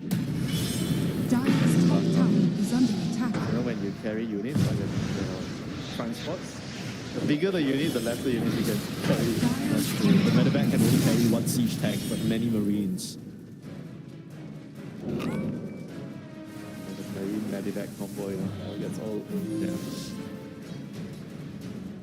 But sometimes you just gotta pick up a full siege tank. You know what I'm saying? You drop, you shoot, and you pick him up again. It's kind of based. Are scanning. It should be the last one if Nemesis finds the right initiative. Yeah, it's gonna find Raven. And no way of cancelling that TP. That was awkward. Meanwhile, the rest of the chase comes on. Mac able to slide away thanks to the Remnant. Everyone escaping on 6-7, but they've been routed all the way back to their base. Trying to look to see if there's any major items that look like they could change the fate of the game here. Maybe a butterfly on the bear? Question mark? Like, that's quite a bit of a damage boost. Nobody has MKB. Tiny doesn't want to buy that item. Prophet could do it. He still has it. You have to sell one of your items. Swift Link is not the item I had in mind when I picked it on Nature's Prophet. Radiant's Yeah, middle it was tower kinda cool is though. under attack. Nah, it's no way this is good. Come on, he got out of that fight alive Oh, because bro, of the you're Swift not Link. moving around in the fight. Your items have to be around you standing and hitting yours. Hold your ground. Okay, to be fair, he did go for the Treant talent, not the TP talent, so he's not really as mobile as he would be. What is this phase boots blink dagger? Is this just to get through the wall of illusions? Had brown boost a very long time. I decided to get pages towards the end of the game. And now the game is not ending because of the throw, the last throw. Yeah, they could... Roach is going to be another 4 minutes away. I feel like this is still within their territory to win. It just... I feel like ever since game 1 ended, it's looked less and less convincing like Nemesis are this team that are miles ahead of the competition and more like they're human. Right? We're starting to see some of their weaknesses. We're starting to see some of the tendencies that other opponents might be able to Hero pool exploit. weakness, I would say. And Yeah. a lot of trouble to the Nemesis. They don't get their heroes, they look vulnerable. Punch onto the hoodwink of all heroes, put him in the workhorse, get him out. I think they're away from the rush. I think they're probably not gonna raise any high ground attempt right now. They need the rush, they need the Aegis, and then they will slowly end the game. But even with the rush, it's like it's not that easy to finish the game. They have to be very disciplined, they have to be very careful. This will be a true test for the team. Double damage. Patience is key, my friend Mike. Tashi on the Are prowl. scanning. The gems have blown these heroes though. Okay, jumping in onto the Wyvern. They're trying to full commit. Where's the saves? Try for the cold embrace first. Onto Mac now. Didn't BKB in time. Ember Spirit in trouble. Ember Spirit never narrowly escaping. Very last moment, now Akashi's bear has to run as well. Wait for me. Oh, didn't get the stomp off, but they still will find the bear. Meanwhile, Raven somehow able to survive on a sliver of HP. They have only one bear left, so this is, I think this will be a decent opportunity for Nemesis to maybe try to set up a trap to kill the bear on the side lane. If they can kill the bear again, this is going to present them with a chance to finish off the game. They should definitely try to. They don't have the Wyvern, but they don't need. The bear is the objective right now. If you kill the bear, you have what, a minute to end the game. 60 seconds, 30 seconds.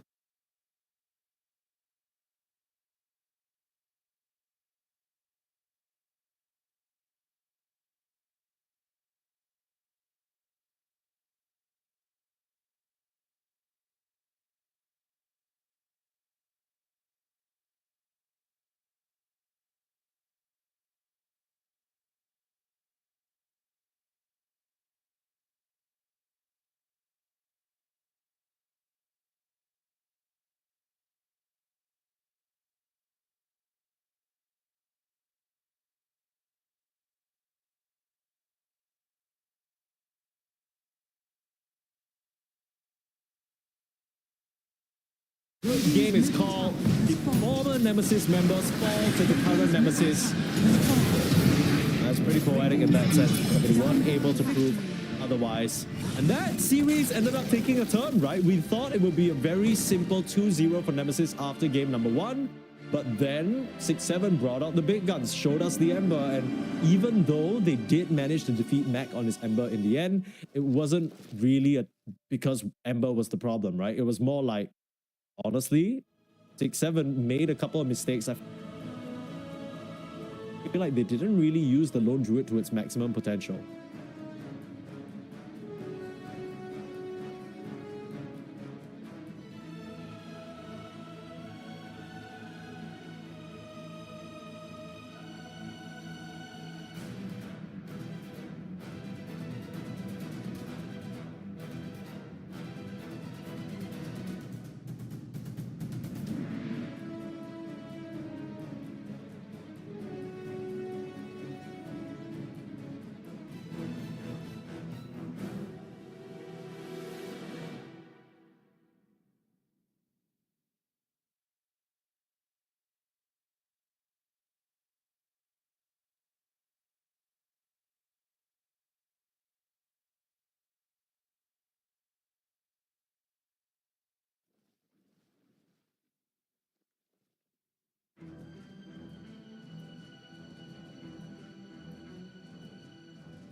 Dire's middle tower is under attack.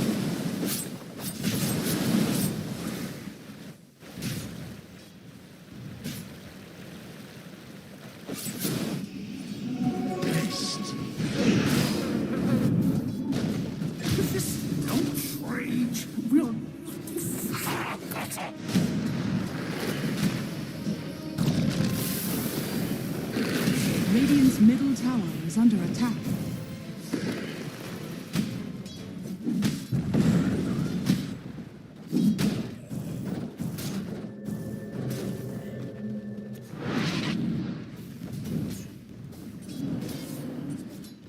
Radiant structures are fortified. Radiant's middle tower is under attack.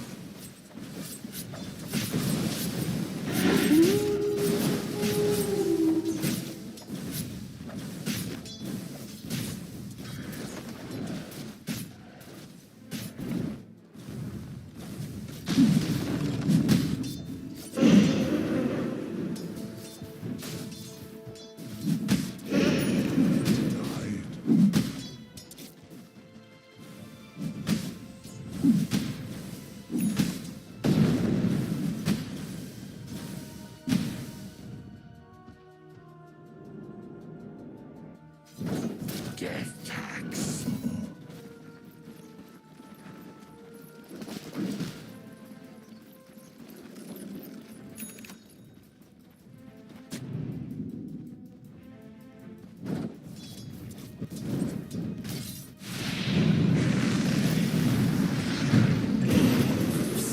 Radiant's top tower is under attack.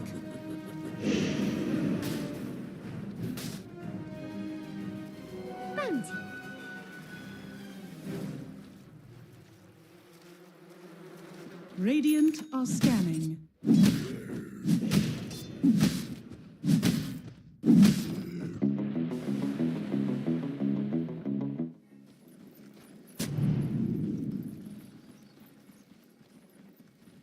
Dire's structures are fortified.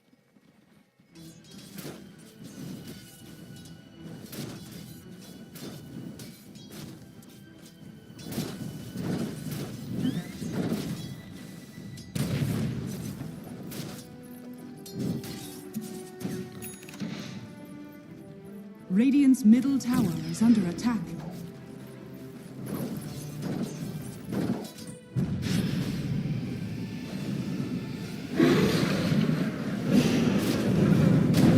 Spirit is willing, but the flesh. Radiant's middle tower has fallen.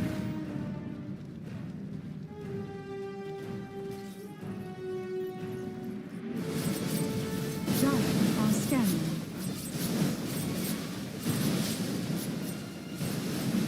Radiant's top tower is under attack.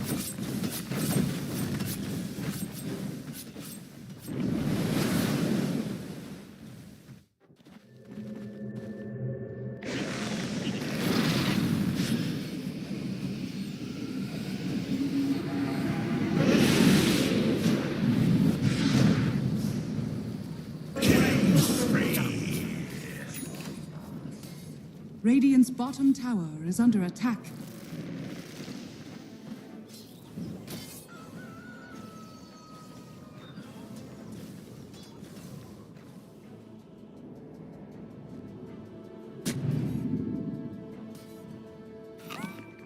Radiant's bottom tower is under attack.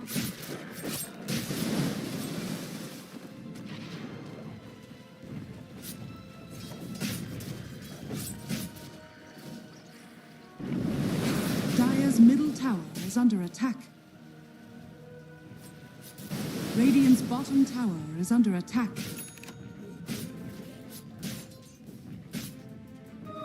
My belly.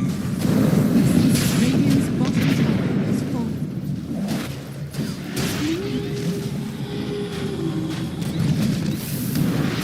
Dire's top tower is under attack.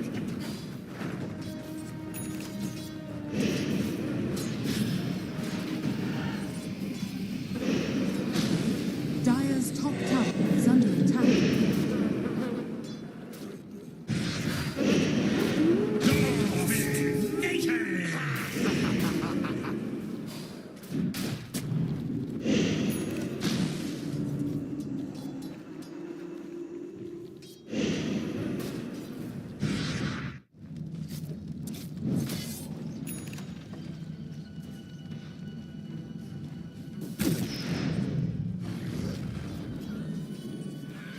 Dire's middle tower is under attack.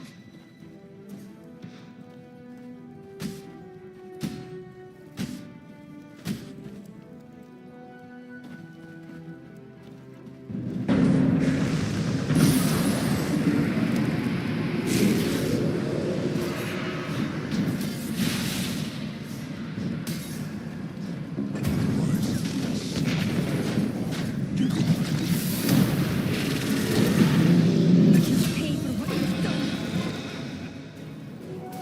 Almighty money.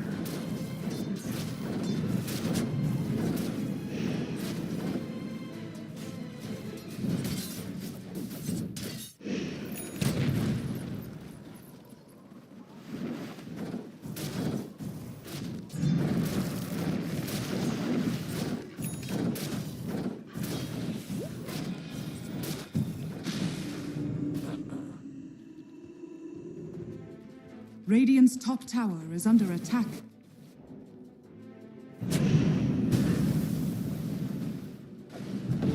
Double damage.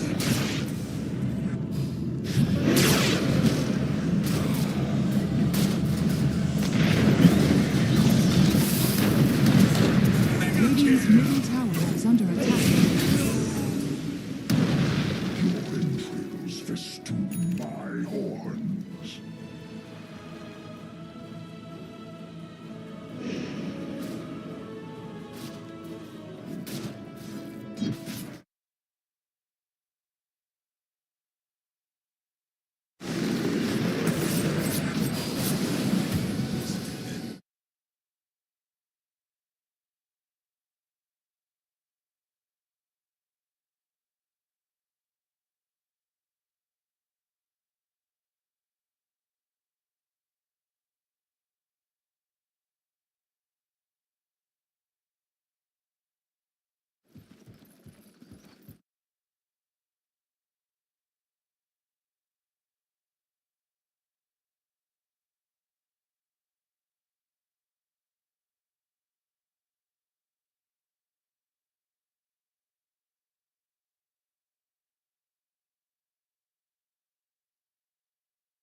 Mark your soul. Radiant's bottom tower is under attack.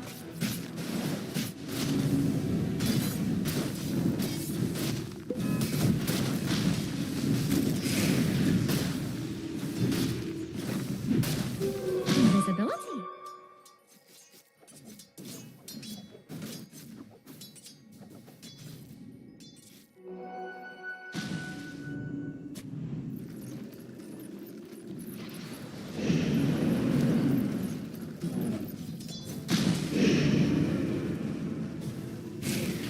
Radiant's bottom tower is under attack.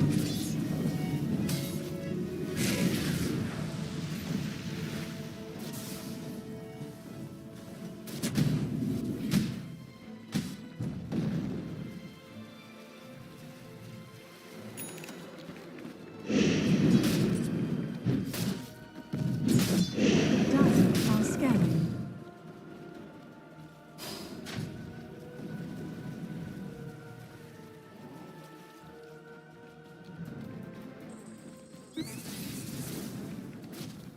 Dire are scanning.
top tower is under attack.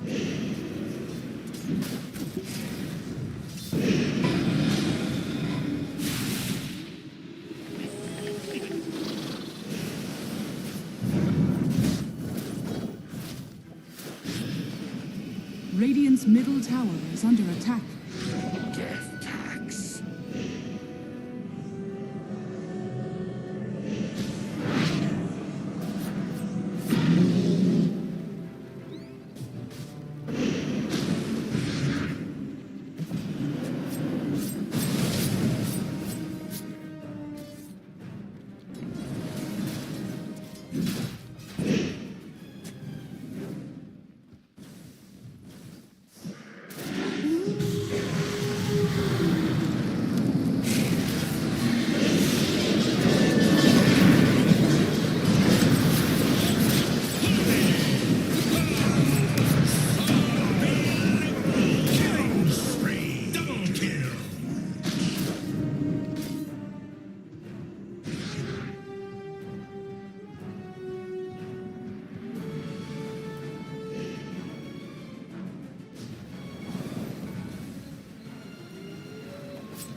Radiant's bottom tower is under attack.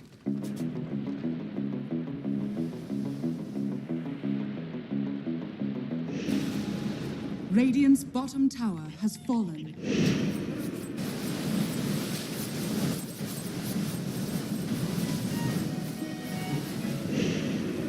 Radiant's middle tower is under attack. Monster kill.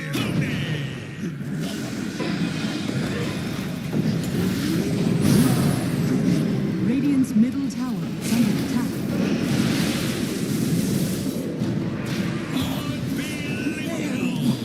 Radiant's bottom tower is under attack.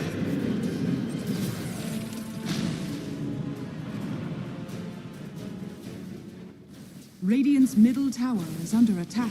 Muchas gracias, afición. Muchas gracias, afición. Esto para vosotros. You rock.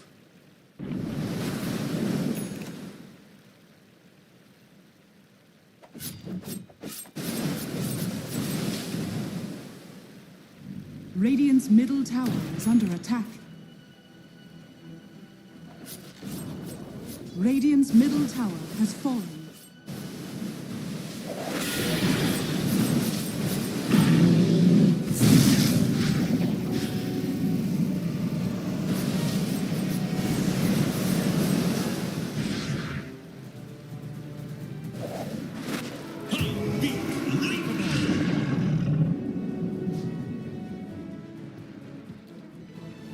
Dire are scanning. Radiant's bottom tower is under attack.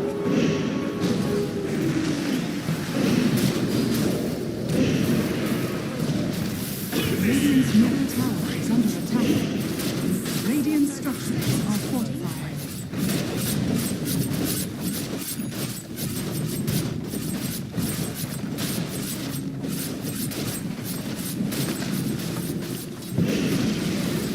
Radiant's middle tower has fallen.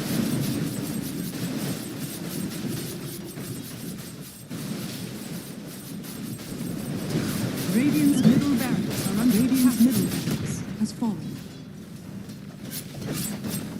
Radiant's middle barracks has fallen. Radiant's bottom tower is under attack.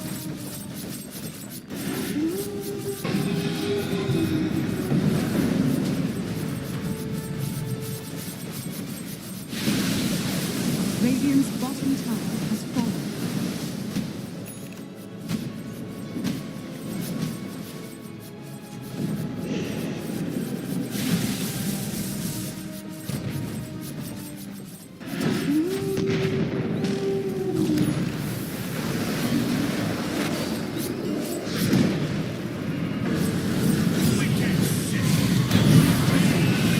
Radiant's bottom has fallen.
Але якщо Innocence теж мотивацію поверне, Саме нормальний я думаю... це снейкінг із тих, що ти назвав. Мені дуже цікаво, що з Фальконом, бо вчора я бачив інформацію, взагалі тільки кілер 10 seconds remaining. залишається. Так і є. З того, що начебто була інфа, що має прийти Сакса плюс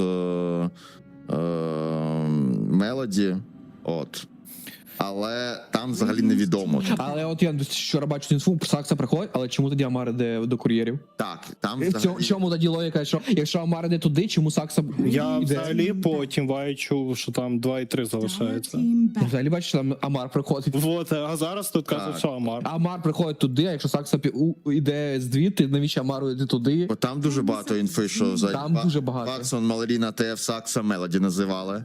Склад, Ось, я теж бачив. Пацан, Малрін. Але це в... ТФ, Сакса і Мелоді. Це писали Falcons, але Блін, начебто це Falcons залишається Скітер. Так, я взагалі бачу, була ж інфа до інта, що Духаліс Сатанік в Фальконах буде. З Малріном і ТФом. Було І четвірка там незрозуміла була.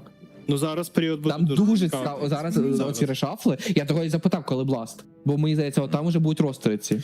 Ну, побачимо. Там взагалі з'явилася інфа, що 9-й сезон Бласту мав бути в Ченду, але, ну, як і минулоріч, але з якихось причин, власне, це... Та там дуже багато Змінили. цікавого. І що Малрін буде де? В ББ, здається, була інфа. Що ГПК йде... Колапс буде в ББ, але це ще з минулого року Ні, інформація. що ГПК бере паузу і Малрін в ББ йде. Колапс іде на зачілку. Зараз буде дуже цікаво. Ну, має піти, по крайній мірі. Тут що? ФП у Наві. ФП у Наві. Тут більш логічний розподіл сторін. Що, буде респект бан? Той самий. Кого? Кеза? Кеза? Ні, думаю. Кеза? Думаю. Тепер треба респект бана Дайнга. Я думаю, реально, без жартів запхати. Ні, ну ФП ж тепер у Наві, що, де треба Ну, Спіріта що, можна банити. ФП Дайнга. Бейн... Ну, Бейн Спіріт, ні? Здесь ФП Дайнг може бути спокійно. Так тоді ж 9-й можна відповісти. Все. Реально Ігор, злякалися? Все. Землю будуть забирати? Я просто мовчу, Ігор. Я не думаю, що земля буде. Хоча Ніку... Ні, він грав на землі в пабліках, я бачу, катався. Я більше повірю, можливо, в якогось навіть просто СФ. Або просто Котл. Просто код. Котл для Дейза. Там він ще й флексовий може бути, Ніко теж певний час показував свого котла. Але так, скоріше за все для Дейза. Що мені таке відчуття, що треба відповідати Ембером прямо зараз. І Банди Сларка. 10 seconds Хоча там remaining. Кускарша, бо ні, Ембером не можна. Та, типу... Проти Ніку не можна. Проти Ембером. Ніку. Тоді земля. Ніку полюбляє героїв, які Тоді Андерлорд просто. накривати. Ну, в минулі вони вирішили, що Андерлорда патч вийшов від Цитекіс тепер. Тут Андерлорд в першій стадії. Логіка цієї команди... Хтось не дуже сильно злякався і забанив цього Андеда, хоча... Не знаю. Ні, почому тут Андед? Ні, я про першу мапу, що Андерлорд тоді був, і Рубик Андерлорд була опція взяти. Вони цього не зробили, взяли Текіса, а тепер Андерлорд в першій стадії з'являється. Але зараз його закриває, там Віверна з'явиться, Рубік з'явиться. Рубік не з'явиться, скоріше за все. Бо вже є Котл. Для Дейза. Да, і Рубік, скоріше за все, не з'явиться. Я думаю, Ніку ж може побігати спокійно. Ну, якщо буде комфортна гра, чому ні? Це якщо прям до 18 терпіти і чекати. Бо... Ну, взагалі так, але... Ми взагалі, таки, коли є останній раз чим бачили трейд- мідова котла? От коли ми взагалі бачили мідова котла останній раз? Якби ми дивилися Якщо- ігри Нікі Кула, то я думаю, Ну, ми частіше на нормальному рівні. Слухай, Ну, в нього нормального рівня. давай так. Ні, на нормальному Лінкс рівні. нормальний рівень? На нормальному рівні. А так, от дата б ти заговорив. Ні, ну в плані International, я говорю. Ну, блін, на The International у нас, ну, коли є Ліна, є Spirit, ти, напевно, не хочеш брати в мід котла.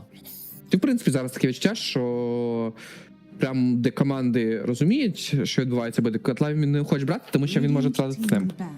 Він завжди втратить темп, тому що зараз ігри 100 хвилин. Є таке.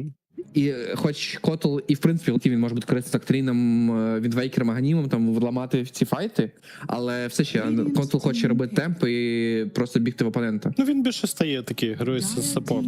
Ну, чи Рубіка так Рубіка не забанили. І от Віверну, до речі, яку ти хотів для Наві, викрали. І буквально Сильно. Слухайте, а тут серйозна заявочка. Так що, може дійсно подивимось 3 серії? Ну що заявочка? Оці два герої, що тобі Потужні? дають? Ні, Так, ні. і вірно. Та тут, хоча, тут може бути аудрафт тисяч разів. Модіки виключаться в Наві теж. Мишки теж розрядяться. Да я подарю хоч якусь Да, інтригу, ніяка ну... інтрига.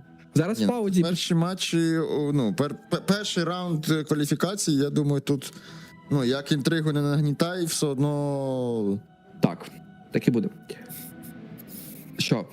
Ну, Кеза не буде, хоча може і в принципі навіть Віверну візьмуть. Та буде. Ну не хочеться брати, але да, я ж забув, що ми Ні, маємо. ну ти правий, насправді. Що ми маємо Тут тут? яких І героїв не що? візьми, тут скіл. Для п'ятірочки, для Рідісіка. Можливо, Дізруптера згадати? Того, який Я один раз- думав за Дізраптора, але мені здається, він занадто слабкий. Нічого, фінальний інтернешнл виграв. І тут, в принципі, непогано Вандерлорда. Крутий герой завжди був. Віверни теж може там якось на неї стрибнути, допомогти з ультом її вбити. Або просто дефолт якийсь рінгмайстер.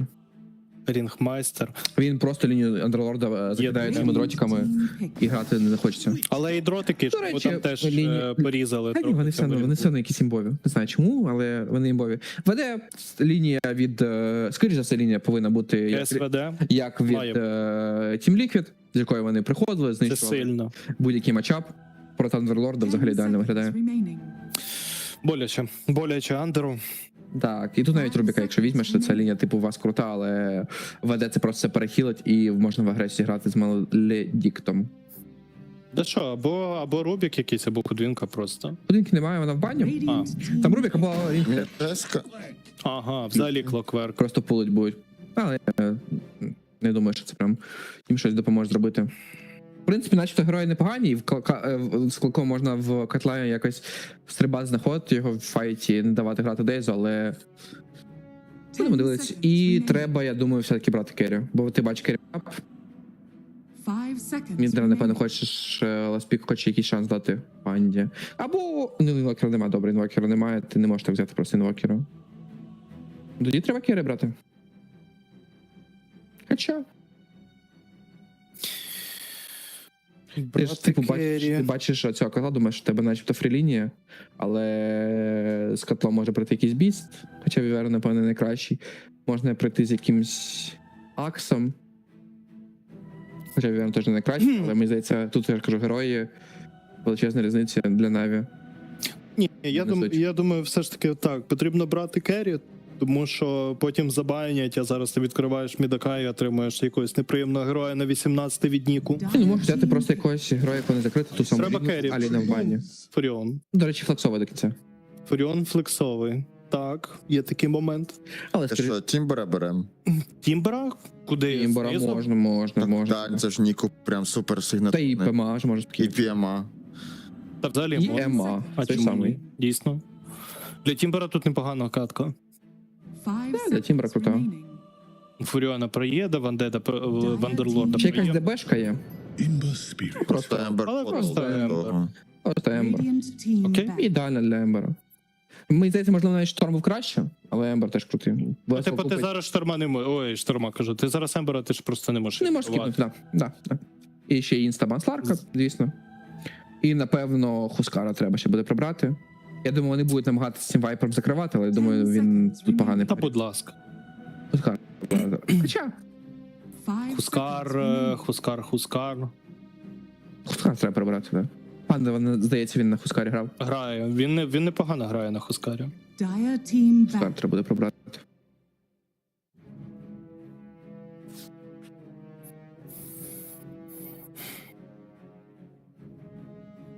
Чи подумаєш, що Хускар дуже поганий герой і приберуть якогось просто в гру нормального персонажа? Халдара самі забанили з верхні. 10 seconds remaining. Маючи вже Віверну. Чому зараз ДБшка мені ще більше тепер подобається для Наві. Завжди крутий герой в Фуріона був. Так, проти Віверна начебто погана лінія, але... Все-таки Вайпера. Вайпера, кажуть, закривайте Хускаром, а не Вайпером. Вибрали таке собі. Що, можна не просто Дума тоді візьмуть. І, типу, Хускара можна не боятися. Є Дум. Є така опція. Я думаю, так. 10 seconds remaining. Я думаю, може на паки взагалі 5 seconds remaining. пограти. Панда чорт. Вперед. Реально, треба пака. Коли ж Коли як не зараз. Вембера на паку зараз як прийде. Ні, ну, да. Ну що, тут Дум? Чи не Дум? І тоді інстапак. Дарксі теж прикольний. Окей. Ну що, ну беріть Хускара. На чому панда чорт буде Ну тільки Хускар, ну... А не може піти просто Фуріон, покачатися в мід і взяти зараз Свена для атакера? Взяти можна і типу пограти в нормальну гру, але в них єдиний шанс Хускаром зараз спробувати виграти. Їм тільки на чізі вигравати, але вони ж нормальну гру не виграють ніколи в житті в Наві. Типу, в нормальну Доту 2. Вони розуміють, що десь на скелі вони просідають і потрібно. Ну тільки Хускар. Їх рятують тільки Хускар. Типу, вони в нормальну гру не можуть виграти в Наві. Ну, моя думка така. Ну що, на чому панда чорт конфідент? Чому буде пандосик закривати? 24-м вибором свого суперника. Що дійсно візьме Хускара? Ну, у нього нема, ну я не бачу опцій. Шторм просто. Лузовий матчап. Ну, не лузовий, 50-50 матчап, який Ніку на цьому рівні кожен виграє. Шторм так шторм. Не знаю, таке відчуття, що ну, є Хускар, і ти начебто багато в ньому граєш, і в тебе реально є от шанс на чізі виграти, а ти береш шторма, яким завжди оцього шторма закривають ембером. І це вже неодноразово, я бачу на цьому рівні, оце вони грали ЄПЛ, і там Майнкраду брали, бо в нього пул обмежений, і бачили оцього ембера раннього досить від Ніку, навіть не банили оцих файперів, хускарів, взагалі не банили героїв. Вони просто банили героя Майнкраду, і там залишався тільки шторм, він брав шторма в ембера, і програвав лінію, і програвав гру. Ні, та ти правий, але мені здається, знаєш, що в таких іграх ти маєш обирати героя, на якому ти просто конфідент. Якщо він був не... Я думаю, він так само думав за Хускара, чи вдасться йому там виграти взагалі гру, бачиш? Все ж таки прийшов до того, що на штурмі покачається. Ну, да, окей. Побачимо зараз, чи зможе перемогти панда чорт, він же панда год на цьому штурмі, або Наві 2-0 обережно, легко, розслаблено закриють свого опонента і будуть грати вже завтра в матчі за слот. Подивимося разом з Бафіком та Тотосом, слухаємо їх. Дякуємо, колеги. Дійсно будемо спостерігати, чи вдасться у Наві без зайвих, я би сказав, таких незручностей закрити цю серію і відправити нас всіх відпочивати 1,5 години до ключового матчу на сьогодні. Звісно, Yellow Submarine проти Mountsport. Звичайно, дебют Dark Lord, дебют шахмат. Наш дебют в болоті. У нас дебют. Ми дебют. Нікс, Dark Lord, зліва направо. Тут вже достатньо цього до корів, щоб ви були в неймовірному просто перечутті цієї серії, бо, ну що тут інтриги нема. А там ми очікуємо 3 повноцінні бойові матчі по годинці плюс, істір 5 шмоточками, все як потрібно, друзі, тому все для вас далеко не розбігаємося. Ну, поки на черзі Наві, ну що тут обговорювати? Як сказав Ігор, ну це стандартна наша золота практика аналітики. Не можеш перемогти сильного суперника, чізово треба піддушити. Так і на першій виглядало доволі чізово, насправді. Ти не пікаєш ліканий лондроїда, якщо ти такий, ну я граю стандартно, зрозуміло. Ні, ну не скажи, тут прям, ну теж правда, але все одно, ну ЛД ми хоча б звикли бачити. Ерспіріт, ну такі герої, да, які з'являлися. А от Чізмиковий, Кускар, Міпо, Аркворден. Можна на всіх героях 5 Крелла Скроужа. Ми обговорювали цей момент, що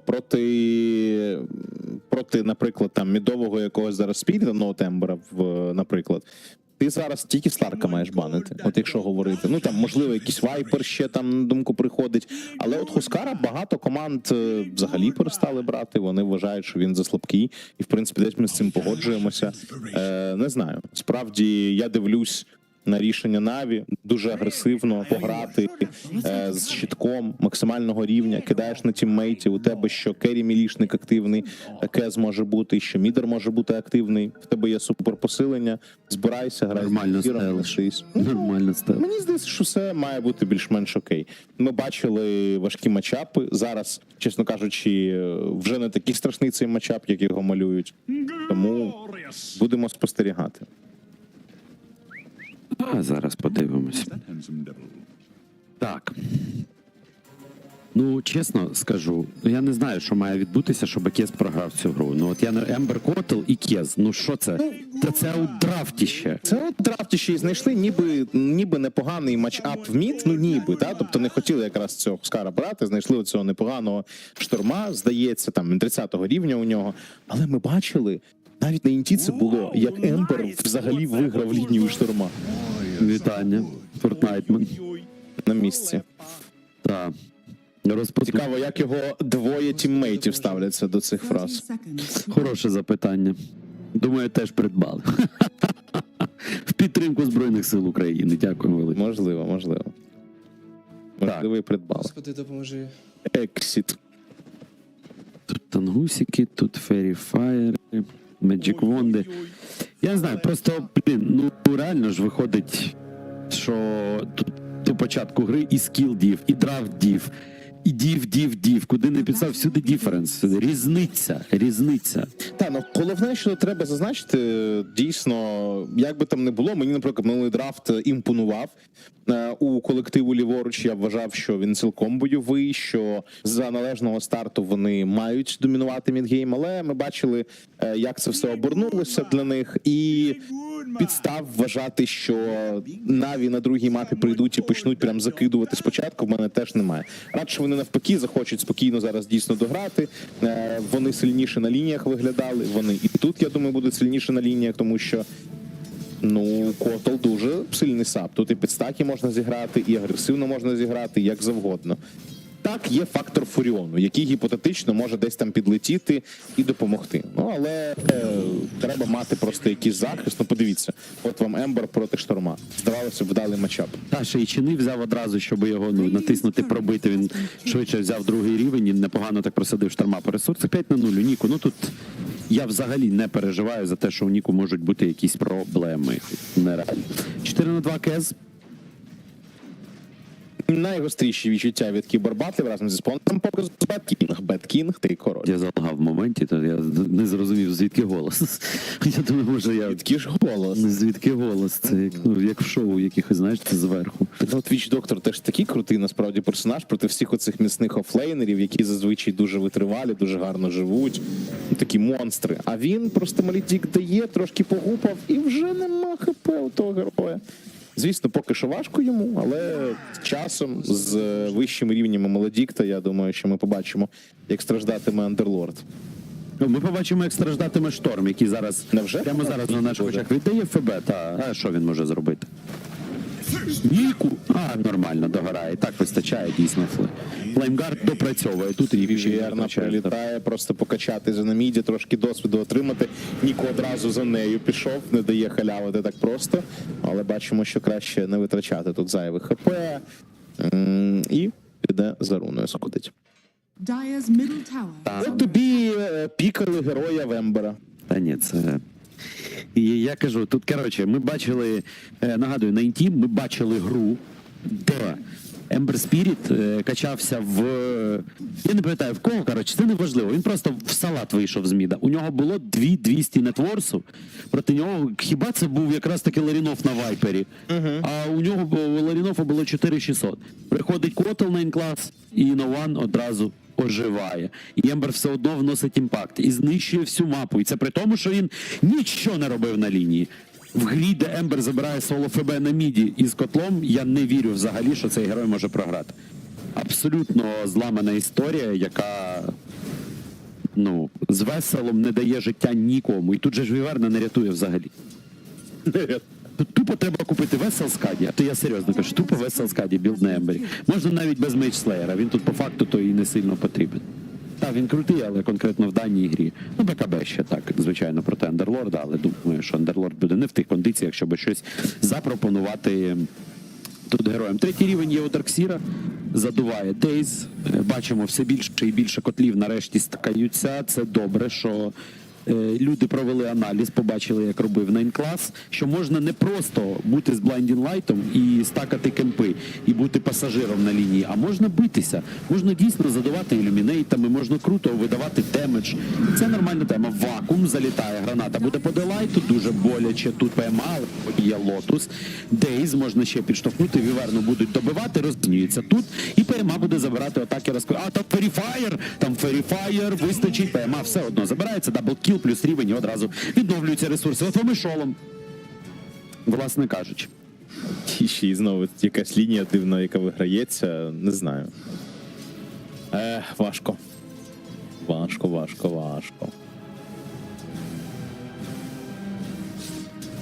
1-3. Знову ми спостерігаємо, як 3 топ-кріпстати. У Натус Вінсера є перевага над своїми опонентами. В міді щось Клок бігає, намагається таке враження врятувати ситуацію, допомогти.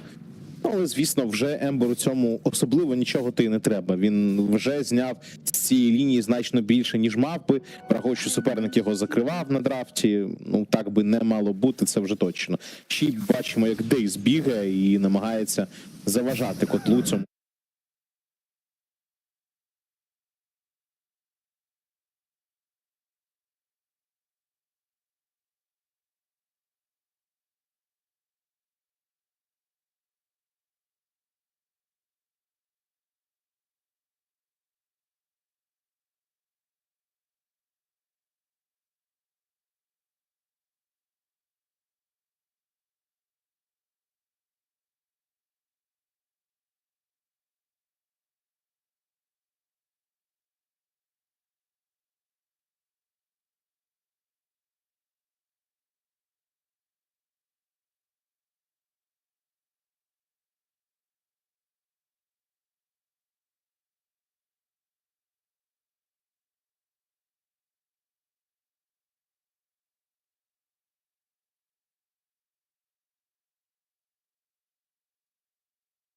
Ембер 6-го рівня, забирають ВВ, перекидаються на шторма, який тільки нам прилетів.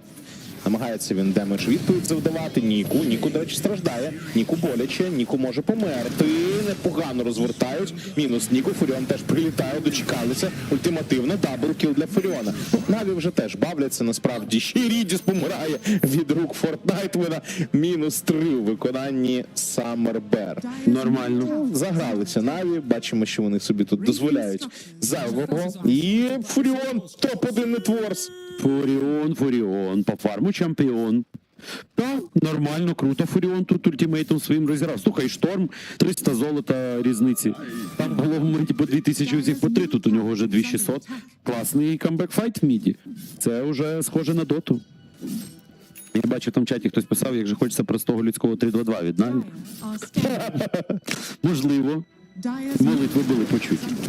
Напад на атаки Родота. Просто вони розуміють. Насправді дуже важко, особливо коли ти молодий.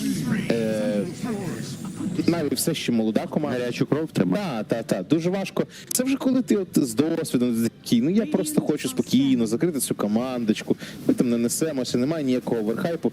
Тут у нього майнсет, у них всіх, я думаю, тут переважно майнсет такий, вони ж просто не нашого рівня. Ми маємо просто йти і розвалювати їх.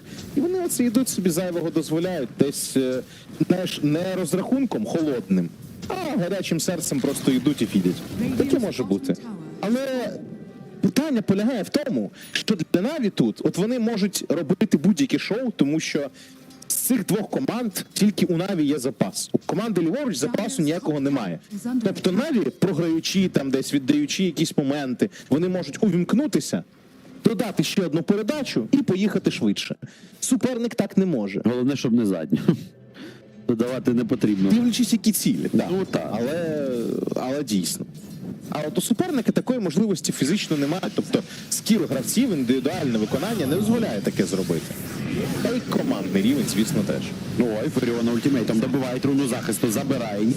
Буде до кінця за Пандагодом рухатися. Там Мелідікт, він задоджив один тік. Він виживе. Це факт. Але страждає. Ніку бігає десь, приходить Мікс. Нікуди звідси не відпустять. Не Мікс, а Мікс. Ніку, руна захисту активовується, пішли далі за Делайтом. Флеймгард є, зараз буде ще одна чакра. Ілюмінейт теж цього достатньо. Ні, насправді задалеко. Ні, от зараз можна було. Запізно трошечки чакра тільки відкадешилась. Нормально. ПТ урна на місці, качаємося далі. Я хотів відзначити Дарксіра. Можна вам ще раз показати? Він на 8-й хвилині 9-го левела, та 8,5. Майже 9-го. Солрінг, домінатор, АОЄ шмоточка, Чазм Стоун. Фантастика. Просто живуть своє найкраще життя. Да, і от нам показують, у Фуріона майже блискавки. Фуріон теж багато забрав. Мітрілхаммер є, ПТ є, Close of Haste є, потрібен лише Джейвелін. Тут реально Фуріону пощастило, круто склалися події на мапі, і він забрав свої лаври. Що там, щось цікаве є? Нічого цікавого. Попереду чекає на тебе цікавинка. Ой, так, там хочеться кайфанути вже максимально, я вже не можу. Плюс мені хочеться послухати хлопців з аналітики теж, які дадуть змістовний розбір наступної серії. Тільки на них і надія. Так, хлопці, ми на вас покладаємо. Ми просто з тобою би не розібралися, я думаю. Я 100%. Ні. Тільки Ігор, тільки Тоні, тільки Богдан можуть дати притомний розклад. Я пропоную навіть, я пам'ятаю... на паузу? Ні, ну можна і так, можна 2 годинки. А ще є карти Таро, можна розкласти. А там є цей Волоцюга. Це, мені здається, основна карта Таро на цей матч. Чисто там Волоцюга тебе натякає на решафл в міді. От якщо розкласти на Таро. Я, в принципі, пропоную до Богдана заклик не йти на паузу під час, після серії. Дійсно, ну, є про що поговорити. Ну ти скотина. Ой. Наступний матч підлягає детальному, ретельному розбору.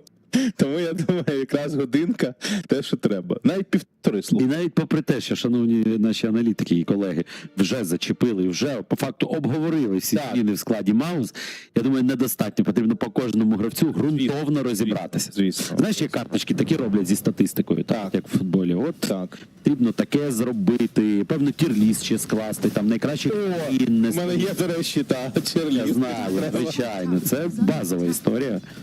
Абсолютно. Такий міні-подкаст, назвемо це так, для того, щоб... Пропоную взагалі нам всім 5 сісти це зробити. Ми з тобою теж будемо в році. Слухай, я пропоную вам в 4, ви нормально. Розберетесь, я відчуваю. Я там зайвий абсолютно. Де в цьому всьому рівняті? Теж перенасичувати треба. Звичайно, що глядач, 5 людей в кадрі. Ну куди це? Він не знає, куди дивитися. Так, треба 4 вже нормально, вони будуть достатньо тримати увагу. Так, 4000 переваги. Вихід на Делайта. ПМА. Мадгалема закинув. До речі, перша команда 33-го. На ваших екранах зараз.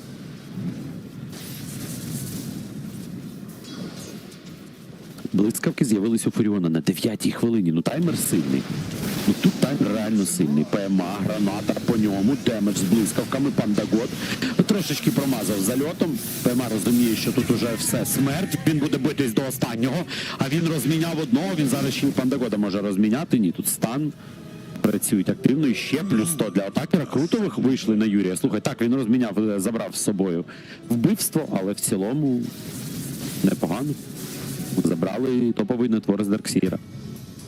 Фортнайтмен єдине, що на топі помирає. Оце неприємно дуже, бо не хотілося, щоб так трапилось. Є у нас Мейдж Слеєр вже. Весел БКБ буде у Ніку. Окей. Це далі 10-та хвилина. Alright.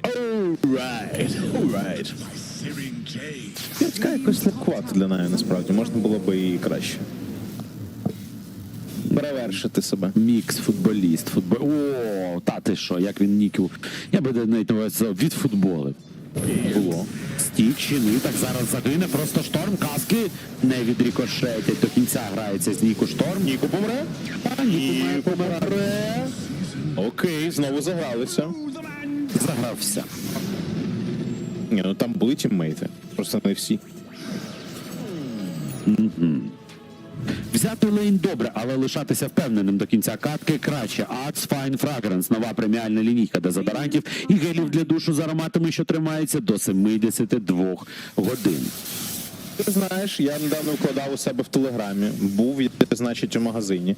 Нічого ж не присилає на Макс. Ні, не присилає, Я пішов, гроші знайшов, звісно, і купив собі всі. Ну, це ж Аквабергамот купив, Blue Lavender купив і купив цей, боже, як? Black Vanilla. Так. Вже спробував Аквабергамот одразу, бо це мій дуже гарно. Мені сподобалось. Так, благородно. Так. Причому я купив і гелі, і пшикалки. Ну, молодчина. Бафік, бачиш. Але міг би, звісно, наш партнер і надіслати. Ну, це база, так. Було б добре. А я от приїжджаю сьогодні зранку і відчуваю, якийсь аквабергамот пахне.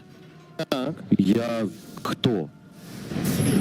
А це ти? А це я. А це ти. О, ідеальний курсак. Тут насправді зупиняють напад на шторма. Боляче від доктору. Натискається щиток. Попелу забирають ВД. Боляче Наві. Мінус Дейс. ПМА теж зараз постраждає. І Ніку страждає. Кіляється Віверна. Регенерація активовує Ніку. Треба виходити. ПМА на Сурджі. Відходить, але мінус 2 саппорти. Нормально. Бачимо, що перевага зменшується. Було 5000, вже 3. Там фіданув Ніку, тут фіданули саппорти. От ти маєш. І Фуріон топовий нетворс. Нормально. Нормально, Саммербер. Слідчі, за кого ти вболіваєш, нормально йому. Ні, ну слухай, ну нормально. Теж правда. Дають, щоб не розслаблялись Наві. Тест трохи. А що, зараз отак от пограєш пару Саммербер, а потім раз, а у тебе вже тір-1. І що, а ти на розслаблених? Ні, так не можна. На розслабоничах тут не можна. Тут потрібно одразу вриватися, так би мовити, на серйозному обличчі і розвалювати опонентів без шансів. На топі напад на Фортнайтмена? Напевно. Так, він встановлює клітку. Мілідікт влучний, не влучає слешем. Джоц, Раптор Денс. Вперед, нормально. Послухай! Що? А я тільки задумався зараз на атакер доту. Вихід тут Фуріону дуже боляче. Він має помирати. Ніку виходить. Дейз на місці. Оновили трошечки мани. Весел чини. Задувають ілюмінат. Ілюмінати задувають. Вже? Ну я оце і думав такий, договорити це чи не це. А зараз мене почнуть підозрювати якісь масивні ложі І що? Ці всі речі. І що вони тобі зроблять, якщо ти до цього якось причетний? Правильно? Мене запротектять, правильно? Так, ну, Фуріона вбили. Так от, Мілідікт, Ускеза пасивка. Так. І що? Демедж. Terrible. Рахуй там демедж по часу. Я згоден, по часу демедж підходить мені. Ну, а ти мені, а я тобі. Часовий демедж. Ви ж кажеш, що ми будемо робити 1,5 години. О, ми зараз глядачів запросимо, ми якусь чи монополію, чи ще щось. Підчепили, шторма тут підтягнули вакуумом, стан готовий. Ще монополія, давай щось інше. Ну, у тебе, дивись, я буду відпочивати, а у тебе телеміст з студією. На 1,5 годинки. Ігор мені, знаєш, що сказав? Але я тобі цього не говорив, насправді, але тільки що, коли ми обговорювали, Ігор мені в особисті повідомлення написав, ми вже йшли до режисера і домовились. Включення буде, ми не паузимося. Все, супер. Шива у ПМА тим часом на 15-й хвилині майже 10 тисяч нетворсу. А сьогодні ще ж Юкс грає. Я міг би з'їздити подивитися. Там була тривога, зараз матч трошки пізніше починається. Я міг би з'їздити, подивитися і повернутися. Прикинь? О, нормально. Це Так, сильно. ПМА тікає. О, отак от його зловили. Полетів клок, не зовсім ідеально влучає. Вакуум гарний від ПМА. Він досі живий, непогано живе. ПМА, чи лікування летить? ПМА виживає, помирає шторм. Боже, як їм погано. Їм зовсім погано. Вони нападали втрьох на одного фіолетового маленького зайчика. І всі померли. А не треба зайчика чіпати. Ну, до речі. Нападу з Вінсена. Як він закрутив той історію команди. Дійсно, не треба було чіпати зайчика. Фуріон. Що там у Фуріона, покажіть, будь ласка. Там БКБ потрібно, так? Він Драгонленс несе собі. А ні, не Драгонленс. А що він несе собі? Блейдефалакріті? Ой, я його зараз Ніку Дота винюхав, побачили все, атакер буде помирати. Весел тут і навіть Блейдефалакріті привіз, Фуріон до побачення, на жаль. Непогану шкоду завдає у відповідь, але Ніку тут набагато сильніший, помирає. На жаль, єдина надія по факту команди Саммербер.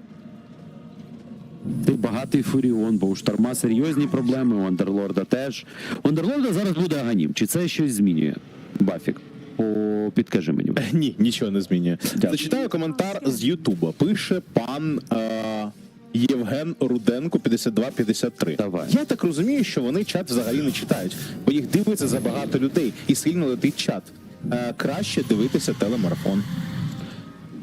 Дивіться, друзі, ми читаємо чат, просто не можемо відповідати в лайві, тому що затримка між вами і нами складає 300 секунд, що означає 5 хвилин. Це означає, що ми не можемо відповідати нормально в лайві і навіть поза лайвом, тому що поки ми відповідатимемо вам, вже контекст ситуації може змінитися і зникнути взагалі актуальність цього питання. Тому так, на жаль, ми не на The International, де немає, не на лані, де немає затримки. Ми зараз в онлайні і дивимося онлайн-кваліфікацію. Відповідно, на онлайн-кваліфікації зазвичай затримка 5 хвилин, і тому між нами і вами є часопростір, і ми не можемо нехтувати ним. Так, і ми нічого не можемо з цим вдіяти, як би сильно ми не хотіли.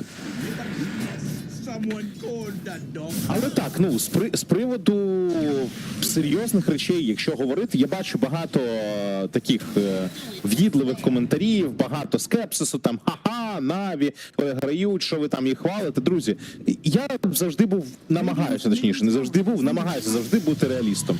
І казати, що Наві провели поганий останній сезон, це звісно поганий, тому що вони потрапили на 2 ключових турніри минулого року. Безумовно, це поганий сезон за його підсумками.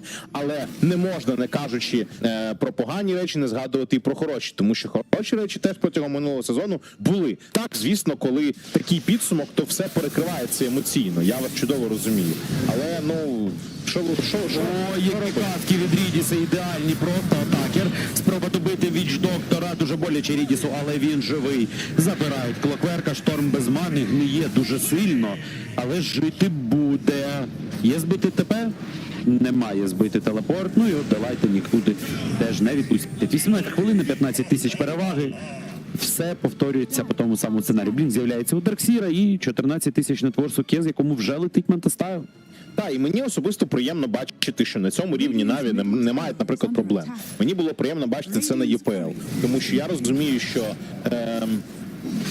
за нормальної ситуації, він його знищив просто, за стабільного, гарного підходу, коли не буде зайвих емоцій, коли не буде зайвого якогось тиску, ця команда може вміє грати в доту.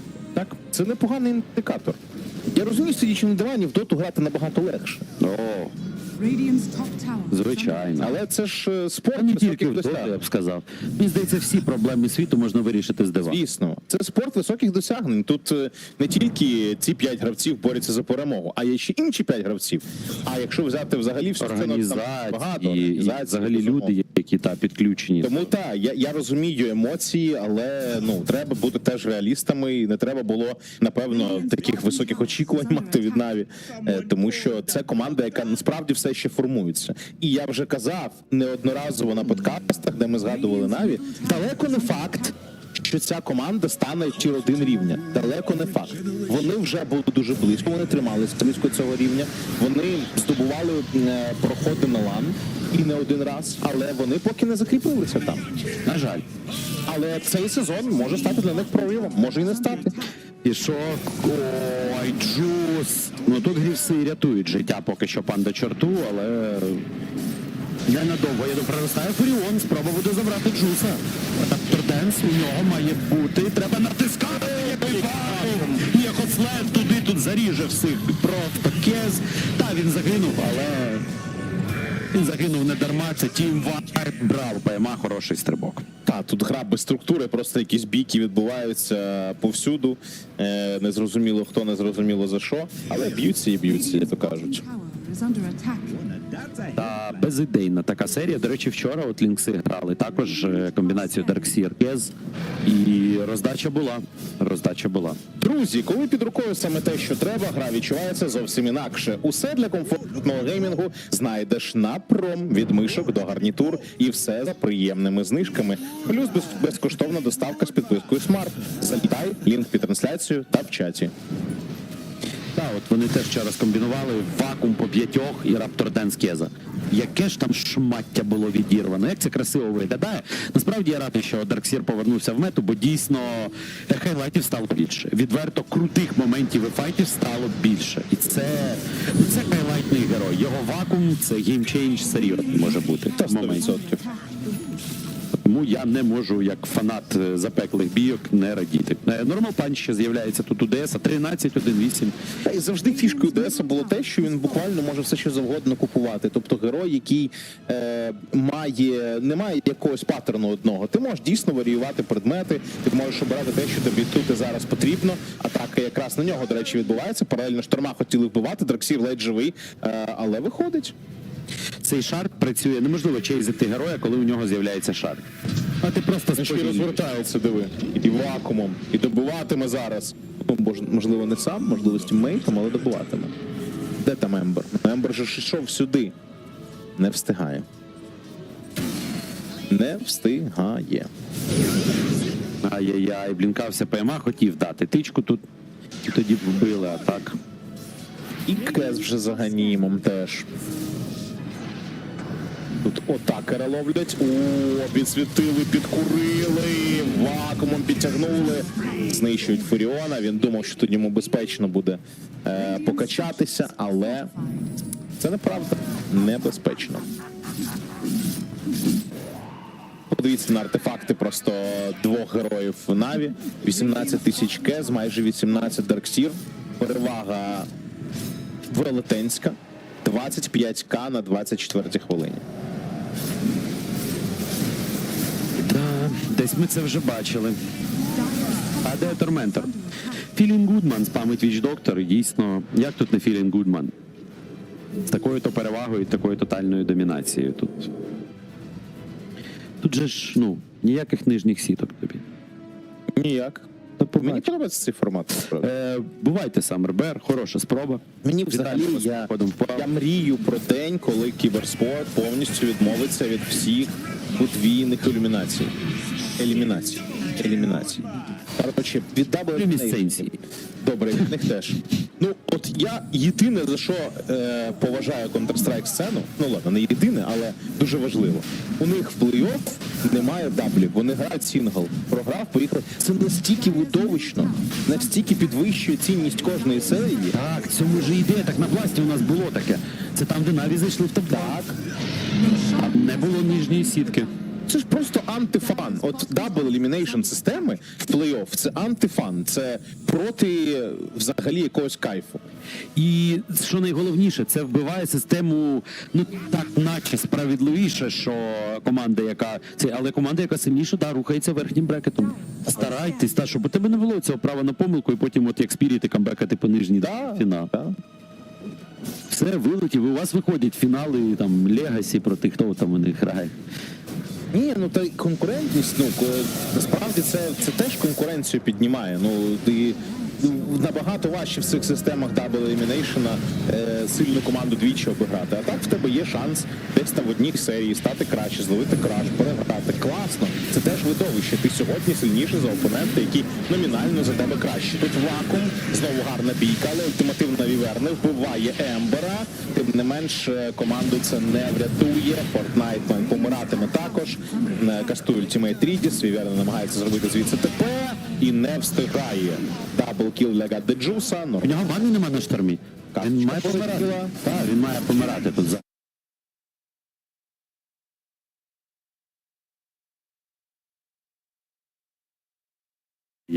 Поки що б'ється когами, намагається. Він іде, він забирає ультракіл. Тут без шансів. Браво, Тарас. Найгостріші відчуття від кібербатів разом зі спонсором показу BetKing. BetKing, ти король. Radiant's top tower has fallen.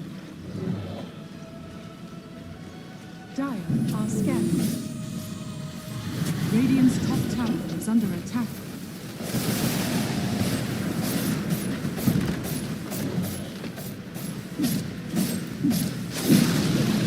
Radiant's top tower has fallen.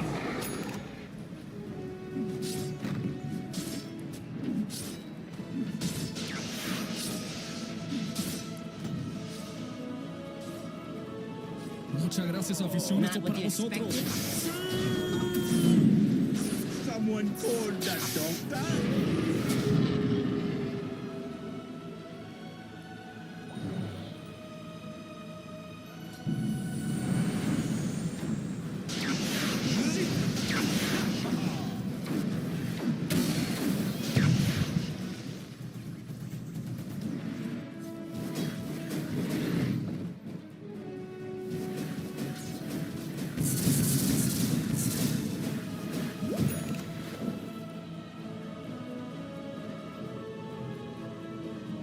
Воу, найс! Оце потужно!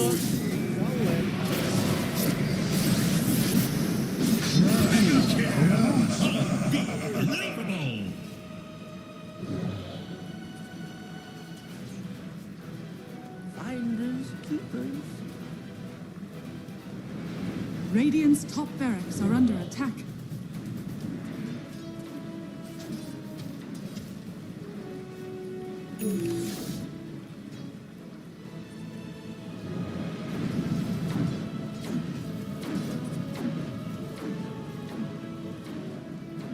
Radiant's top barracks are under attack.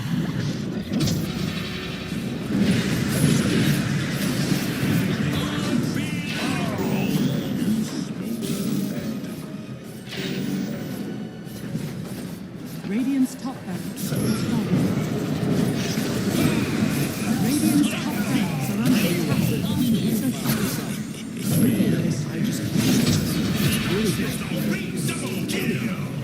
Radiant's top barracks has fallen. That make a big mess. You are currently in a Dota 2 pause game. Please remain calm.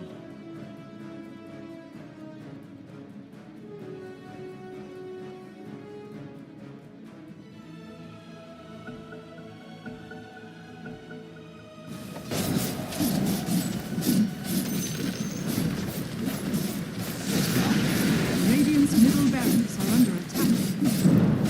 Dire victory.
can bring some new ideas, but you know, perfecters of the role itself will already outclass you, outfarm you, outplay you, and then there isn't really much to improve upon.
As a top, Boone is fighting back with Morality as hard as he can. Morality's a little creep, doing a lot of work against the bear as well. The great sin that Bune is doing right now, playing the Lone Druid, is that he's not using the Panda skin as you're supposed to.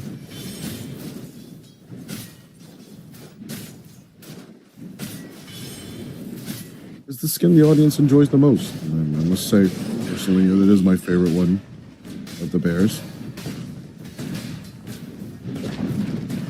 Dire's middle tower has The fallen. big tower finally falls. Let's pull our attention.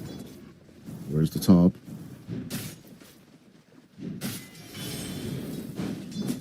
Yeah, the bear just cannot outzone the centaur.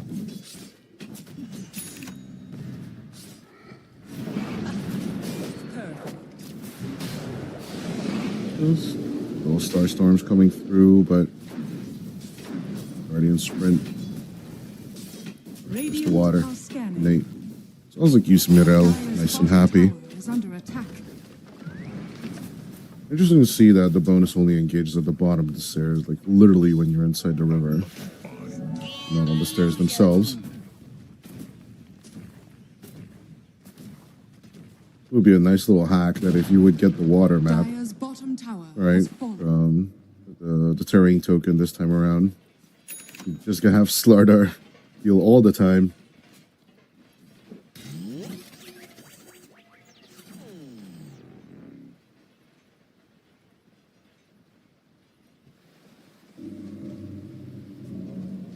Honestly, I think the sad thing to see is that for Namiga, this is going to be a team comp issue.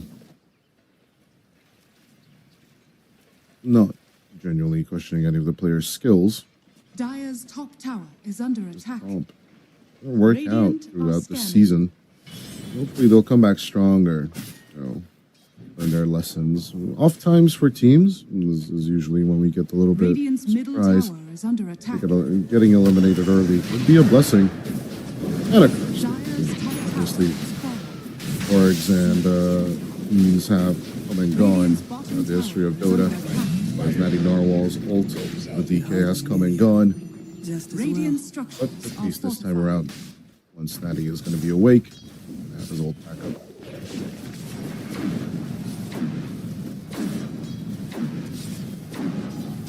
Radiant's bottom tower is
food for me.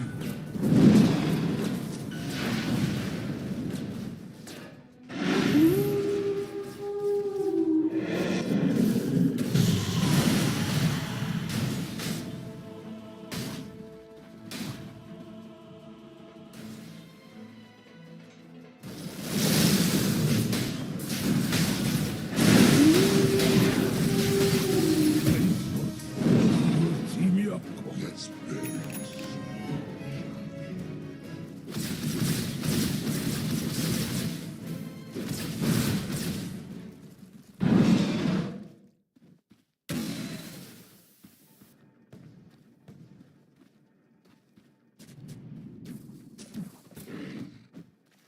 Radiant's top tower is under attack.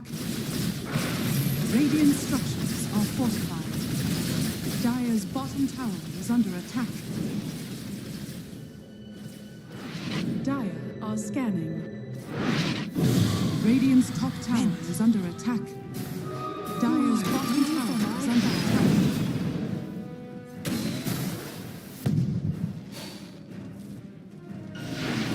Killing spree goes out.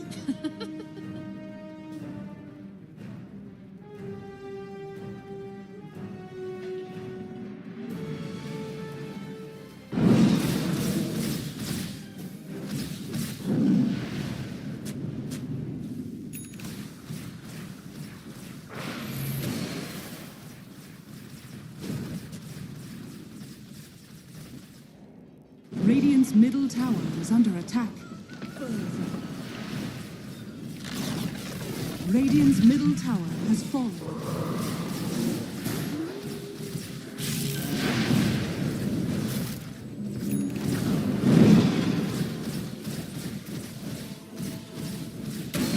Rock it on.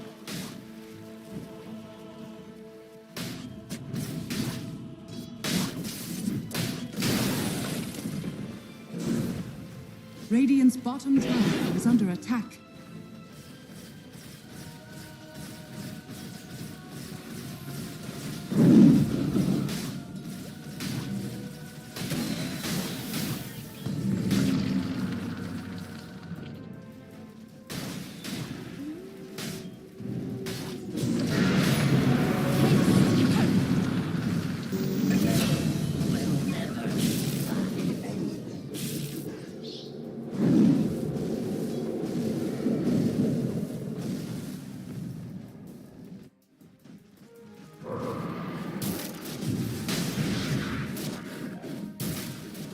Dire are scanning.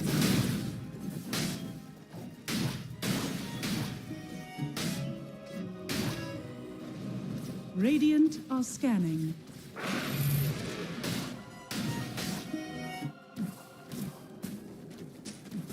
Dire's bottom tower is under attack.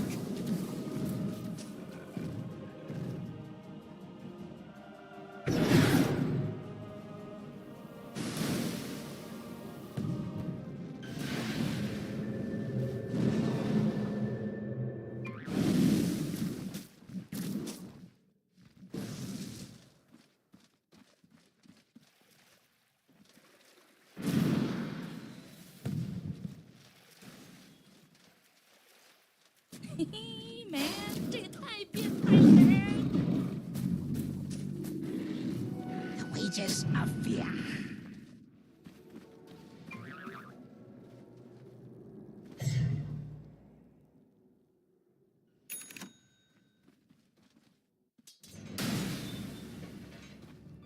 Invisibility. And it's off.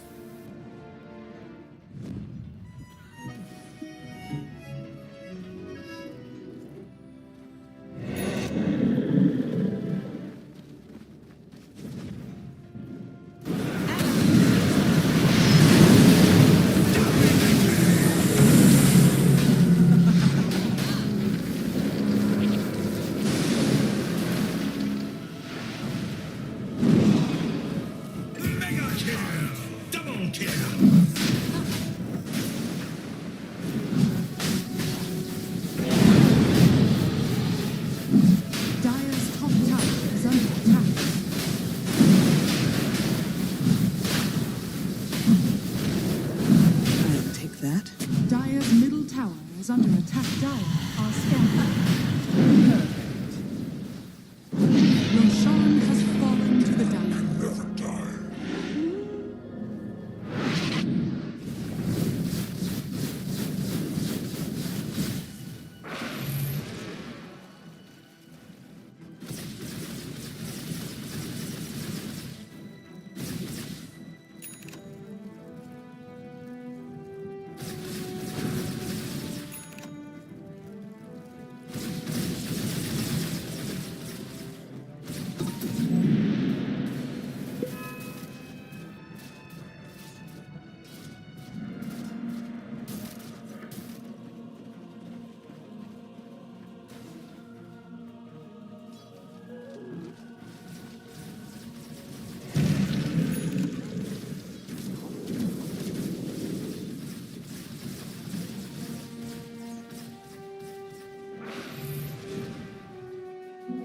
Haste!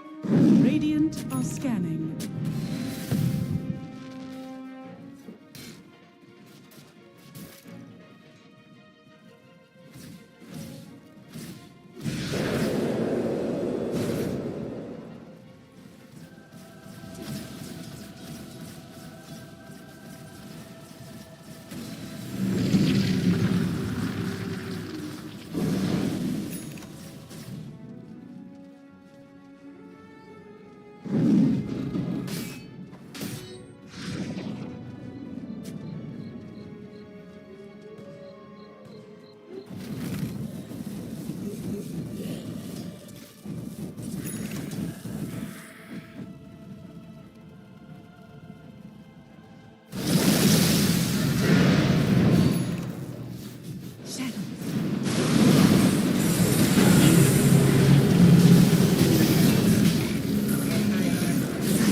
Radiant's middle tower is under attack. Radiant structures are fortified.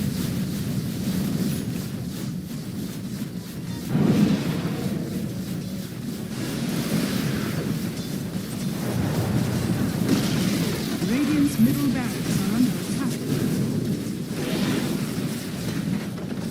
Radiant's middle barracks is fallen.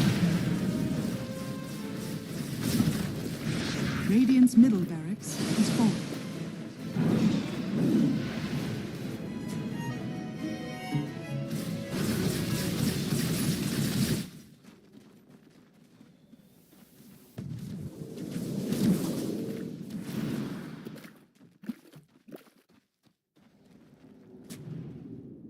Dire's bottom tower is under attack.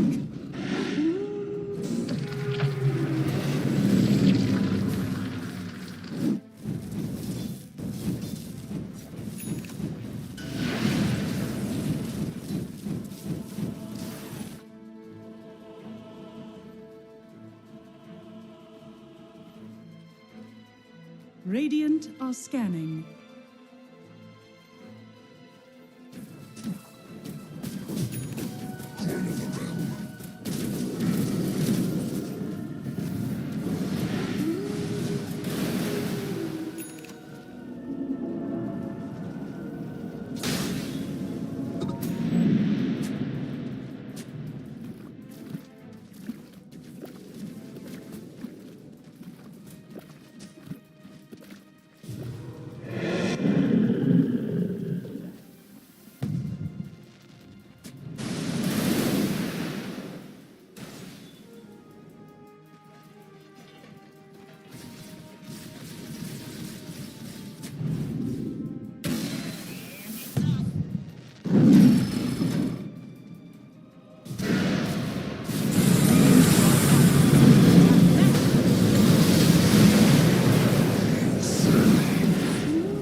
Radiant's top tower is under attack. Radiant's top tower has fallen.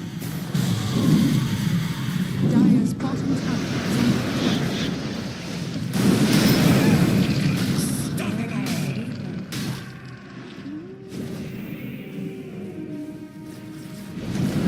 Dire's bottom tower has fallen.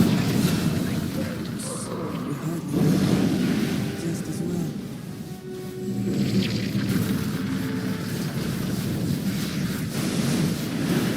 Dire's bottom tower is under attack.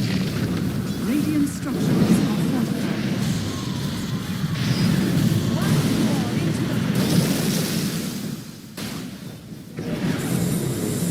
Radiant's top tower is under attack. Dire's bottom tower is under attack.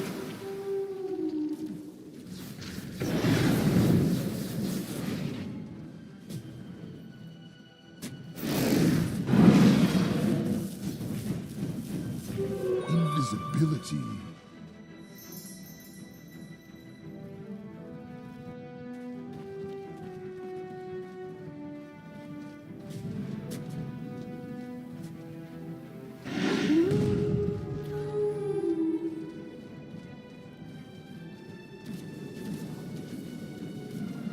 Radiant are scanning. Silence. Shadows take us.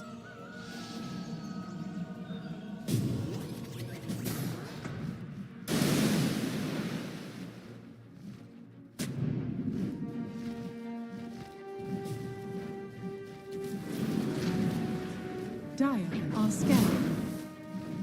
The wages of fear. Silence seal you.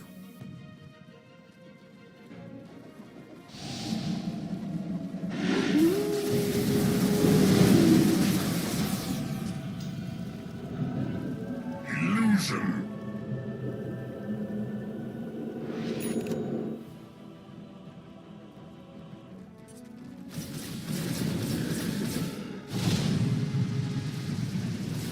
Radiant's courier has been killed.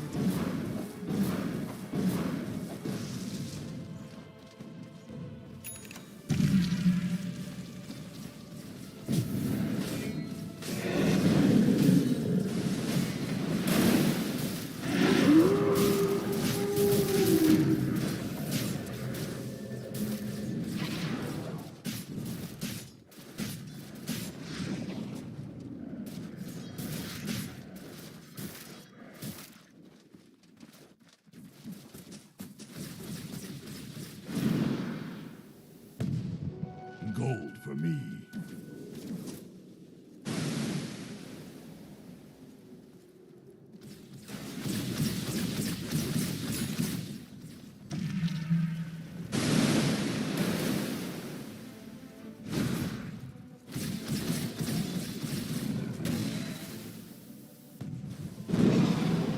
Radiant's bottom tower is under attack. Radiant's bottom tower has fallen.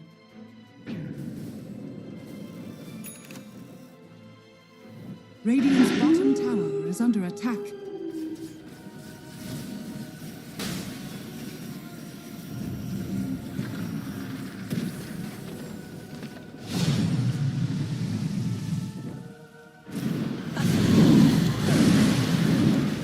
Radiant's bottom tower has fallen.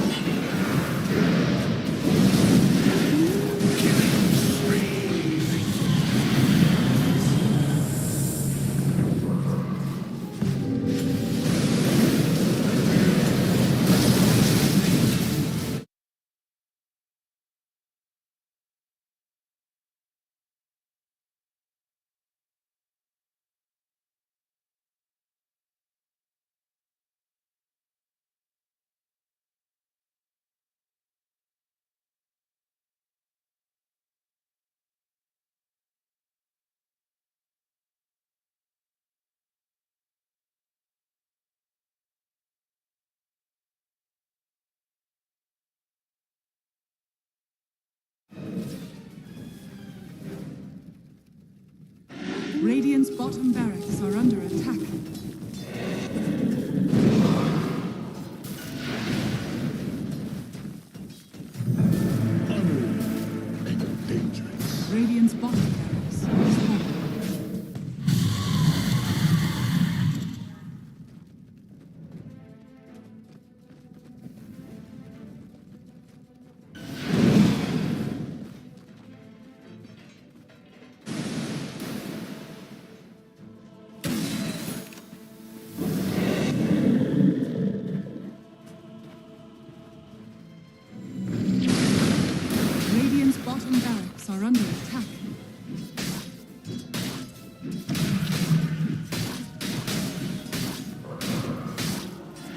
Radiant's bottom barracks are under attack.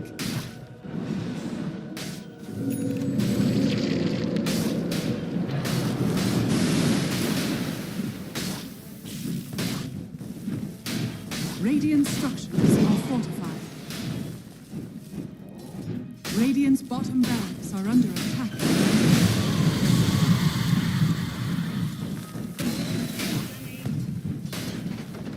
Radiant's bottom barracks has fallen.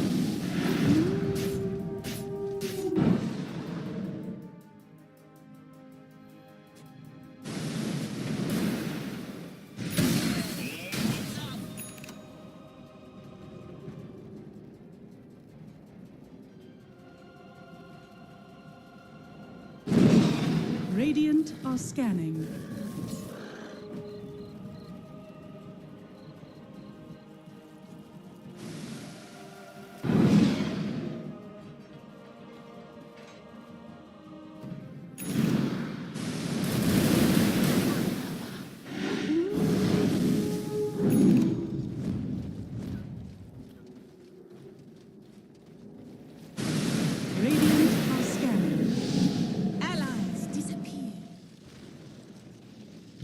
Dire's top tower is under attack.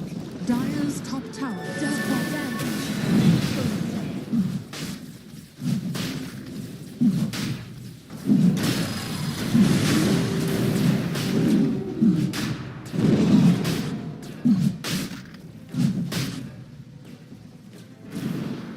Just what are you Dire's top tower is under attack. Are scanning. Dire's structures are fortified. Dire's top tower is under attack.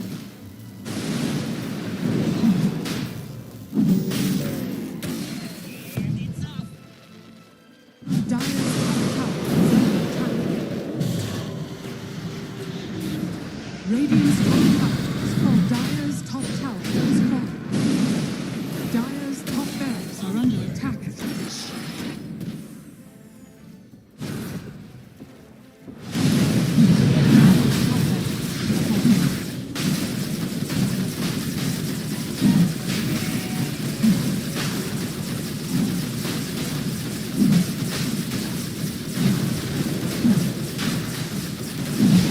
Roshan has fallen into the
has lost the Aegis. Good with the Impest save, but where the hatchet cannot save his teammate, 86.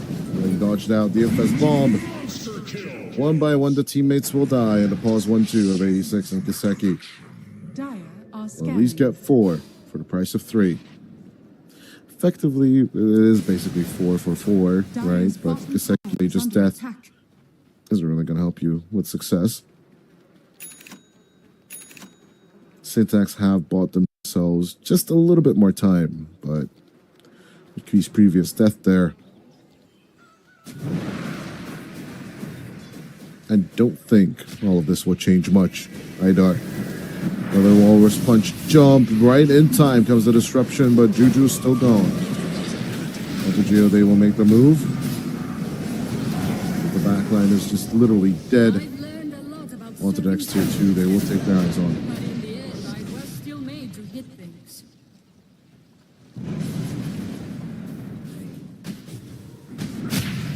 Idar. Good with the call, better with the grab. Now comes the spinny spin. Onto SCZ and Buried the Hatchet. Both of them are just gonna be massacred by the Dawn. As Idar. A little bit of a sidestep, but yeah, you know, deny yourself before you die to the battle hunger. No, it was as intended.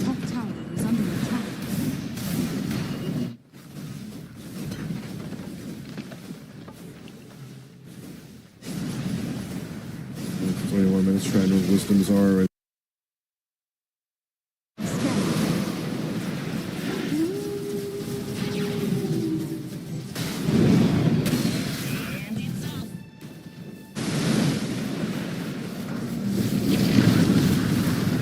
Radiant's top barracks has fallen.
Radiant's structures are fortified. Radiant's top barracks are under attack.